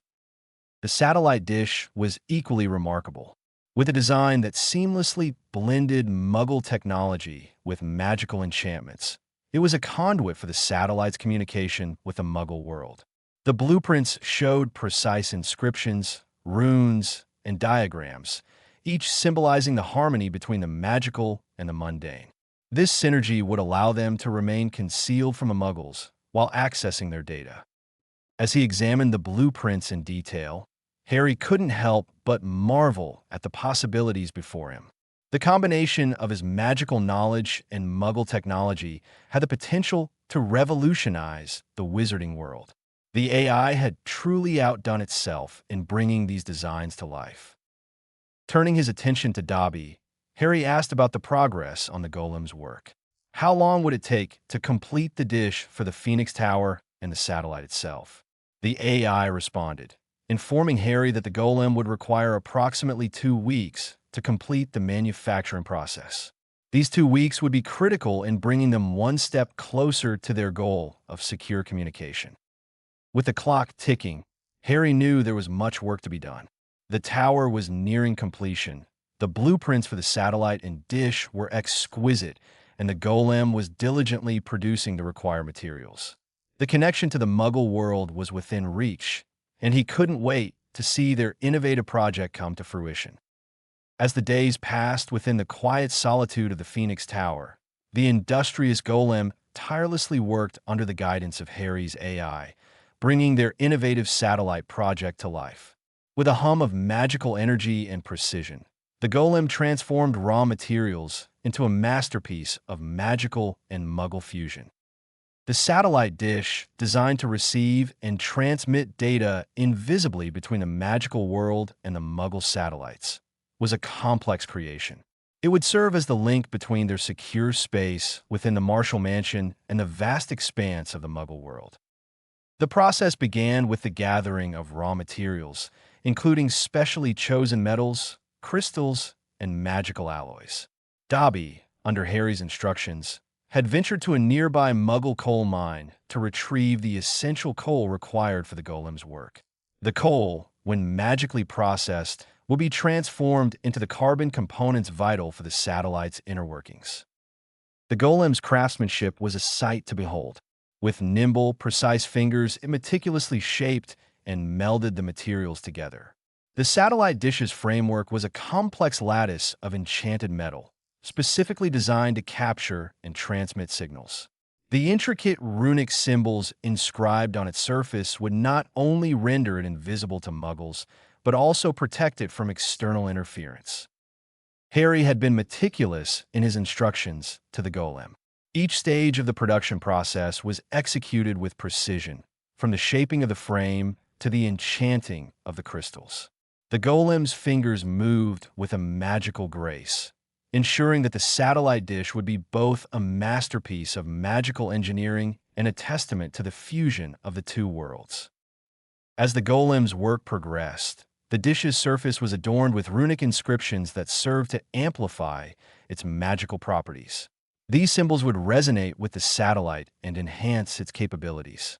It was a meticulous process, with each rune carefully etched into the enchanted metal, combining the intricacies of both wizarding and Muggle technology.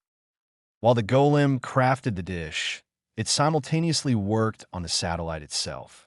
This magical marvel would not only connect with Muggle satellites, but also transmit data invisibly, creating a seamless bridge between the two worlds.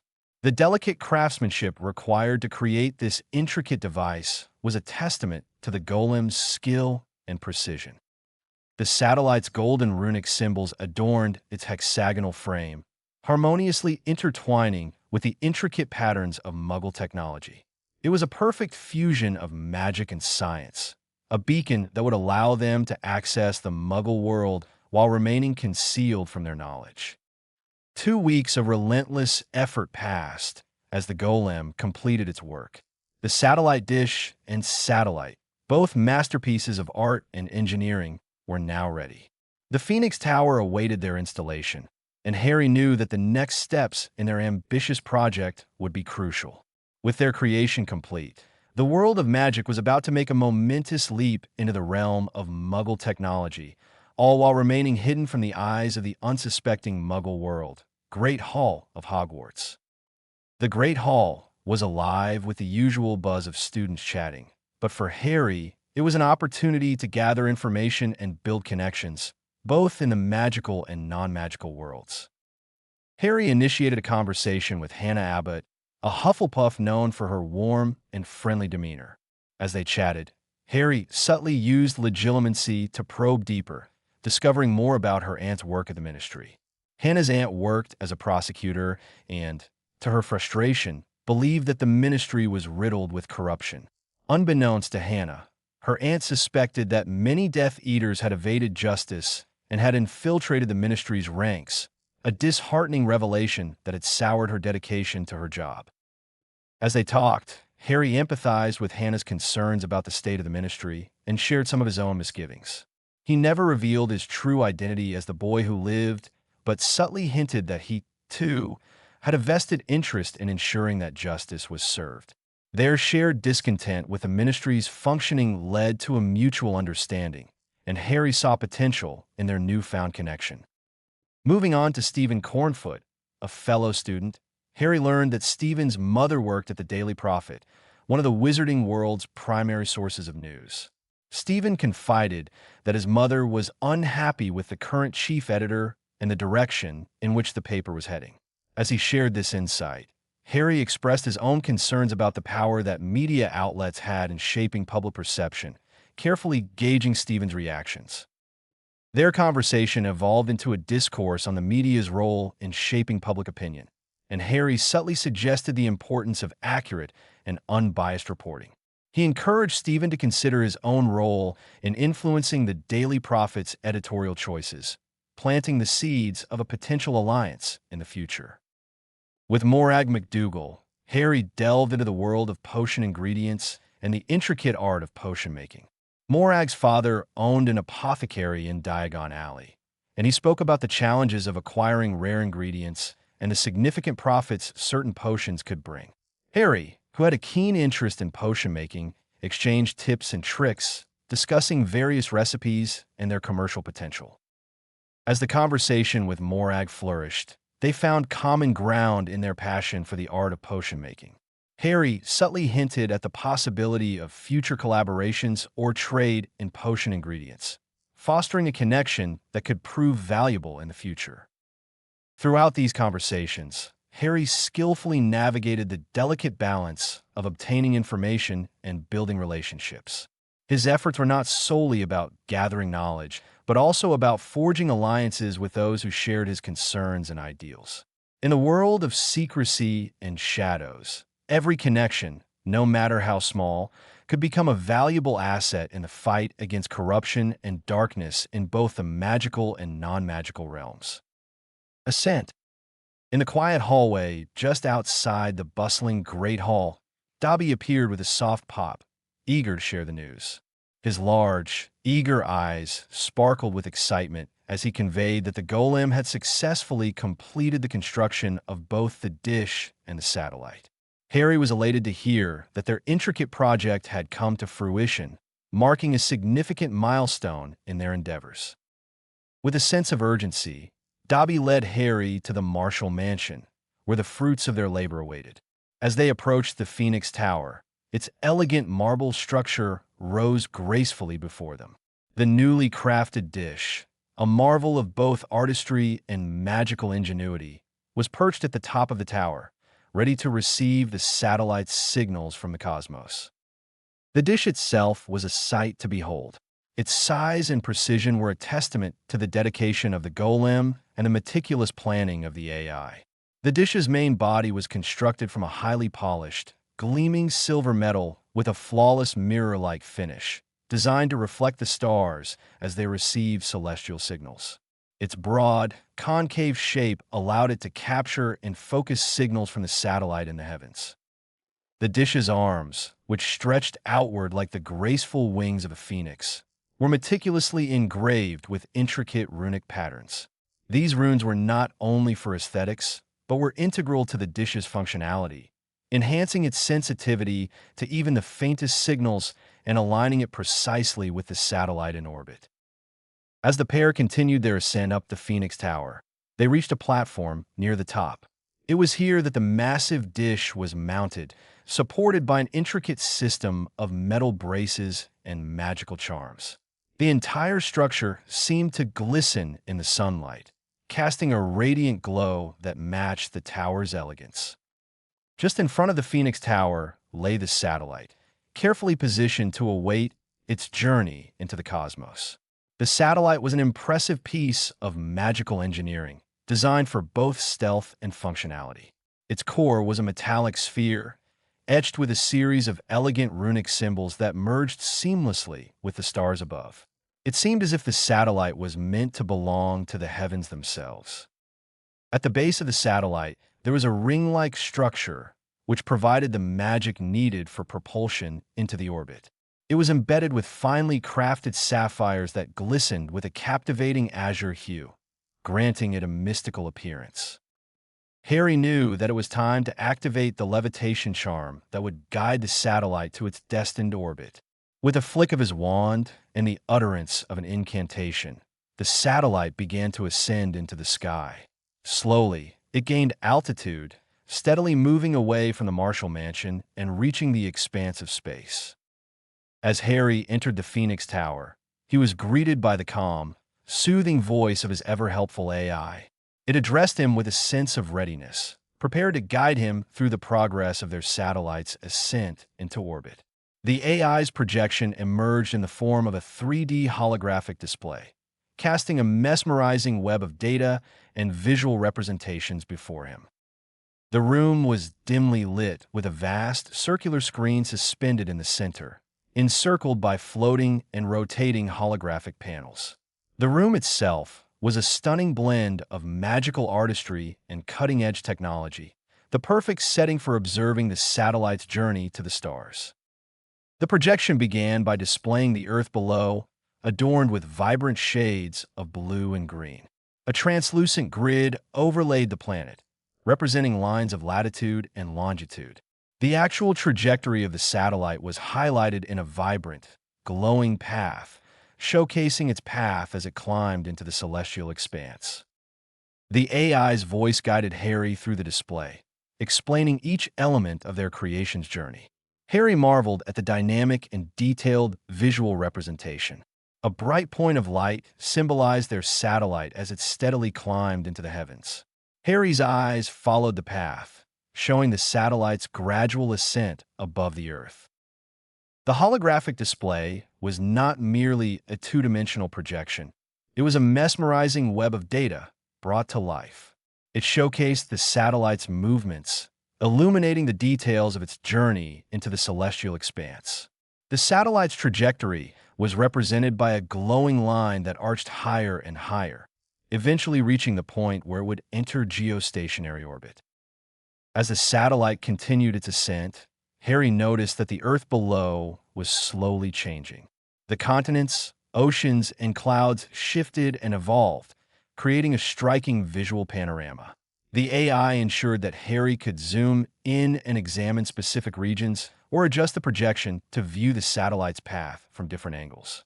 The holographic representation was incredibly detailed and accurate, immersing Harry in the surreal experience of watching their creation journey into the stars. As the satellite neared its intended orbit, the holographic display brought it to life in vivid detail. The design of the satellite was visible, allowing Harry to admire the exquisite craftsmanship of their creation. He could see the runic symbols etched onto the sphere's surface and the sapphires embedded in the propulsion ring. It was an awe-inspiring sight. The AI provided real-time data updates, including altitude, speed, and the satellite's precise location. The numbers and metrics glowed with a subtle radiance, adding to the visual spectacle. The room felt like a command center for celestial exploration, and Harry was deeply immersed in the experience.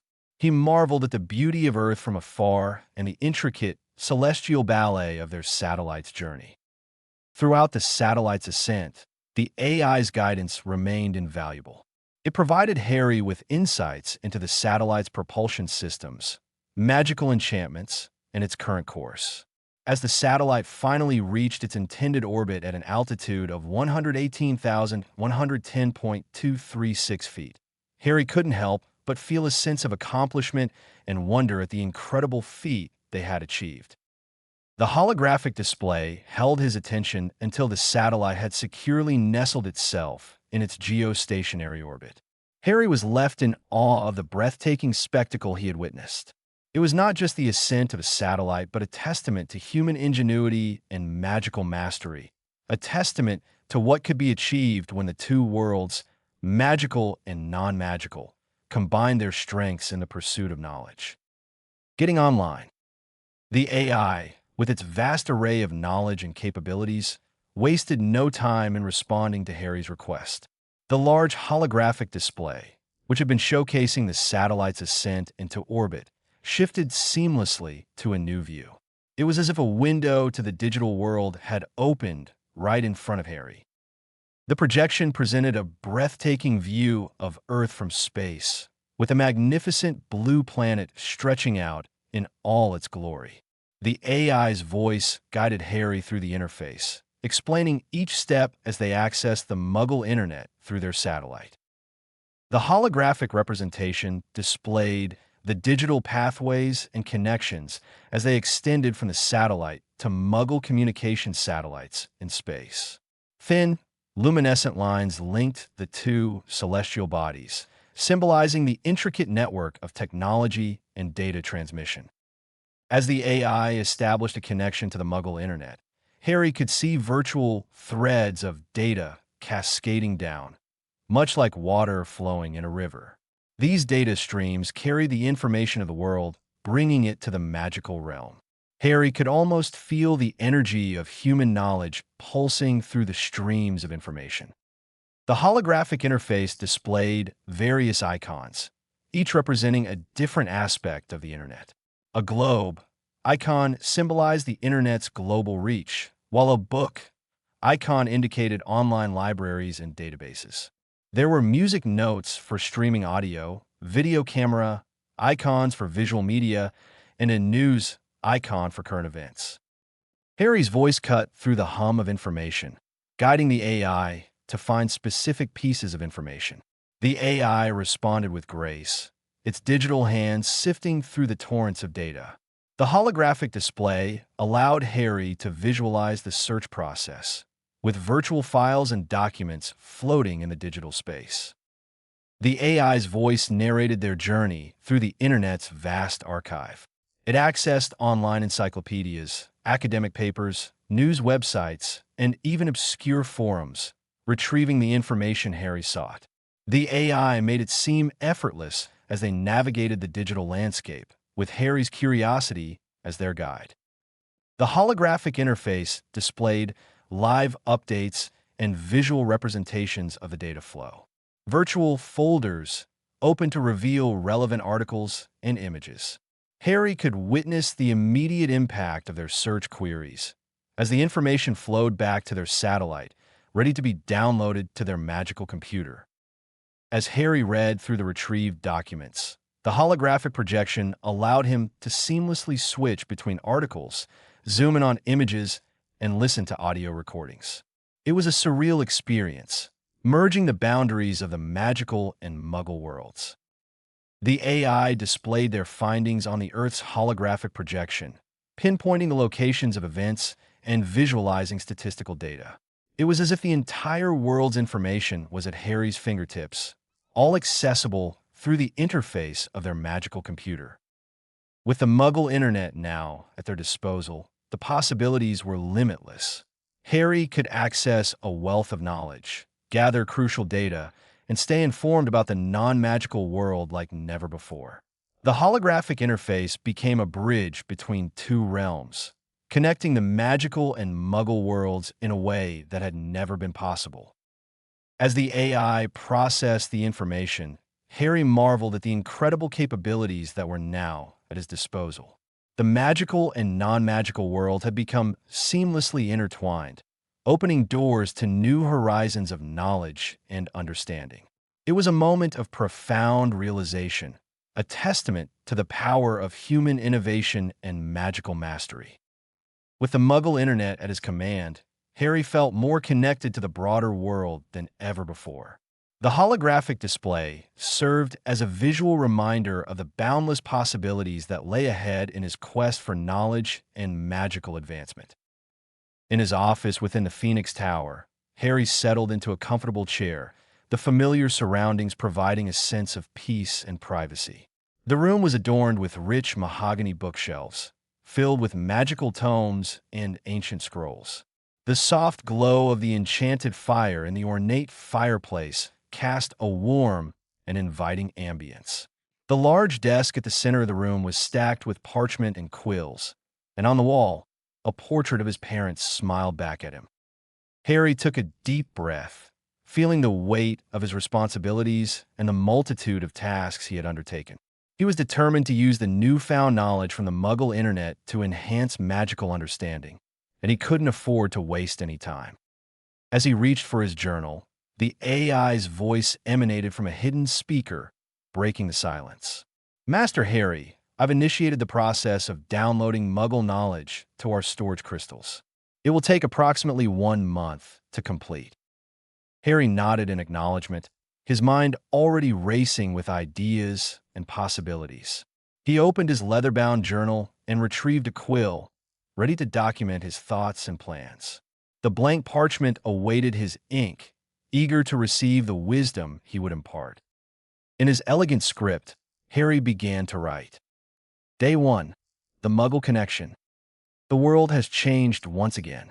The melding of the magical and non-magical realms, brought to life by our satellite, has opened doors we never imagined. As we absorb the vast knowledge of the Muggle world into our magical arsenal, we must tread carefully. It is a profound step toward achieving greater understanding and harmony. The AI's processing of Muggle knowledge will provide us with insights, data, and solutions that were previously beyond our reach. We are at the forefront of a new era, and it's a responsibility we cannot take lightly. Our goals remain clear: to enhance magical education, advance magical technology, and ensure the protection and prosperity of our world. The melding of these two realms must be managed with care, so we avoid unintended consequences and maintain the secrecy of the magical world. Day 2. Building the bridge. The Phoenix Tower stands as a symbol of this new age. Its connection to the Muggle internet is not just a technological achievement, but a bridge between worlds. This bridge will carry knowledge, inspiration, and enlightenment in both directions, ensuring that the magical realm remains relevant and connected to the ever-changing Muggle society. As the AI continues its work, my responsibility is to use this knowledge wisely. The potential benefits are immeasurable. We can unlock scientific discoveries, medical breakthroughs, and cultural insights that can reshape the foundations of our magical society. Day 3. A time for caution. While the possibilities are tantalizing, we must also be cautious. We cannot simply import Muggle solutions into our magical world without considering the magical consequences. The line between our two worlds must remain distinct, yet interwoven. The journey to understanding the Muggle world will be transformative, and I am eager to explore every facet of this new era. It is a path that will test our wisdom, creativity, and magical mastery. I record these thoughts as a testament to the significance of the moment. The future we shape will be the result of our choices and actions. It is a future I embrace with both hope and responsibility. End of entry. Harry closed the journal, his mind buzzing with excitement and determination. The fusion of magic and technology was a path filled with untold potential, and he was ready to embrace it, guided by wisdom and caution. With the Muggle internet at their disposal and the AI as their ally, they were prepared to embark on a new chapter in the history of wizardkind Gringotts. The next day, Harry entered the elegant and warmly lit main building of the Marshall Mansion, a sense of serenity washing over him as he closed the door behind him. The entrance hall was adorned with intricate tapestries that depicted scenes of wizarding history and fine, dark wood furnishings. The flickering light from the grand chandeliers overhead added to the cozy atmosphere. He made his way to a sitting area that was dominated by a grand fireplace. The stately mantelpiece displayed ornate carvings of magical creatures, each exquisitely detailed. Above the fireplace, a massive mirror glistened, reflecting the dancing flames in the hearth. Settling into a plush armchair, Harry could feel the weight of the day lifting from his shoulders. The warm hues of the room, along with the crackling fire, created an inviting ambience. A glass of rich red wine rested on a small table beside his chair, waiting to be savored. Harry turned his attention to the unopened letter from Gringotts. With a quick flick of his wrist, he summoned the envelope to his hand and carefully broke the wax seal. As he unfolded the parchment, he took a sip of the wine, the rich flavor filling his senses. Stonefist's words greeted him in the elegant script. The letter addressed him formally, acknowledging his status as heir Harry James Potter. Stonefist offered his regards in a courteous tone that resonated with the formality of Gringotts. The content of the letter conveyed the key message. Harry was being offered an appointment. Stonefist extended an invitation for him to visit the bank and meet with him personally. The language was succinct and professional, indicative of the goblin's approach to business. Towards the end of the letter, Stonefist informed Harry of a portkey enclosed within. The heir was instructed to activate it with a specific phrase, and this enchanted item would facilitate his journey to Gringotts when he was ready. The atmosphere in the room seemed to echo the letter's formality and significance. Here, in this historic mansion that had become his haven, Harry felt the weight of his responsibilities and the destiny he had inherited. The convergence of his magical and financial matters was a juncture he could not ignore. As the fire continued to crackle and cast its comforting glow, Harry contemplated the contents of the letter. The future of his financial affairs and the legacy of the Potter family awaited his attention. With a final sip of the wine, he acknowledged the path that lay ahead, knowing that his decisions and actions would shape the destiny of both the wizarding and Muggle worlds. As Harry uttered the key phrase, the portkey whisked him away with a sudden and jarring sensation, leaving the warm confines of the Marshall Mansion for the cool austerity of Gringotts. He found himself in the heart of the bank, standing in front of the entrance to the office of Stonefist, the goblin account manager. Stonefist, a goblin of considerable stature with a no-nonsense demeanor, was seated behind an imposing desk made of dark, polished wood. His sharp, intelligent eyes focused on Harry as the heir appeared before him. "Good day, Heir Harry James Potter," Stonefist greeted him, his voice carrying the weight of tradition and formality, typical of goblin interactions with wizards. Harry returned the greeting, his tone friendly yet respectful. "Good day, Stonefist. It's a pleasure to see you again."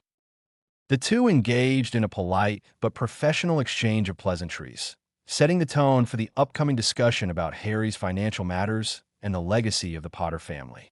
Gringotts, with its storied history and its team of goblins, held the key to many of the mysteries and opportunities that lay ahead for the young wizard. Harry, seated in the opulent and ancient office of Stonefist, engaged in a conversation with the goblin account manager. "Stonefist, I'm here to inquire about the status of the Potter family vaults. Can you provide me with an update?" Harry asked in a composed manner. Stonefist, the gilded goblin, met Harry's gaze and replied, "Heir Potter, I am pleased to inform you that the current balance of the Potter vaults remains unchanged. There have been no attempts from any parties, including Professor Dumbledore, to access the accounts." Harry nodded in acknowledgement. He had been keeping a close watch on his financial affairs, knowing the importance of securing his family's wealth. Additionally, Stonefist continued, the Goblin Nation has received your contribution of basilisk meat, totaling 15 million galleons in worth. The galleons have been deposited inside the Mason Blackwell vault. Harry raised an eyebrow in curiosity. Mason Blackwell was a vault that had recently seen significant activity due to the purchases made by Dobby, his devoted house elf. What has Dobby been buying with the funds from Mason Blackwell? Harry inquired. The goblin adjusted his posture and replied, Dobby has spent over 226,000 galleons from the Mason Blackwell vault, Herr Potter. We require your approval for these expenditures. After a moment of consideration, Harry nodded. Yes, I allowed those actions. They serve important purposes. He knew that Dobby had been acquiring materials for the various rituals and building supplies for the Phoenix Tower. However, he didn't feel the need to divulge all the details to the goblin. As for Mason Blackwell, Harry continued, I'd like to exchange 10 million galleons into pounds and have them placed in a bottomless pouch. Stonefist leaned forward, his eyes gleaming with shrewd intelligence. To proceed with the exchange and issuance of the bottomless pouch, I will require your signature. Please wait for a few moments, and I shall arrange for the pouch. Stonefist, could you inform me about the current exchange rate between galleons and British pounds? Stonefist responded promptly, the current exchange rate stands at 1 galleon to 5 pounds. Harry then calculated. So, if I exchange 10 million galleons, I will receive 50 million pounds. Is that correct? Stonefist confirmed. That is indeed correct, Master Harry. Satisfied with this, Harry moved on to another matter. Now, about the documentation for Mason Blackwell. Is it prepared? Does it reflect my desired age of 25 to appear as a muggle? Stonefist, maintaining his professional demeanor, replied, the documentation has been prepared as per your instructions, Herr Potter. It accurately presents your age as 25 years old in the Muggle world. Harry gave a nod of approval, acknowledging that everything was proceeding according to plan. Harry patiently sat back in his chair, knowing that the goblins at Gringotts were meticulous in their financial transactions. While he waited, he pondered the ways in which the pouch of British pounds might serve his needs beyond the wizarding world. With the pouch filled with British pounds and the documentation from Mason Blackwell in his possession, Harry returned to the Marshall Mansion. He made his way to his secret room, where he securely stored these items. The room's hidden door swung closed as Harry activated it with his Parseltongue password, ensuring the secrecy of its contents. Harry then left the mansion and operated back to Hogwarts to complete the last 2 weeks of his first year. Marshall Mansion. Harry had returned to the Marshall Mansion from Hogwarts, anticipating a few days of respite before the end of the school year. However, he had some important tasks to complete, primarily regarding the Chamber of Secrets at Hogwarts. First, he decided to add new protective wards to the chamber. Harry wanted to ensure that the secrets of the chamber were even more safeguarded than before. He consulted his AI for the most effective and advanced warding techniques. The AI, after processing the request, provided Harry with a comprehensive plan to enhance the security of the chamber. One of Harry's main concerns was people trying to track him when he operated to the chamber's secrets. To address this issue, he planned to add a new layer of security. Harry knew that he needed to be cautious about potential threats, and this added layer of security would help him avoid unwanted confrontations. In addition, Harry worked with his AI to create a special stone that he could touch to dispel any spells placed on his person. This stone would serve as a countermeasure against any unwanted magical influences. With this stone in his possession, he would be in control of his own magical protections. To further secure the chamber, Harry closed all the exits and changed all the Parseltongue passwords. He understood that maintaining control over this powerful and potentially dangerous location was crucial for his safety and the safety of others. Harry took these measures to ensure that no unauthorized individuals will be able to access the Chamber of Secrets without his consent. At Dumbledore's office. In the hallowed halls of Hogwarts School of Witchcraft and Wizardry, one of the most renowned locations was the office of Albus Dumbledore, the venerable headmaster. The room exuded an air of wisdom, authority, and a deep connection to the magical history of the school. Situated in a high tower at the pinnacle of the ancient castle, it overlooked the sprawling grounds and the forbidden forest beyond. The entrance to the office was concealed at the top of a spiral stone staircase, which wound its way through the tower. Once the wooden door, adorned with a brass knocker in the shape of a griffin, swung open, visitors found themselves in a room that defied imagination. The round room was spacious and lofty, with tall arched windows that allowed soft, filtered light to pour in and caress the numerous peculiar and enchanted objects. The walls of Dumbledore's office were adorned with large, intricately designed tapestries that depicted great moments in magical history. These works of art seemed to come alive, the figures on them shifting and moving as if caught in a perpetual dance. The room had a warm and inviting ambience, with comfortable furniture placed throughout. A plush crimson carpet covered the floor, softening the echoes of the cavernous space. There were a few high-backed, cushioned armchairs for visitors and a long, ornately carved wooden desk where Dumbledore conducted his work. The office also housed an impressive collection of magical artifacts and curiosities, including the Sorting Hat and a collection of ancient, dusty books that spanned the breadth of wizarding knowledge. These were kept on shelves that stretched from floor to ceiling, reached by a spinning ladder. But the heart of the office was the grand, spindly oak desk at which Dumbledore sat when he wasn't busy exploring the secrets of the castle or discussing matters of great importance with the staff and students. It was said that the desk had once belonged to Merlin himself. As Dumbledore's office was located at the top of the tower, it had windows that provided a breathtaking view of the Hogwarts grounds, including the Great Lake, the Forbidden Forest, and the Quidditch pitch. The sight from those windows was truly captivating, and the ever-changing display of the castle's animated gargoyles made it all the more enchanting. The atmosphere in Dumbledore's office was one of serenity and sagacity. The soft, ambient glow of thousands of candles in the room imparted a sense of warmth and mystique. It was a place where great minds gathered to discuss important matters, and where the wisdom of countless years resonated in the very stones of the castle. However, on this particular day, a sudden disturbance was noticed. Albus Dumbledore, who had been in his office, felt an unexpected and unexplained disruption. He looked around in surprise as some of the tracking devices in his office began to melt, their magical defenses weakening under an unseen influence. Startled by this unusual occurrence, Dumbledore realized that something was amiss. With a deep sense of urgency, he quickly left his office, intent on traveling to the Dursley residence to check on Harry Potter. Something extraordinary and potentially dangerous was afoot, and Dumbledore knew he had to act swiftly to ensure the safety of the young wizard under his care. Albus Dumbledore's office was dimly lit, and the atmosphere had shifted from one of serene contemplation to one of urgency and concern. The elderly headmaster had sent out the call to the members of the Order of the Phoenix, knowing that this unexpected disappearance of Harry Potter needed immediate attention.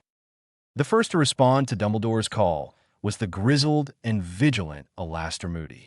With his magical eye constantly scanning the room, he spoke with the gruff tone that had become his signature. "What's happened, Albus? Why are we looking for Potter?" Albus Dumbledore, his usually calm demeanor unsettled, quickly relayed the situation to Moody and the others. "Harry Potter has gone missing from Hogwarts, and we don't have any information on his whereabouts. I've tried to reach Severus Snape to inquire if any former Death Eaters are involved, but he was less than helpful." Severus Snape's voice, laced with his usual bitterness, emerged from the fireplace. "Harry Potter's absence is no loss. He was always an insufferable brat. Let him wander off on his own." Dumbledore's blue eyes blazed with anger at Snape's callousness, but he knew that now was not the time for personal disputes. I need your assistance, my loyal friends. We must locate Harry without causing panic or attracting undue attention. We can't rule out the possibility that he might be in danger. Moody, Remus Lupin, Kingsley Shacklebolt, and Minerva McGonagall were quick to voice their commitment to the search. Daedalus Diggle offered his support, eager to help in any way he could, while Nymphadora Tonks, with her ever-changing hair color, nodded resolutely. Mundungus Fletcher, the ever-elusive and shifty member of the Order, grumbled his agreement. I'll see what I can find, but this ain't my usual line of work.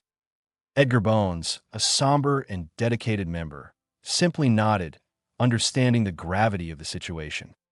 As the members of the Order of the Phoenix assembled, Dumbledore issued his instructions. We must be discreet in our efforts.